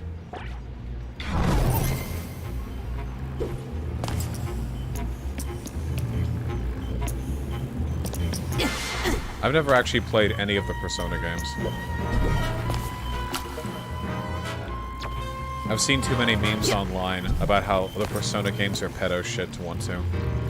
I already hate anime enough as it is.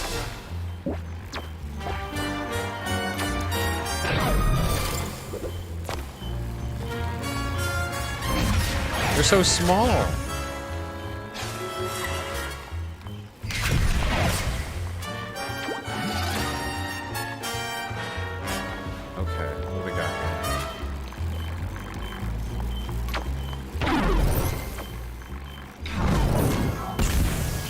Ow! Well, so much for being out of the red.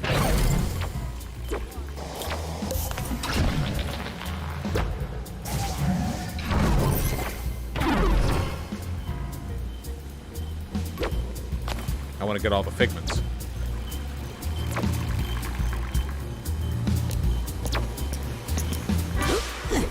Persona game fans are the same type as Genshin Impact fans. That's pretty uncharitable, don't you think? Because Genshin Impact is pretty bad.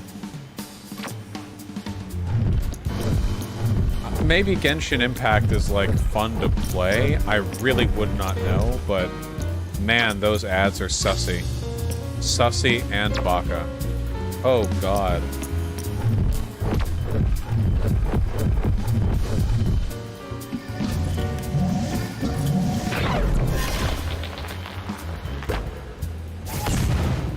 Okay, that's everything we need to clear, I think. There we go.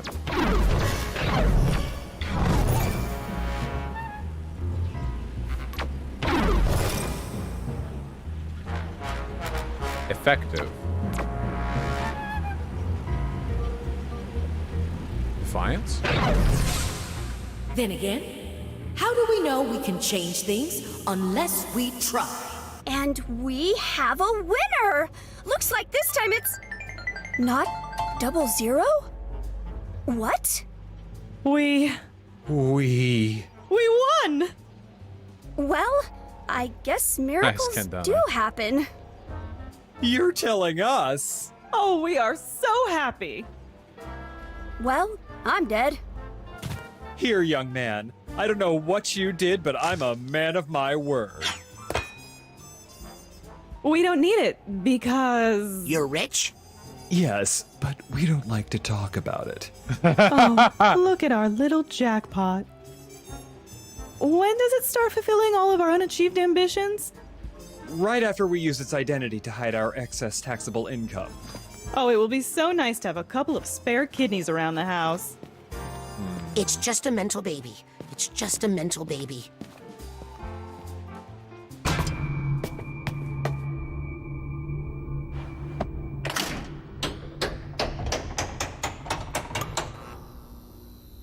Okay, I got $1 gazillion. One lucky card does not make three of a kind, sir. 3 gazillion. Okay, this is maternity.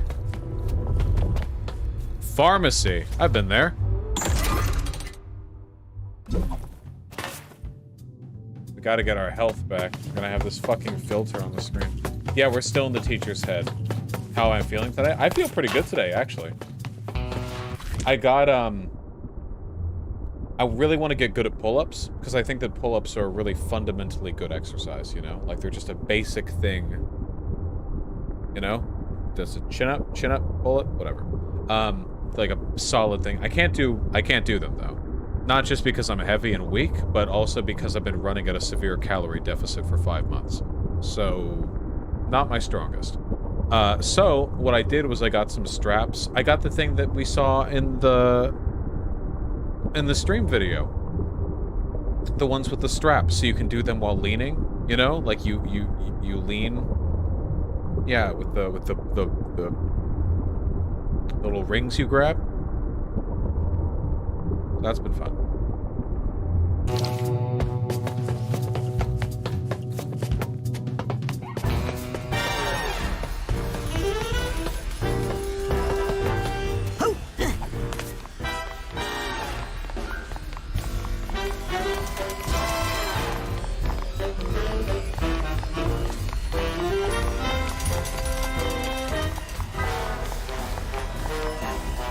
Injured lady.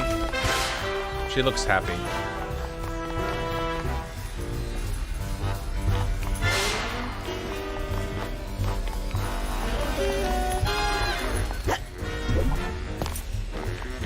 Goddamn it.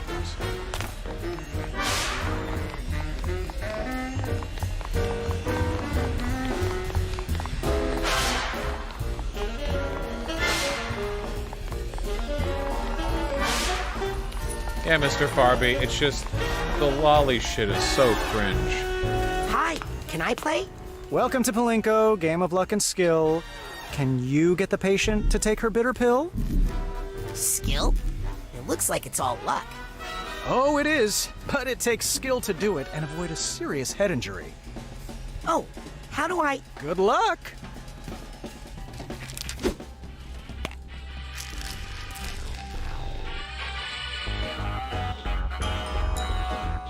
Oh no.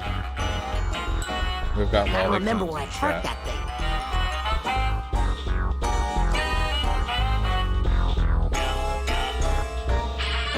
Let's go. Careful in there. No.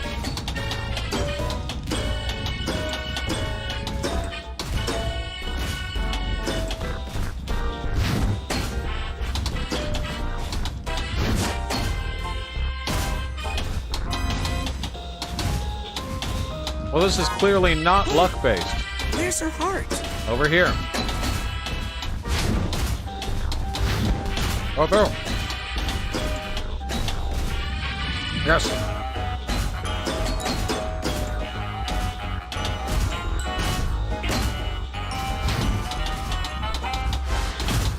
I got one. Nice, but it's not the stomach. Wait, you told me to go to the heart. No! Where am I? That's what looks like it's a gazillion dollars. How are you supposed to get in there? Just a pit stop. I gotta get this pill to the stomach. Let me up. No, let me up. Let me up. It's hard. I was wrong. It is luck-based. Oh boy. We're getting pooped.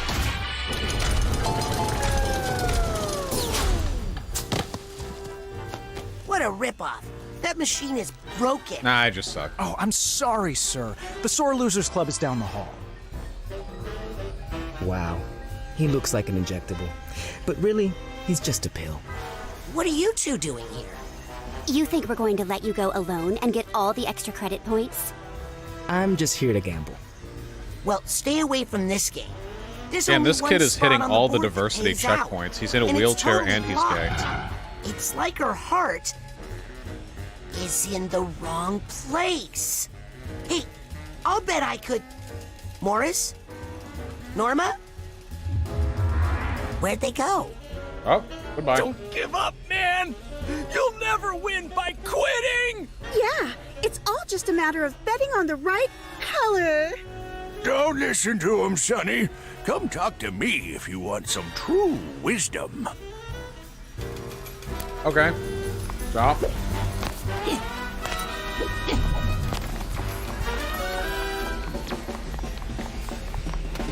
the right thing this time, guys. What's up? Maybe you should quit while you're ahead. Who says I'm ahead? I've sunk so much money into this machine and can't just leave it all behind. Actually, I think it's important to know when to quit, especially when playing Gruloki with your grandma.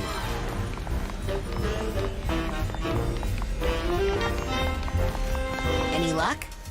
Luck's got nothing to do with it, son. I win with my brains. I got math on my side. A formula for victory. It's Kaiji. What's the anime called? Wouldn't the wisest choice be, you know, not gambling?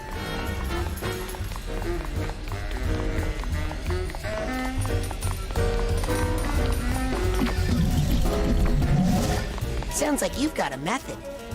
The secret is you have to listen to the colors.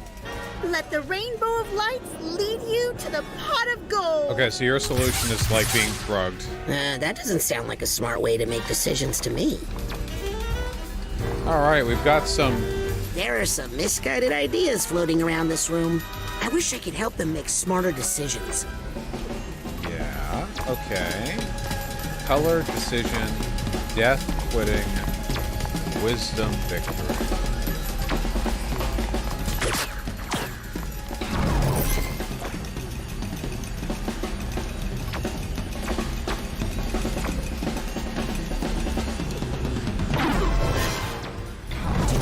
is to lose.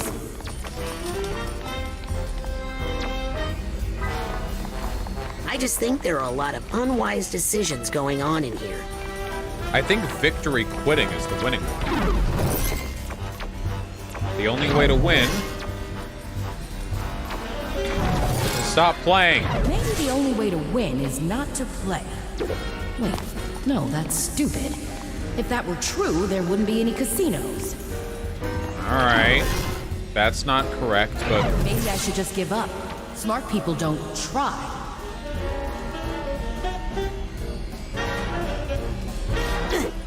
What about color equals death? What the fuck does that bring about? All these garish colors make me want to die.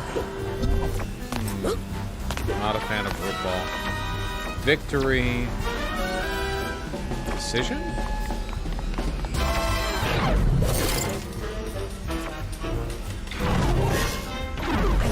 I wish I could help them make smarter decisions. Up my mind. He fucking interrupted her. Wisdom to decisions? Maybe. Might as well give it a shot. Wisdom. Decide to be wise. Oh. The trick isn't just making decisions, but making the right one. Sure.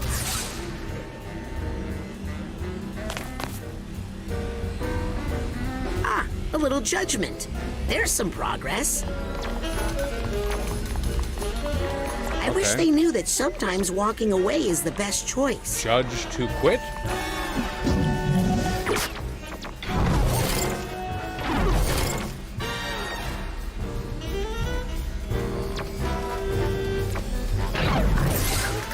Paycheck for a while. No. I could cut my own paycheck for a while.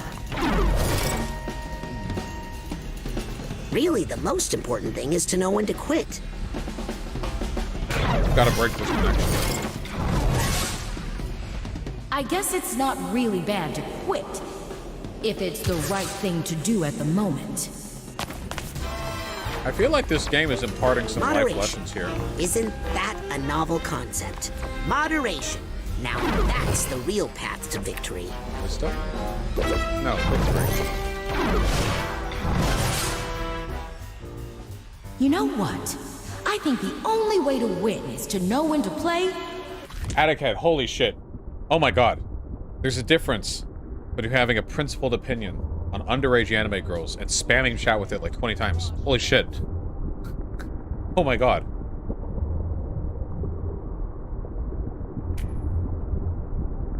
What about fucking victory and moderation? Pay attention to the game. And when to stop.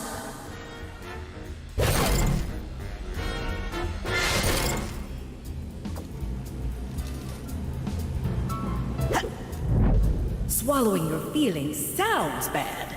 But really, who wants to hear about those ugly things anyway? Oh man, we're really... Even though making new connections is what got me into this mess, I think making a better one here is actually the only way out.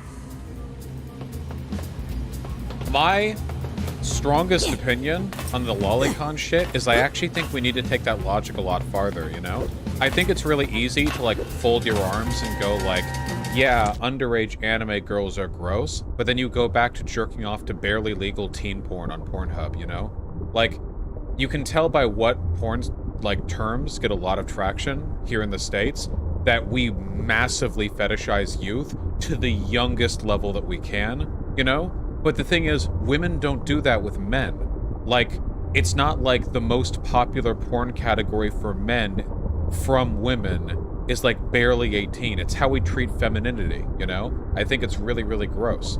So, I think the actual solution is that we should be, like, more holistic with it, you know what I mean? We should recognize broadly, like, maybe we do fetishize youth and women too much. Or in general. I just think we need to be, like, broader about it, you know what I mean? Isn't the thing with women that they want gay porn? Well, women do watch gay porn sometimes. I don't think that's the majority of the porn they watch. I think that, though it's changed with time, I'm pretty sure that a lot of, like, women's porn searches have become more like men's porn searches. Where, like, a decade ago, it was very different, but nowadays, like, a lot of women are looking for hardcore gangbang, throat pie, anal, like what fucking whatever else, you know?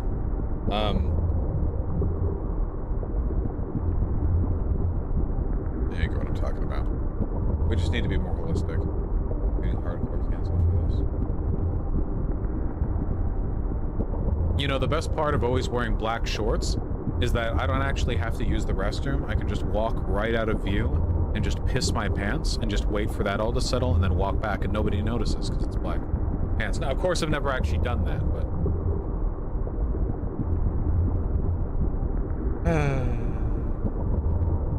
I give you guys such good content, okay?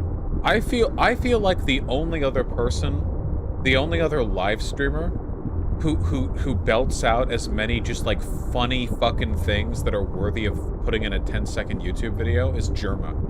I unironically think that's the level I'm in. Not in quality of content, because he blows me the fuck out there. I just think in terms of funny little dumbass quips, you know? I like Germa a lot.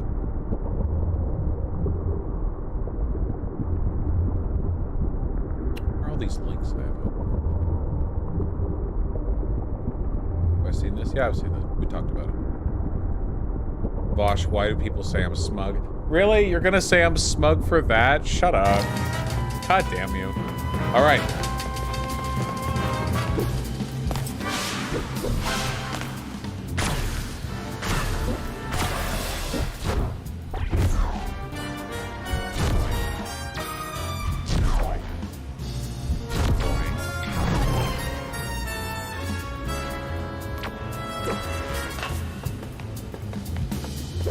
Do I play regular card games or no? I do not.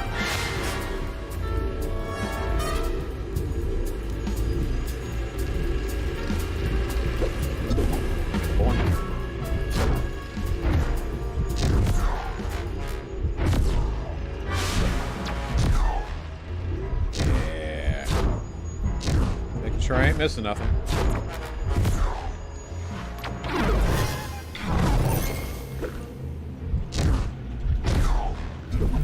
Not even Uno? Who the fuck plays Uno? Do you think I go to parties? Jesus.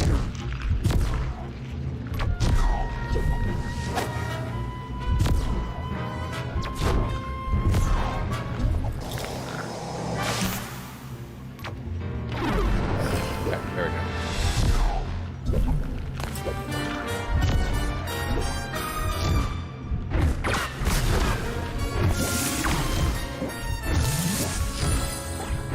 Uno isn't exclusively a party thing. Well, I don't interact with people in real life. I play video games.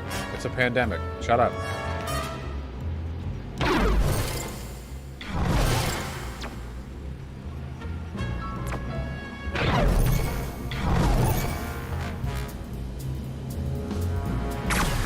There's an online version. Why would I ever play Uno online when I could play literally anything else? Jesus Christ. What are we connected to right now? Share. Share your goddamn feelings. You know, I think holding down all these feelings is giving me a bit of indigestion. Not a shit.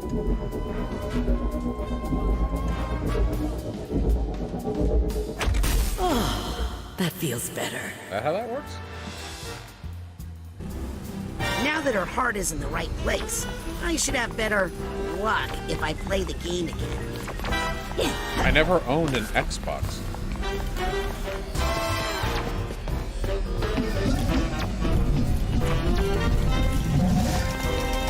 I want another shot. And even if I had, I wouldn't have played Uno. Over and... No, at the game. Really? Okay. It's an RE8 meme? Okay. Watch your step. But I think I've heard this meme before.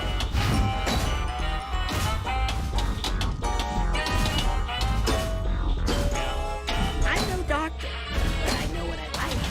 And I like What type of childhood did you have? I never got to have a childhood.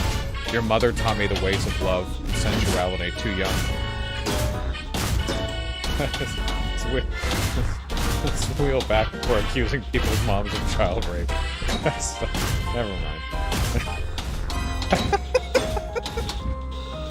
Wait, fuck. We messed up. Stop.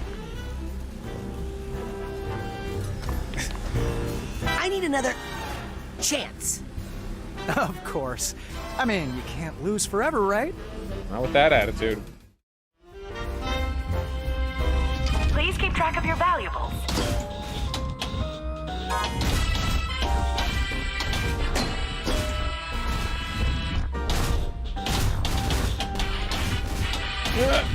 Nice. Look at the thing. Cool.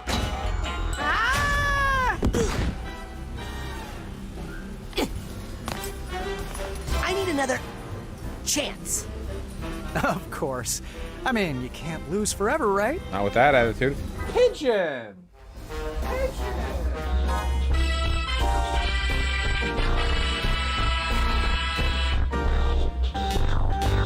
Hip hip. Remember, no tickling.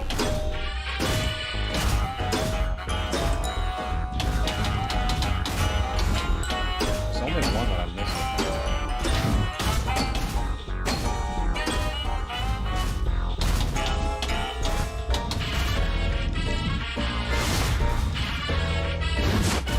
Okay, so the one we want to go to is... I'm cured. Thank you, Doctor. We did it! What? That can't happen. How did you do that? A spoonful of sugar helps the medicine go down, I guess. Oh, you're going down all right. Once the boss finds out about this. Missed But you one? ain't That's taking me okay, with we've you. missed plenty. I'm out of here. Oh.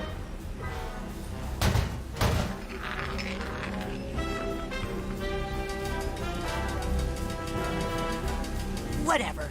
Give me that gazillion.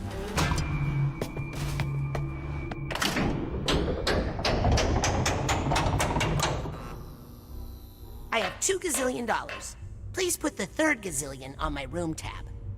Sir, we are offended that you would imply that we would allow mere double gazillionaires into the High Rollers Lounge. I'm making progress, but it's time to wrap this up once and for all. Sasha and Mia are in danger while I'm here gambling. Doctors only.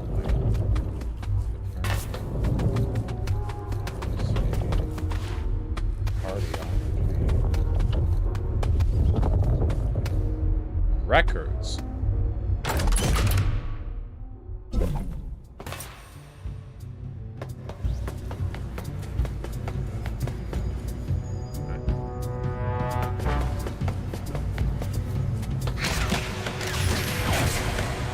Oh yeah, give me help, please. Please, yes. Oh my god, absolutely.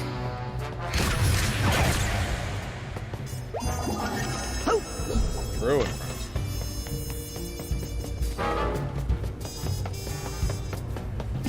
What's that sound? Oh. We found the tag for this one a long time ago.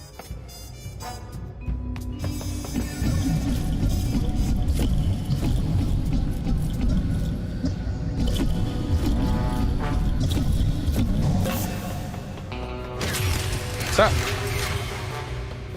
Pigeon, you are just losing it over there.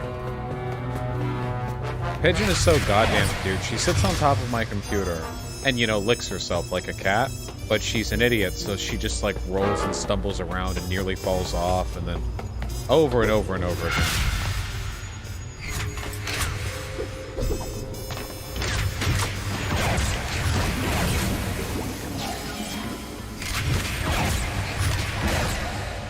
Is that a burnable poster? Good question.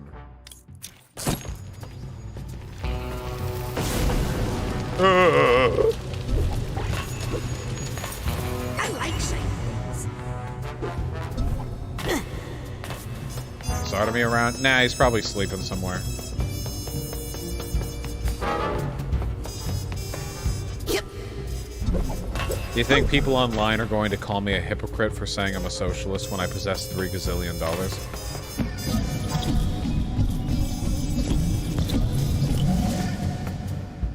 Would I be up for a debate? On what? We're playing video games.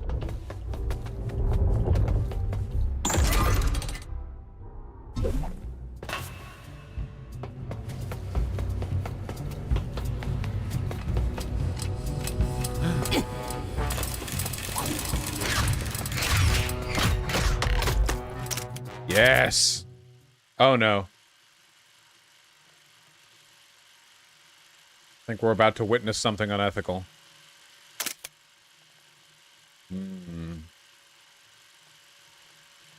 Plagiarism, golf, women, race, bad. Wait, race?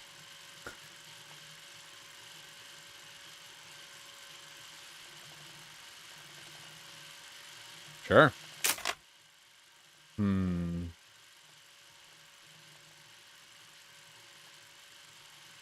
Wait, god damn it, I missed the fascism is always... Oh, no, Matthew Hagen, no, that's fine. Playing video games. Gotta stick to that. Oh, I see. Alright, well...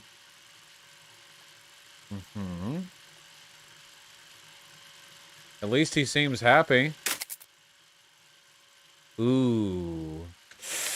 Yikes. This is not a good look, Chief.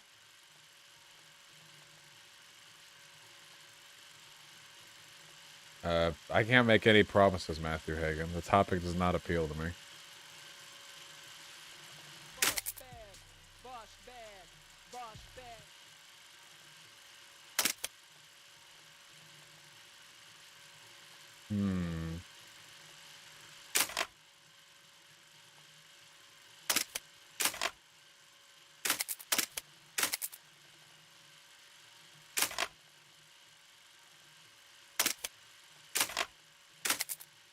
Okay, so what I'm thinking happened here is that she fucked up. This wasn't intentional. She meant to change his mind, but accidentally made him crazy. She reluctantly called in the Psychonauts, who mended his mind, and then recruited her because she had that talent. Exactly what we are doing, yes.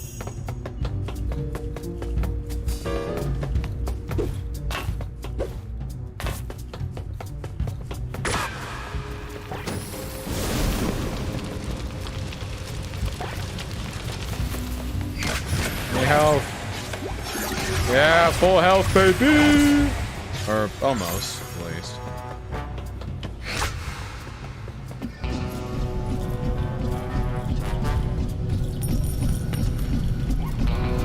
Well, Matthew Hagen, literally anything regarding TOS is going to be subjective. I mean, even harassment is subjective. Like, pretty much everything is subjective, except for just, like, flatly banning words, you know? I don't think there's a way around that.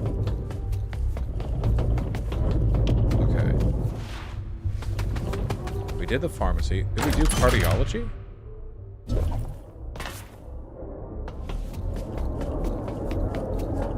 Evidently we did not.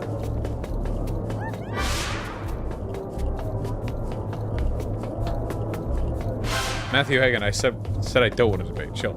It's all good. It's all gonna be okay.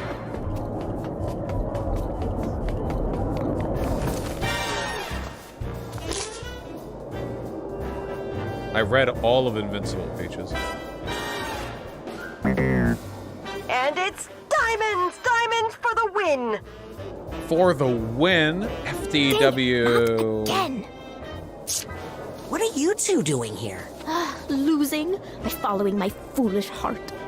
What are you thinking? Hearts is like a gazillion to one. A gazillion to one, you say?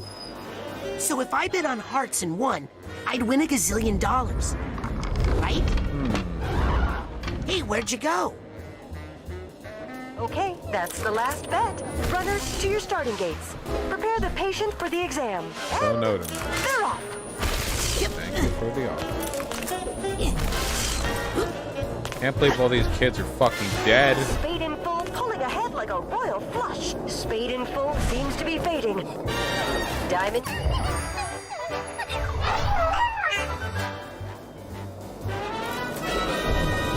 Oh, we have 11 upgrade points. We should probably do that, you know? Okay. We'll upgrade melee, because that's good.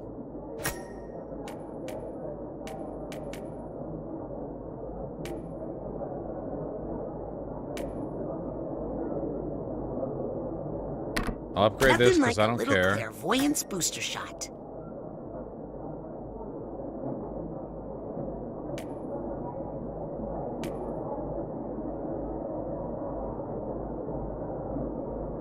Oh, damn, at rank 30, you can access the ability to look at dark thoughts.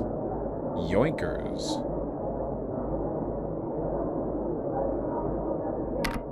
I feel like I'm finally getting the hang of these mental connections. Yoinkies. Soy.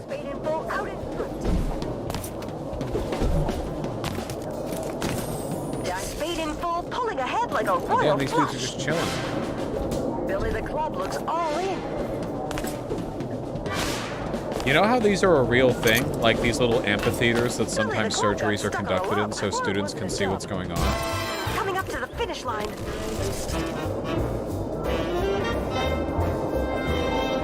And it's Diamond I hope Days that when I for the get my win. dick reduction Congratulations to the surgery, that it's winners in one on of their these. bets. Runners, take a hot five in the back. So can I go back to my room now? So a bunch of pre-meds have to watch as like a team of doctors haul it out. No, not Doctors funny. and nurses, Not place funny. your We'll cut bets. the Which joke race- here. I'd like to make a bet.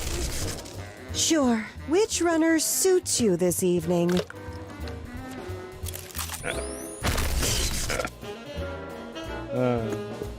Gotta follow my heart. I gotta follow my heart. What? Haven't you seen the odds? Hey, no one can lose forever, right? You don't know hearts. And they're off.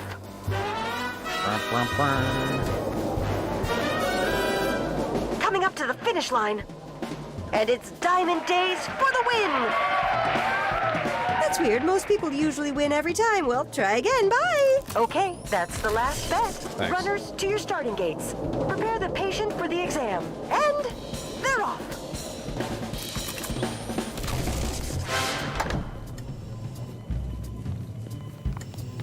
How we doing back here, huh?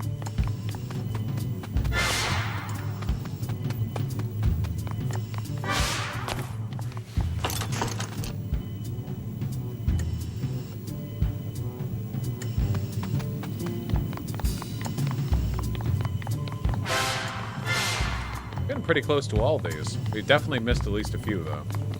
What's up? Hey, are you sure you should be racing?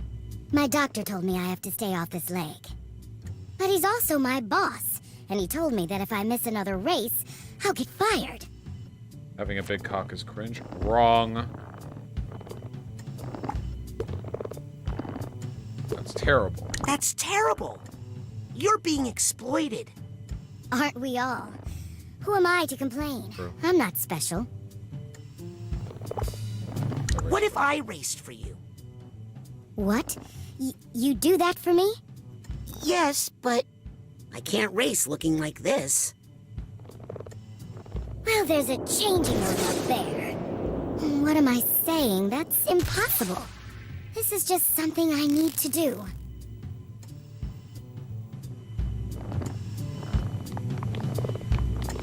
Yep.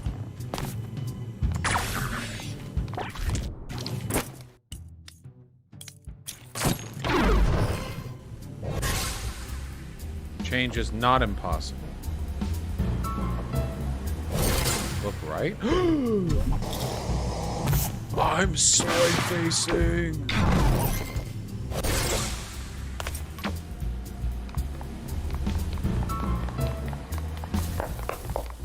Oh, different race, same runner. I can do this on my own. I don't need anybody's help. I can't need anybody's help. I hope that's not true, because I ask for help all the time. You guys ever remember the drama about the show with the big cock? There was some TV show made that was supposed to be like a comedy about some like high school. Was it a high school or college or something? This like a kid had a super big dick and it was just some fucking stupid drama. I don't think anyone cares about the show. But apparently when they tried to make that show, they were contacted by a person who claims to actually have the world's biggest dick, and he got like really mad that he wasn't made the actor, even though he's like 35 and unattractive. And also, the dick is never actually shown because it's a fucking TV show, not a porn. The Hard Times of RJ Berger? Yeah, that sounds like it.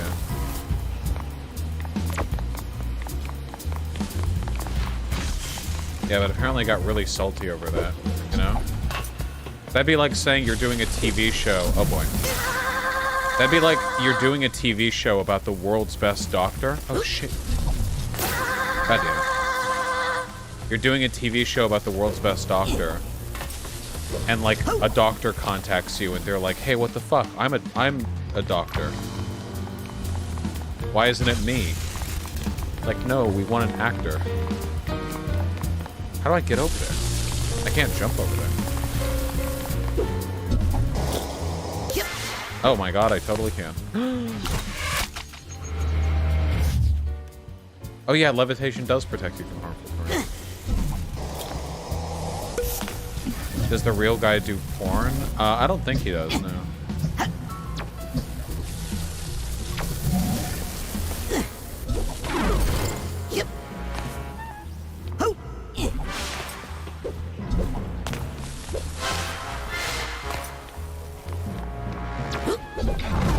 What a waste. It does seem like a bit of a waste, but I don't know. Maybe it's just not in the cards for him. Get it? Isn't his cock like 13 inches? I think that's what he's claimed, and he's had like an independently measured whatever.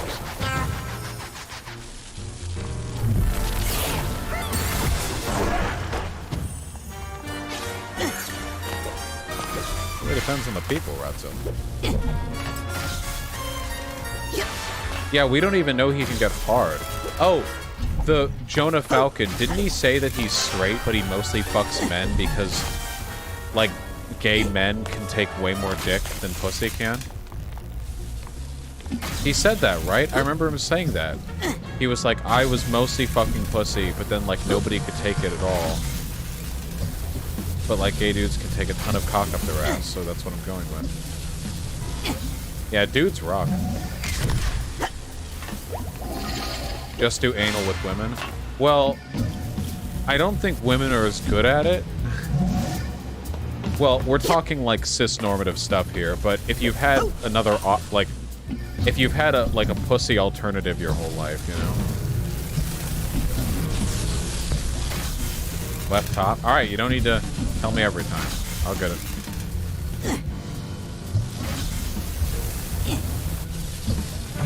Oh! Well, I've heard, Bainbridge. No worries, man. I love you. Winning is when you get help! Then again, life is more of a relay race than a wind sprint. Sometimes you need to know when it's time to pass the baton. All I have to do now is place a bet on hearts, and then take Heart's place in the race. Wow, this convo evolved so rapidly. Oh, it's not like it was ever that special. Prepare the patient for the exam. It's not like we were fucking talking about philosophical treatises. They're running so fast! I'd like to make a bet. And then we started talking about Sure. dicks. Which runner suits you this evening? I want to follow my heart. I gotta follow my heart. You never learn, do you? This time for sure. Okay, that's the last bet. Runners, to your starting gates. What's this? Heart's Content is not in last place. Amazing! Is there like, do I have any special abilities here, or do I just hold right?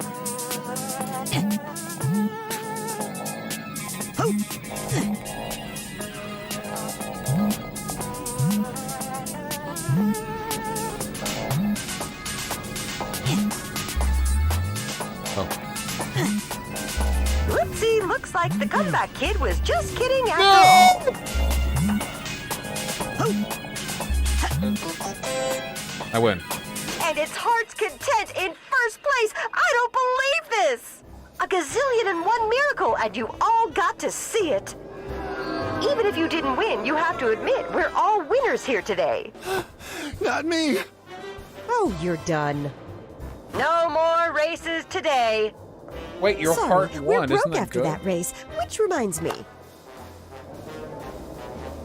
Don't forget to tip your nurses, you cheapskates.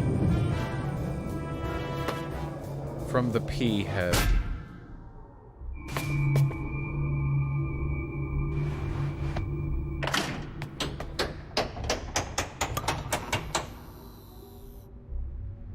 Let me in!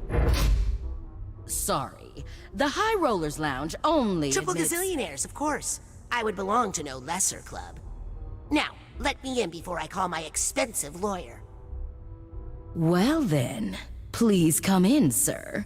If you're willing to take the risk.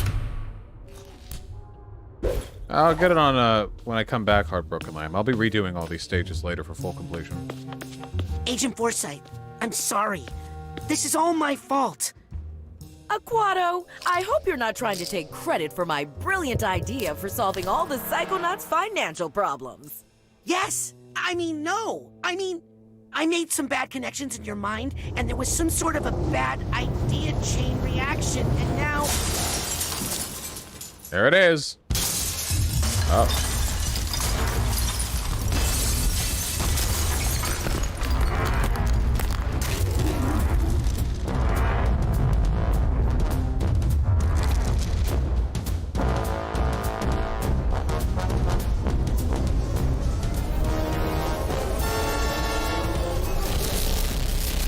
Who are you calling a bad idea?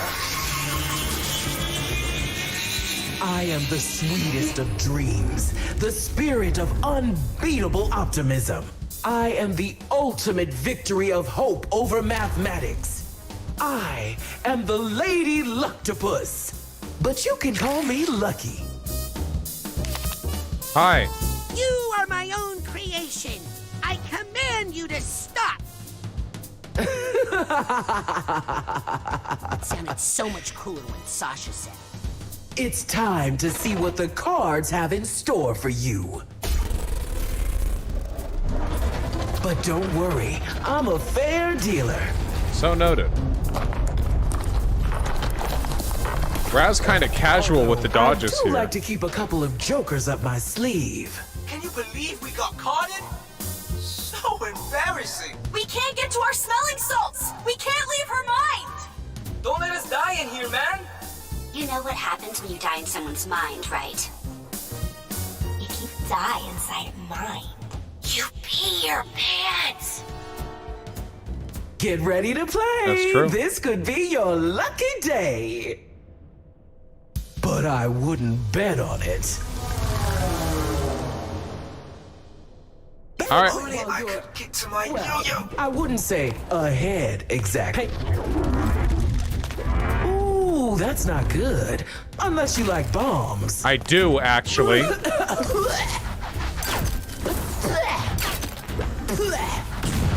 did a mosquito get in here? This car jail is really not cool. A bomb? Well, gee, that's a That was just the cover. The boy has...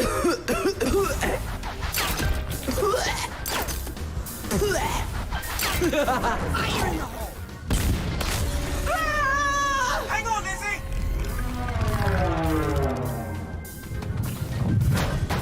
Set. Nice shot, Goober. All right, let's free the others together now. Hey, No, you two get out of you here guys before she still cards you IRL again. cyberbullying Try to me. wake up Agent Forsyth in the physical world. You sure? Yes, now beat it. Kid's got some spirit. I think he just doesn't want us to see him cry.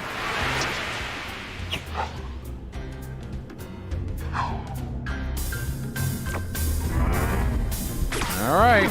Hit me. I have a graduate degree.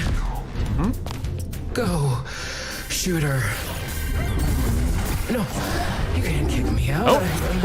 This is my casino. My God, there's so much shit.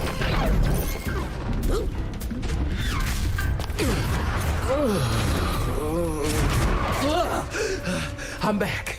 Back in action. How much did I lose? This is like Doesn't a tragic matter. character. Still in the game, still in the game. Because this is just a figment in the mind. No time to walk away. After all, I still have some valuable cards here. Cannon, Norma. Ooh, I need to cover up that blemish. I'll admit, This battle has my the situation is not ideal. Looks like it's time for a fresh deck. Oh. Gambling bad? I am super anti-gambling. I'm unironically very, very anti-gambling. I think we should have severe laws cracking down on gambling. Bomb, because that's what you got. Oh, that was my health I just threw away. No, no. Please don't hold your feelings for Norma against me. Gotcha. That's my friend right there. It's a bathtub. Ah!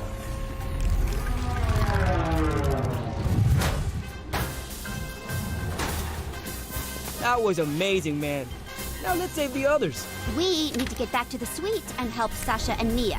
But clean up the rest of your mess, okay? Kind of valid in this case. Got me there, Norma. Walsh is anti-fun? Dude, I'm sorry. Gambling Everything fucking destroys so many people's red. lives.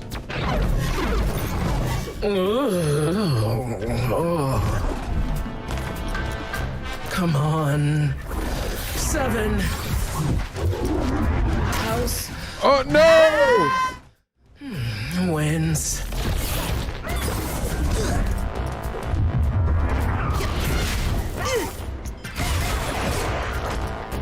Like, what if we could keep gambling but just destroy the monetary connection, right?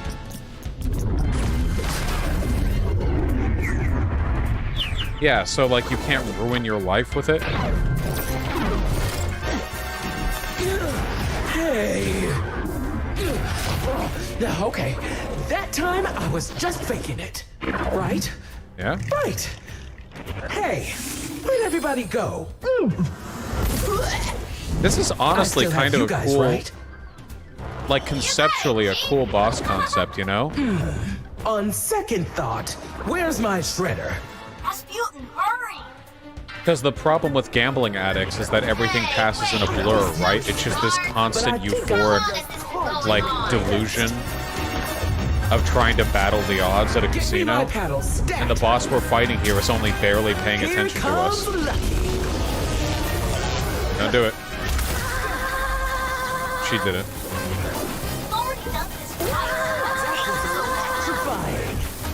Wait, which... Wait, I'm trying to press the button. Someone say, hit me harder. There it is. It didn't work. That plan didn't work.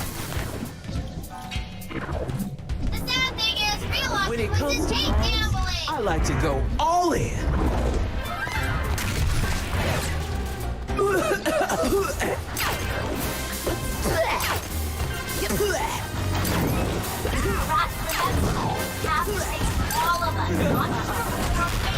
I got it. Now to bomb that weak spot. Ha! Time to make it rain. Gimme. Can't wait to scrap some of this experience later! Hey, she blew up my bomb with a bomb. Where? This town is prone to excess. Where? I love it. Drop it. Drop it. Oh, right in the socket. Oh, hey, that reminds me of a funny...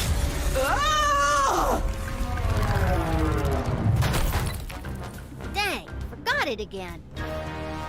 Okay, you can actually borrow my board for a whole week for that shot. Woo! You Yeah, two go I'm help the sick. others. I just have one last thing to do. Come on, I understand. He doesn't want his friends to see him take a life. What? I caused this mess, and now I'm going to finish it. There are like 4 layers to that. I'm on a roll.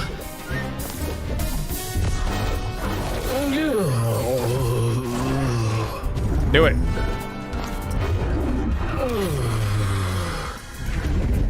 Hit me. I will. I'm on a roll. House always wins. Lean. I have.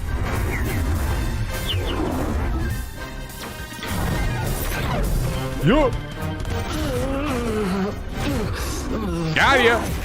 Why would you destroy me?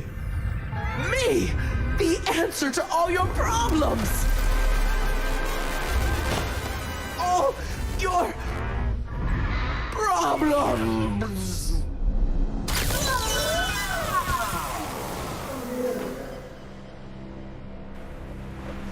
That slapped.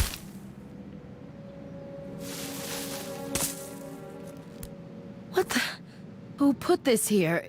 It's all wrong. It's all wrong. Tear it all down. Wait, what are you doing here? You can't see this. It's your brain. Agent Forsyth, hold on. I can explain. This is all my fault. Good. I used mental connection to change some things in your mind, to make some new connections. I didn't think... You did what? I'm sorry. That explains everything. I knew I wasn't this stupid. I mean, I have a degree in mathematics, you know?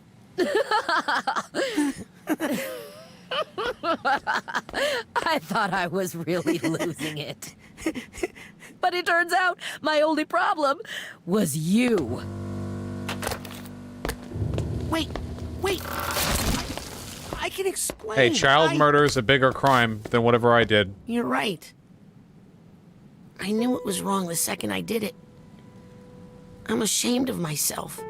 I violated your trust and very idea of what it means to be a psychonaut. I guess I'm not ready for this after all. I'll pack up my stuff. You don't need to do that. You're right. I don't even have any stuff to pack. I'll just go. No. Listen. You're right about violating trust. What you did was wrong. Very wrong. But, truth is, I pulled a similar stunt once. Really? Only the person whose brain I messed with, I couldn't put them right again. They had to call in the Psychonauts to undo what I did. That's when I met Truman Zanotto. He taught me how to apply my powers in a responsible way. The Psychonauts, we're not here to change people's minds, Raz. Not here to fix people. We're here to help people fight their own demons. The ones they already have. I'm sorry. I'll never do it again. You're not at camp anymore, Raz. Kitchen is People could screaming right live or die on this mission. The mission! Yeah. Meanwhile... Zip it and gather round, class. Where did you... Did you not hear... Oh, okay. Let's read donos. Well earned, I think. Let me mute desktop audio, because I don't feel like going into the game audio settings. Wow! Alright. You mind if I just, like, pee? Give me a second. Whew. Well, hold on, wait. So many tabs open from earlier, half discussions, things that I was going to get to. But you know, there is nothing wrong with just sitting down and taking some fucking time to play video games, you know?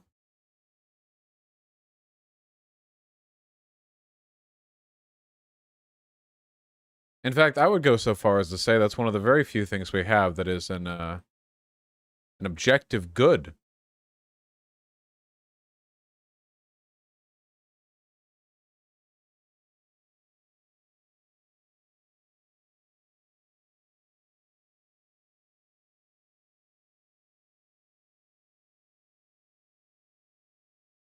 Hold on, sorry.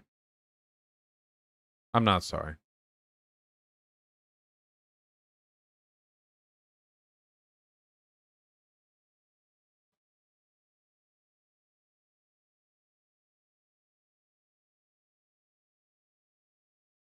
No.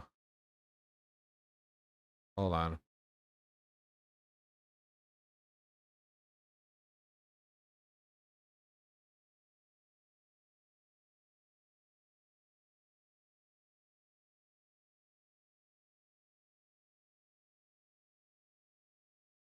All right, we did it. Let me pee. Yep. Yep.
All right. Oh. Okay. Sorry. Walsh, your shorts seem a little darker than last time. No, it occurred to me that I'm streaming slightly longer than normal, and I hadn't gotten up to pee that whole time, which also means that I haven't stretched this whole time. I didn't realize how stiff my body was. Ugh. God. Oh, you know what's kind of fun? I haven't seen this in a really long time. I have a... It probably wouldn't show with stream lighting. I mean, for God's sake, the light behind me is blue, but I've always had a really prominent vein running about yay far. I mean, it's always where they've taken blood from and stuff. But when I got fatter, like around 260, 270, 280, the vein stopped being visible. But now not only is it visible, but other ones on my other arm are visible that I haven't seen in a really long time. It's just weird, you know? All these tiny, subtle little things that you get used to, or get used to the absence of, and they all change so quickly. All right, yeah. I wonder how light I'm gonna end up being.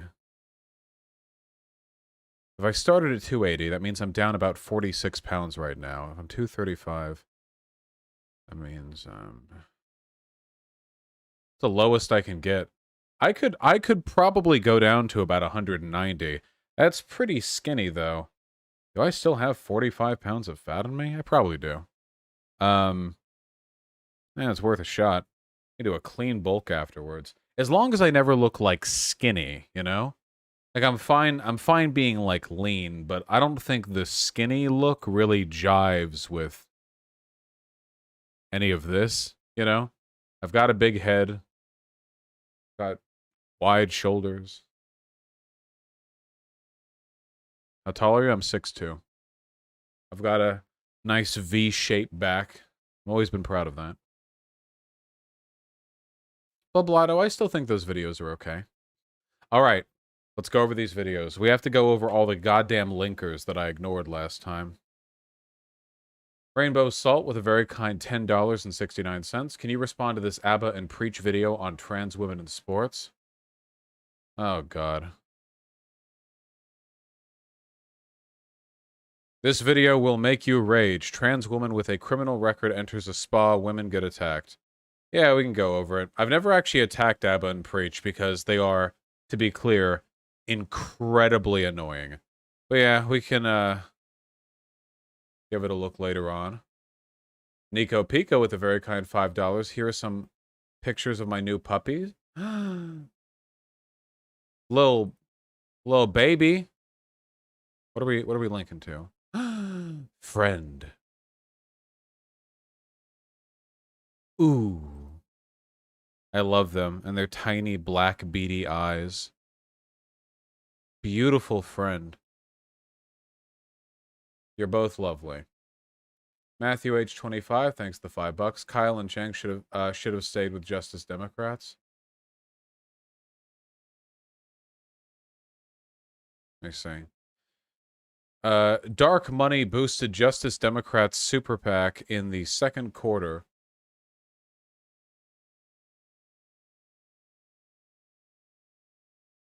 Received $250,000 in donations from dark money funded groups and super PACs in the second quarter.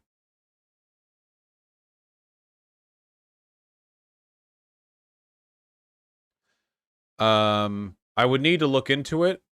This is literally just a Medium article. I would need to, like, actually look into it to determine the legitimacy of this.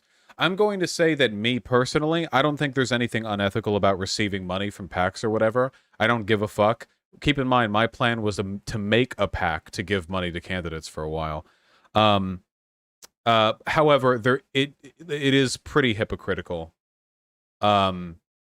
To go on and on and on and on and on about how you reject dark money and then you end up taking dark money. I'll look into it, see if anything more comes of it. 187th Saint, thanks to $5. GameCube be like...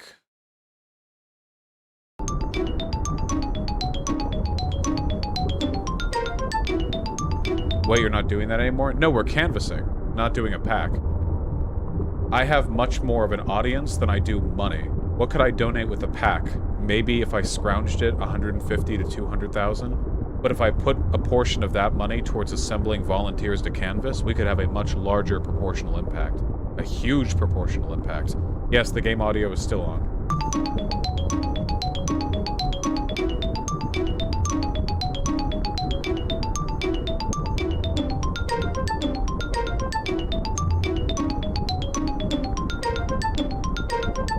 What's happening?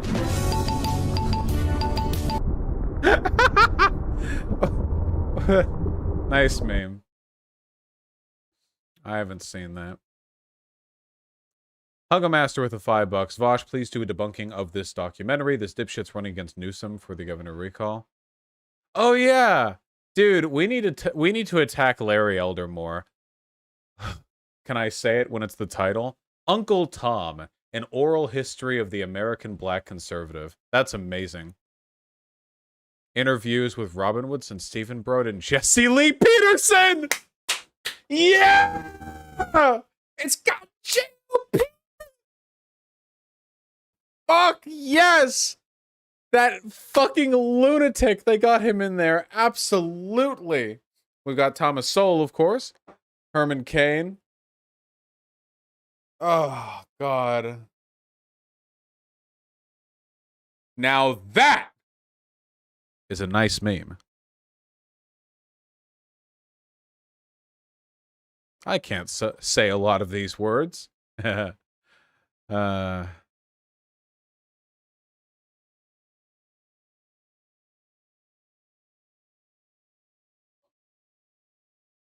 All right.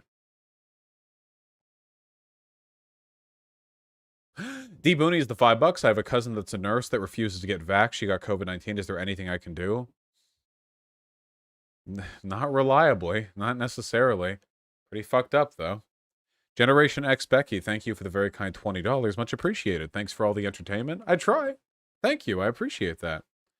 Viathan with the two $5 donations. Happy to be back and alive after 3 days without power after a tornado nearby directly went over my neighborhood. Really glad my home was mostly undamaged, sweaty. Here's a dashcam vid of the tornado with my area. Oh, shit. That's a sick video. Didn't remember to unprivate it, did you? Well, you know how these things go. Eric Wells, the very kind $5. Much appreciated. Yeah, probably. Geriatric Gordy, thanks for the gifted tier 1 sub. Really appreciate that. Sake with a very kind $10. I swear to God we'll do Okay Buddy soon. Maybe we'll even do it tomorrow, okay? That's the plan, all right? Sam the Messiah, thanks for the $2. I played Sekiro on stream like 2 years ago. It was a lot of fun. Pork Chop with $6.69. Thank you very much. I have a friend with benefit and think I might be falling for her. I don't know if it's actually love or the love of the attention she gives me. How can I know if it's either one? I have no idea. It's really difficult to discern that sometimes. And it really depends from person to person. I don't know if there's a hard and fast answer.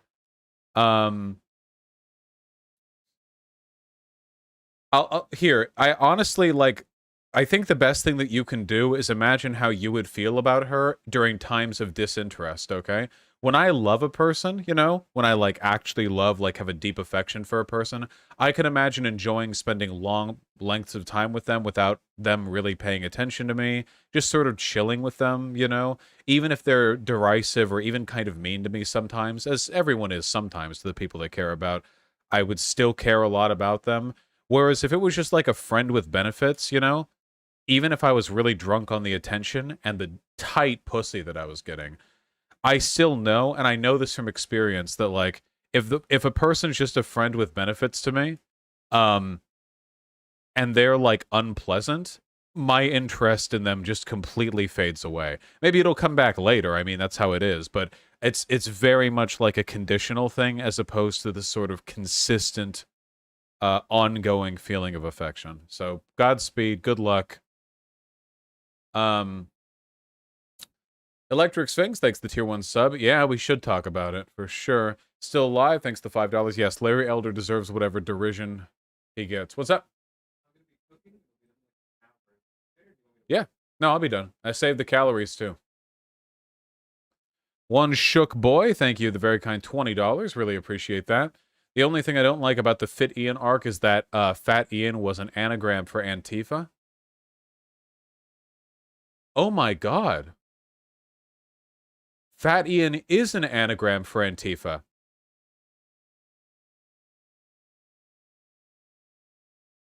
Did you just now realize that? Yeah?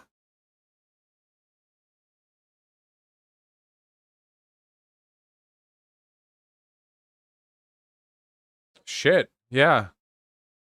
Well, you can still call me Fat Ian if you want. Now it'll just be ironic.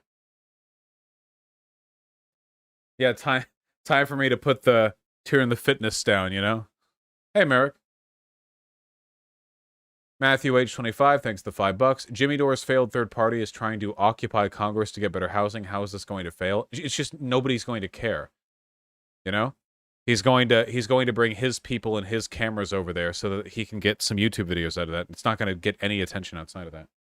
Because he never does any of this for actual, like, organizing. He does it for publicity. Joke Roker, thanks the very kind $10. I'm going to wait on the PC upgrade until the market's more favorable. The Shocker, thanks the very kind $5. Vosh, go into Shu's mind and make her make better decisions. Pepe La, if only. Matthew, age 25, and President Sunday, thank you for the $5 both. I really appreciate that. Matthew says, have you checked out SMG4? He goes on videos going on adventures with Super Mario. Mario is completely retarded and gets everyone in trouble while memeing. I have no fucking idea what you're talking about, so probably not, no. And President Sunday says, I just spent close to 5 hours arguing on stream with that nutball, Doomer Politics, about that godforsaken video. Frankly, I think you owe me reparations. Oh my god, I didn't know they were doing a commentary tour for it. I'm sorry, you're right. I'll refund the 5 Canadian. That's a good start. How did that even happen? Do I hear meows? You can hear her? Hey, pigeon! Beep, beep. She's looking at me through the door crack. Pigeon! Yeah, over here. Yeah? Over here. Pigeon.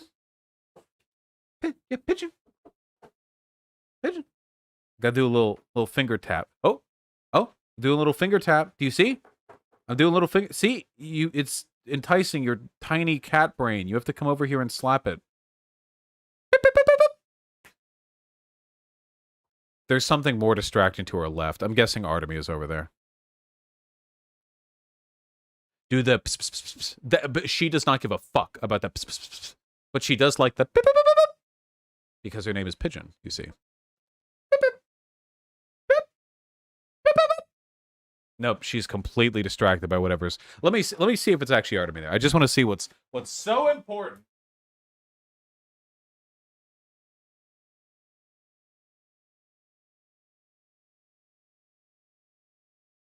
It's nothing. It's absolutely nothing. She's distracted by 0 things, and that's more important than me. Fuck you. Fucking cats. Stephen Garfor, thank you for the arbitrary but still very much appreciated $38.69 Australian cents.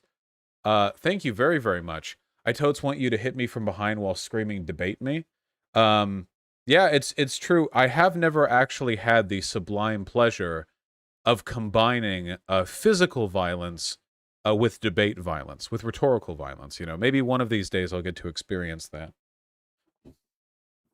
That's really the trifecta of you know, of experience right there. It's the physical violence, sexual pleasure, debate bro, you know, like 3-way, basically. The only way to achieve all 3 at once is, of course, a sadomasochistic sex session with somebody you strongly disagree with on political issues. One day. Thank you, Stephen. Oh.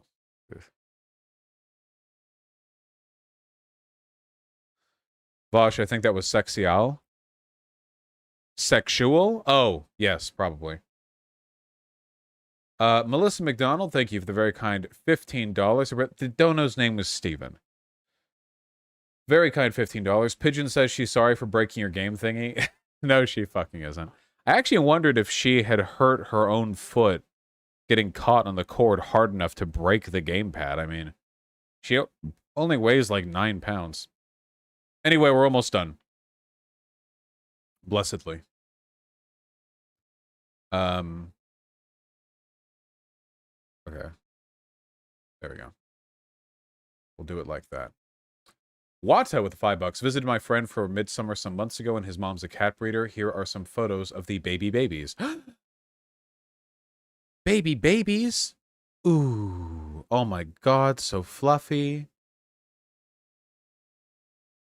Ooh. Many babies. Fascinated with the stick. Look at them all staring at the stick. Ooh. Little baby. Shoe baby.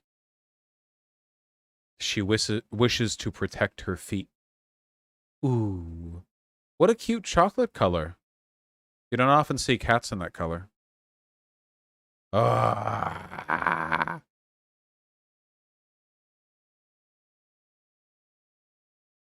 So comfy. I love them. Ooh. A whole army. A whole cozy, comfy army. I can't hold on any longer. Wait, this is cute as fuck. What fucking manga is this from?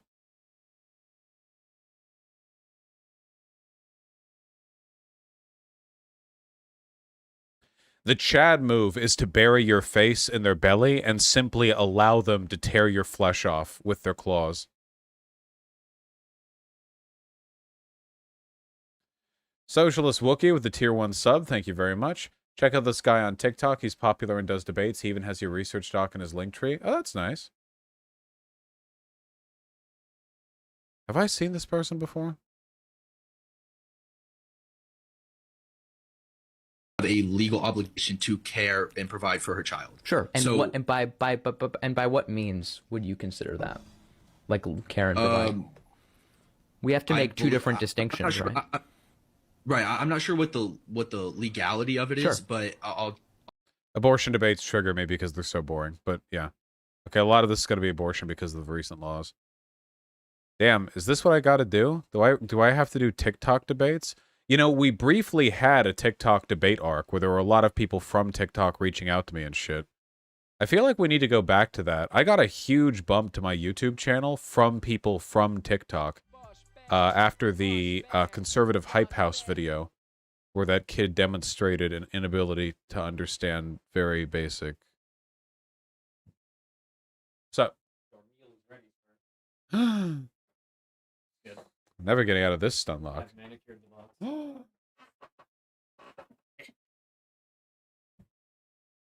They can barely fit him.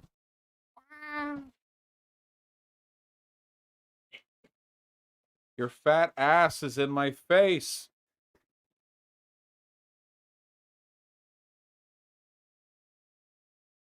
He's been sleeping for the last several hours.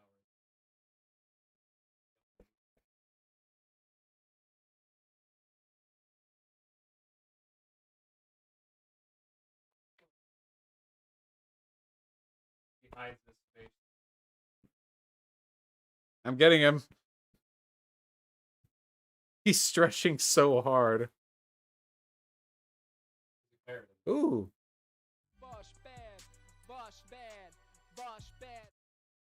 Ah!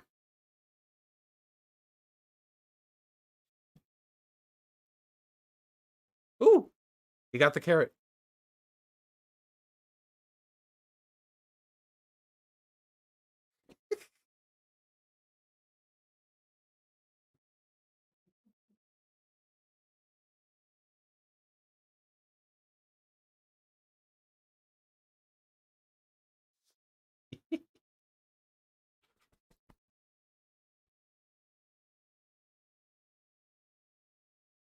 Ooh. All right. We must finish donos. Yep. I am catnip. We do from time to time. Anyway, I'm sure this person is Gigapog. And if they want to reach out to me, they can feel free to. 18 years old. God, the fucking TikTok Zoomers. Christ, I'm old. Occasional Doomer, thanks to $5. To be a true Sigma male, let Vegeta guide you.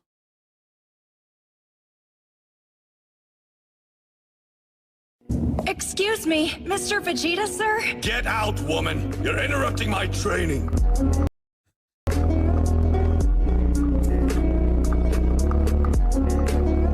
That's true. Just remind them what they are. Devastating. Jim Smith Hotmail, thanks to $5. Also true.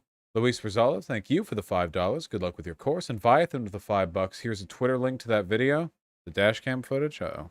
Intersect until 10 p.m. for southeastern. Cool. And that's why we don't live in the tornado belt, fellas. Christ.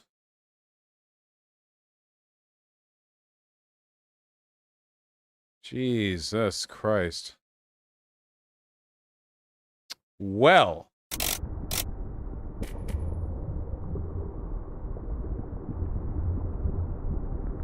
The tornado belt usually isn't in fucking Pennsylvania. Oh, is that in PA? Oh, shit. Nice memes. Well, that's why I'm on the West Coast, which doesn't really have tornadoes. Lower the game audio? Why you gotta do this to me?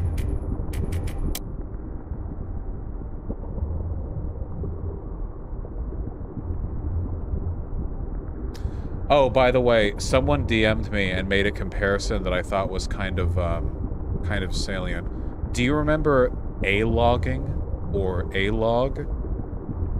It was featured in Natalie's video on Cringe from Kiwi Farms. The people who were obsessing over Chris Chan, but one of them was obsessing over her so hard that they ended up being kind of just as weird and easy to make fun of as Chris Chan.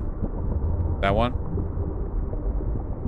That was kind of the vibe I got from that video about me, you know?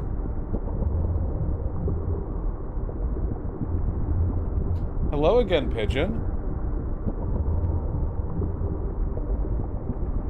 Yeah, we just sitting in my shoe?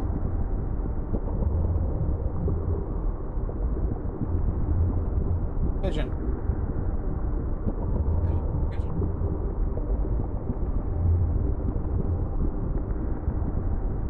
Ma. All right. Finally. Hear the first thing I said about zipping it? Stand by for instructions. Shoehorn, dustpan, this is Teacup. Agent Forsyth, where have you... Shoehorn, I reversed the main fan. Let it push you back down the vent and then climb into the hatch labeled 375H. Then move forward and take 2 consecutive rights. You'll be able to drop down directly into the office from that spot.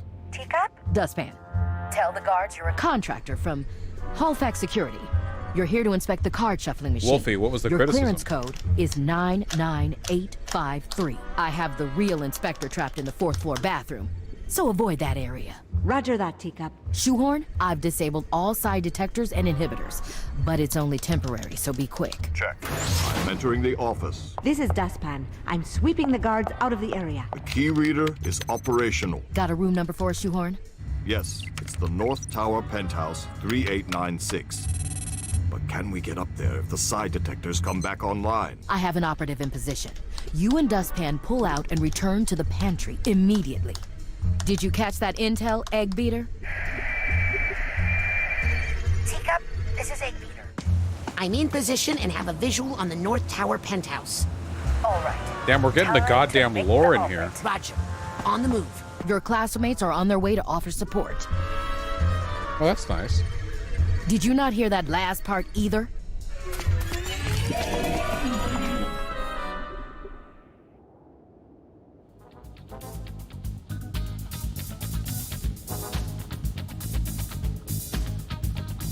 Oh, shit. I forgot to mention, Egg Beater. Oh my god. There doesn't seem to be any path to the North Tower from here. I guess I'll just have to make one. Oh my god. I got you, Raz. Just remember everything I taught you about rail grinding. Style.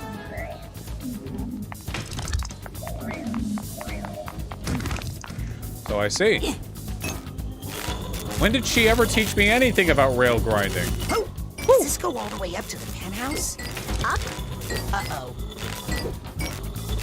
You know, up is more my thing, right? What's up?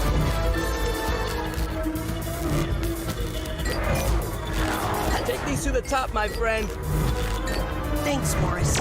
Hey, now we're even for that octopus thing. No one's keeping score, Morris. I am. Don't worry. I got this. No, wait, Norma, let me get off this. All right. Thanks, Norma. Anytime. Uh-oh. More anti-side roads. Limited, no doubt, just to the range of their spotlight.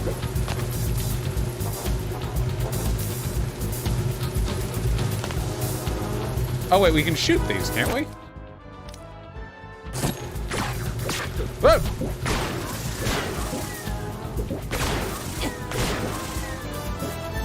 Don't notice this? Okay, good. No problems here. I wonder if the regular guests are at all put off by the giant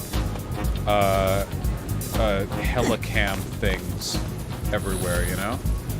Can I get up there? Please put your brain on the ground. Hey! Wait, where was that one? Oh, it was all the way up there. I see. It was up in the,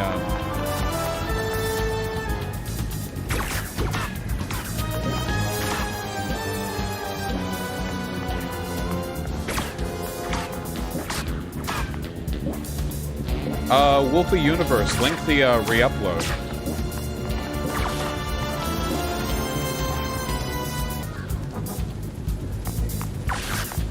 Okay, I don't think I'm gonna be able to get that. Okay, oh, I see.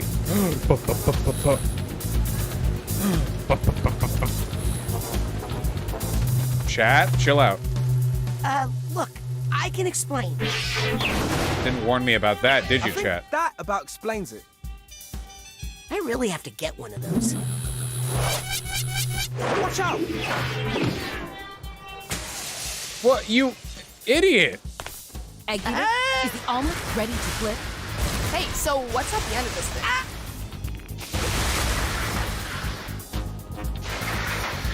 Where the fuck am I going?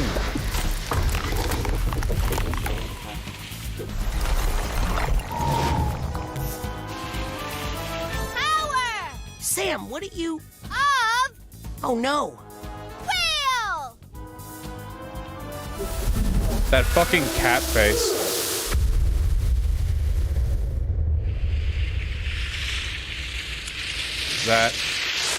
Is that part of the game? Is this like a cool immersion? Is this like a cool part of the experience? Your game crashed. No, I'm pretty sure this is part of the thing, you know. Hold on. Yeah, it's a crashed game, all right. Ah, well. Out of video memory trying to allocate a rendering resource. You're gonna crash because you ran out of VRAM? You can't just lag for a second? Jesus. Much. It's not even using that much. I'm at 44%. Okay, whatever. Just end task. It probably saved recently.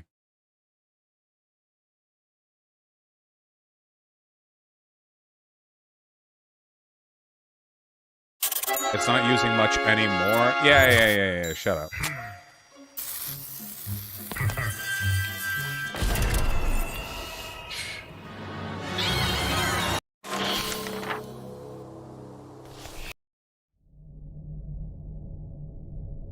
We made it back. Yes, there were like 12,000 polygons on the whale.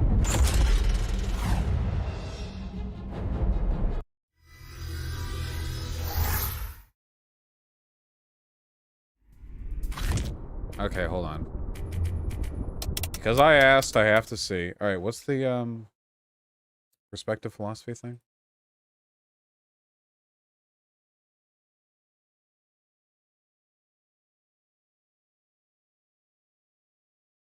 The blowback. Vosh gently disappointed me in this debate. Hope he educates himself eventually. When Vosh debates veganism, I cringe. Is it just like vegans that are mad? Is that it?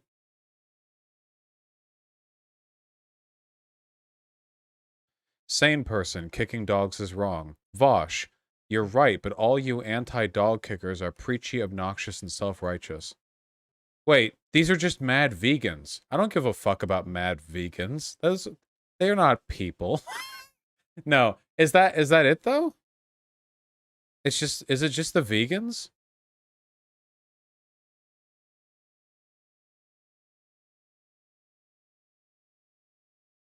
Voshness vegans are mean to me, that's why I won't go vegan. No, not really. That's it's always the yeah, okay. I don't care about this. Hope he gets more educated on it. This is like slang lingo for hope he becomes vegan. Vosh, perspective philosophy changed the thumbnail of his vid to Vosh never upload this debate, and the title was the debate he doesn't want you to see. Yeah, because that dude's like a mega fucking snake. Again, when he debated me, like, this was just a standard vegan debate and also on, like, normative ethics. But then when I didn't upload it because it was like a wandering 3-hour-long debate that was played over video game footage, he acted like I was terrified of what the blowback would be. And then even though he said he hated Destiny to me, he went and sided with Destiny and started making shit up about me and, like, shit-talking me. It was, like, really fucking weird. I just think it's advanced VDS, but is this just vegan shit?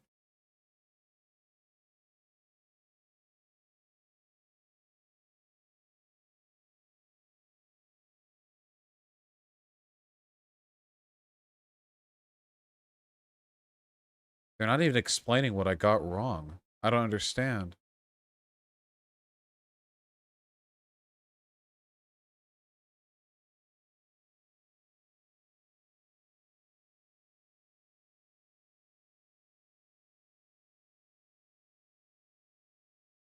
I feel like, if anything, this comment section is kind of proving my point, isn't it?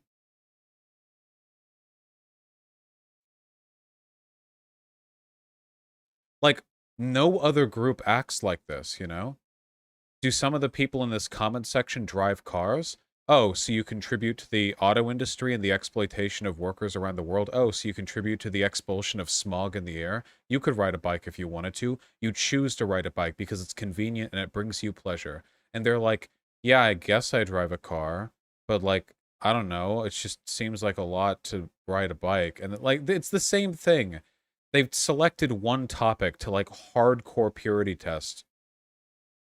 It's super annoying.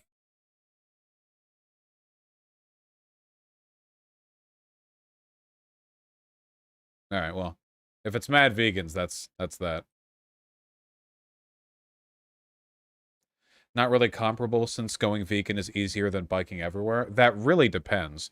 And also, there are a million things you could do that about. Any commodities that you consume, actions that you take, behaviors that you engage in. There are a million ways that you can make your life more ethical, and you choose not to because it's more convenient for you, okay? The only point that I'm making is that vegans are unnecessarily preachy, and they're so preachy that it puts people off veganism. If you want to be, like, pro-vegan, then advocate for people to be vegans without acting like these staunch moral crusaders who are completely blind to all the ways in which they harm the world through their comfort. That's all I'm saying, you know? I've made that point so many times on stream, including in released videos. It's really funny Perspective Philosophy would act as though the reason I didn't upload that debate was because I was afraid of expressing this position I've always held publicly, as opposed to him just being kind of boring. Zip it and gather round, class. Where did you...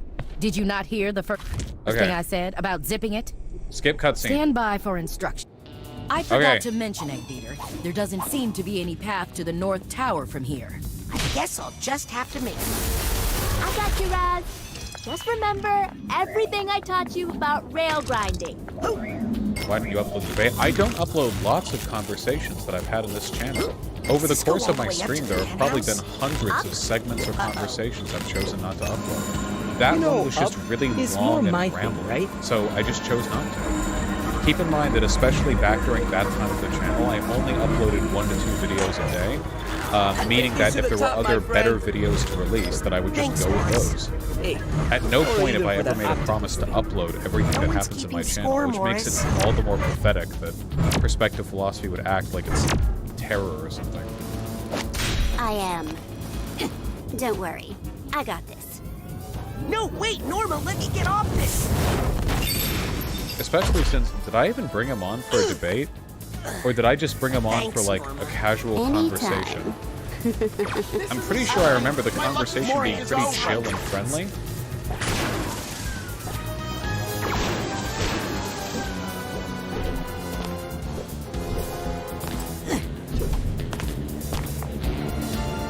We can't hear? You can't hear the game?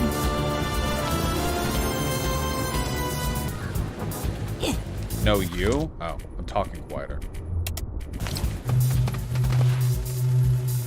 Look, I can explain.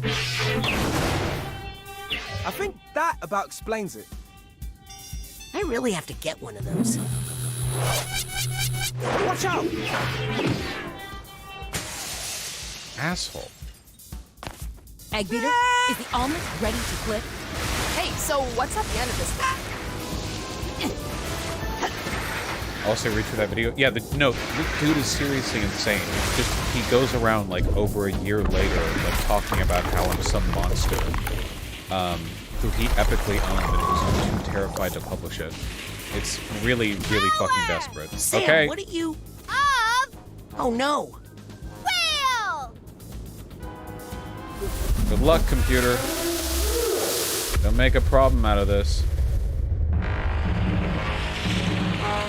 Alright, nicely done. Oh. Why? You're Okay. welcome.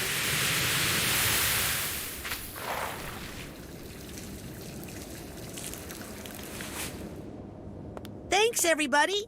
I felt a lot of psycho-synergy there. That's not a word. That. What? It was a hyphenated. That can be a word. What do you mean? Get in. I'm sending you to the penthouse. The fuck are we going to the penthouse? Careful, egg beater. We have no idea what to expect up there. I'm ready for anything. Except that. What? What is it, egg beater? I'm not sure, but I think it must be rotten caviar. Noted. Please continue. I see. Have any of you guys actually had caviar? I never have. Why it just looks would kind of Nick gross. John Smith have a key to this hotel room in his pocket? Oh right, the janitor had his brain Is he removed. running a caviar smuggling ring?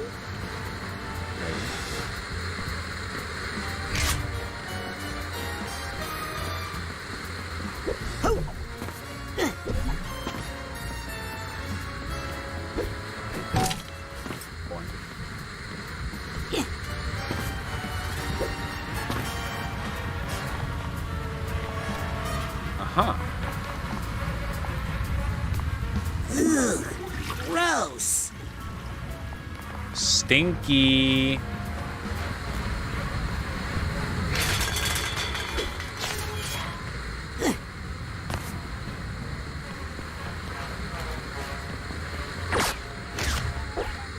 Alright. Oh, yes, of course.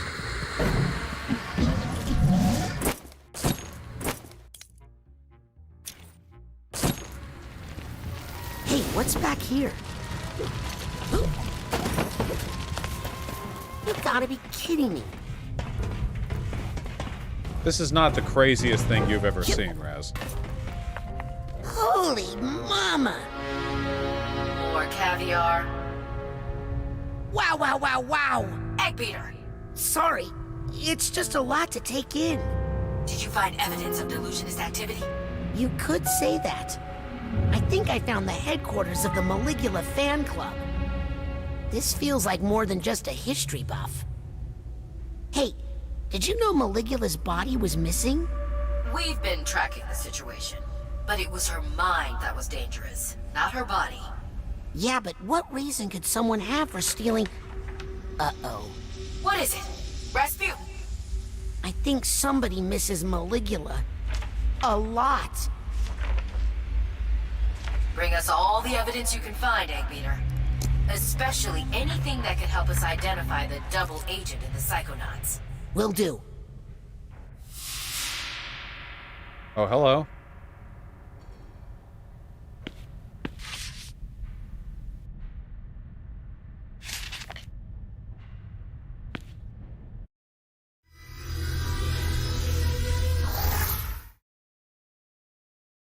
Necromancy. Wait, why did we Ugh. just get the flamingos? These books What? are pseudoscience mumble-jumble. There's nothing in these papers that identifies our double agent. I'm afraid there's only one prime suspect right now. Who? Nick. No. The key was on his body. He has to be connected somehow. But how could he kidnap Truman if he was in a box? Brainless. Good point. There must be another. By the way, where were you, Hollis, when I was trapped in the... Oh, look! We're landing! Don't worry about it.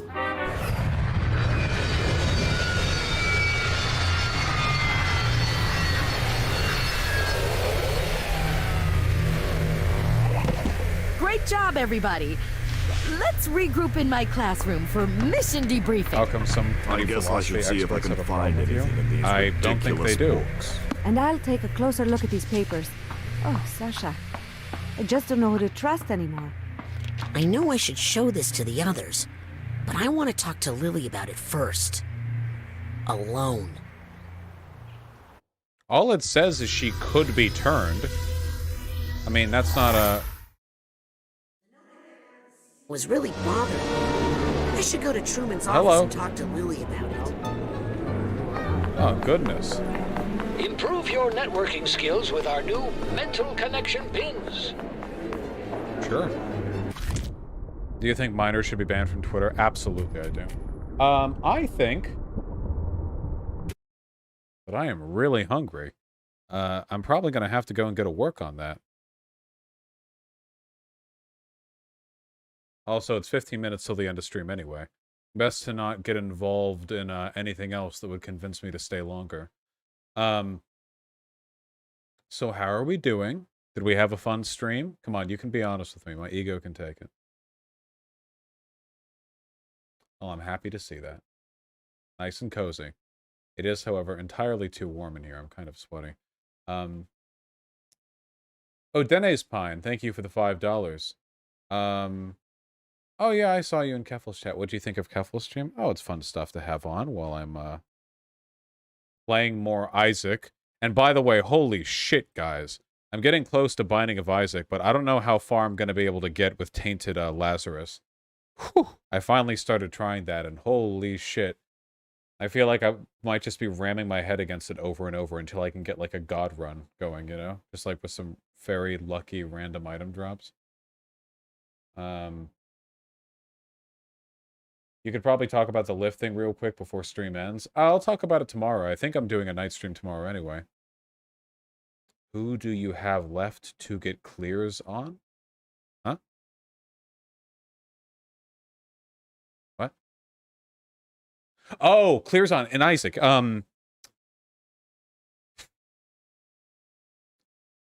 All of Tainted Lazarus.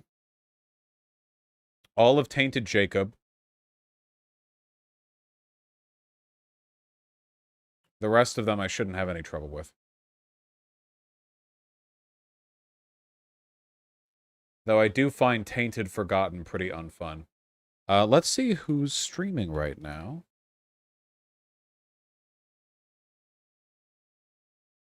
Let's throw some folks over at Shark300. A cool dude.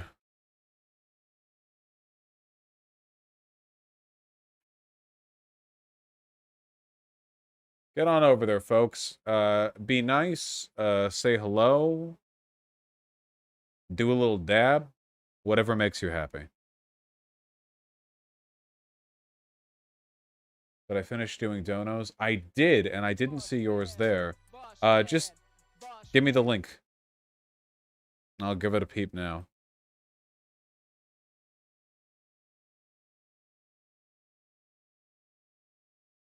I saw that Celestial Rose. I did show it. We'll be doing it on our own. What is this? Holy crap! It's that Walsh guy! Holy crap, Lois! We'll be doing it on our own. What is this? True. That's pretty true. It's Jamie. Thank you for the $5. Waiting for somebody in chat to oh, there it is. Let me see. Let me see. Let me see. Wait, this is a purple link. I have clicked on it. Oh, yeah. Did I not look at this? You're wrong. You don't even understand the arguments. You're getting owned by TikTokers.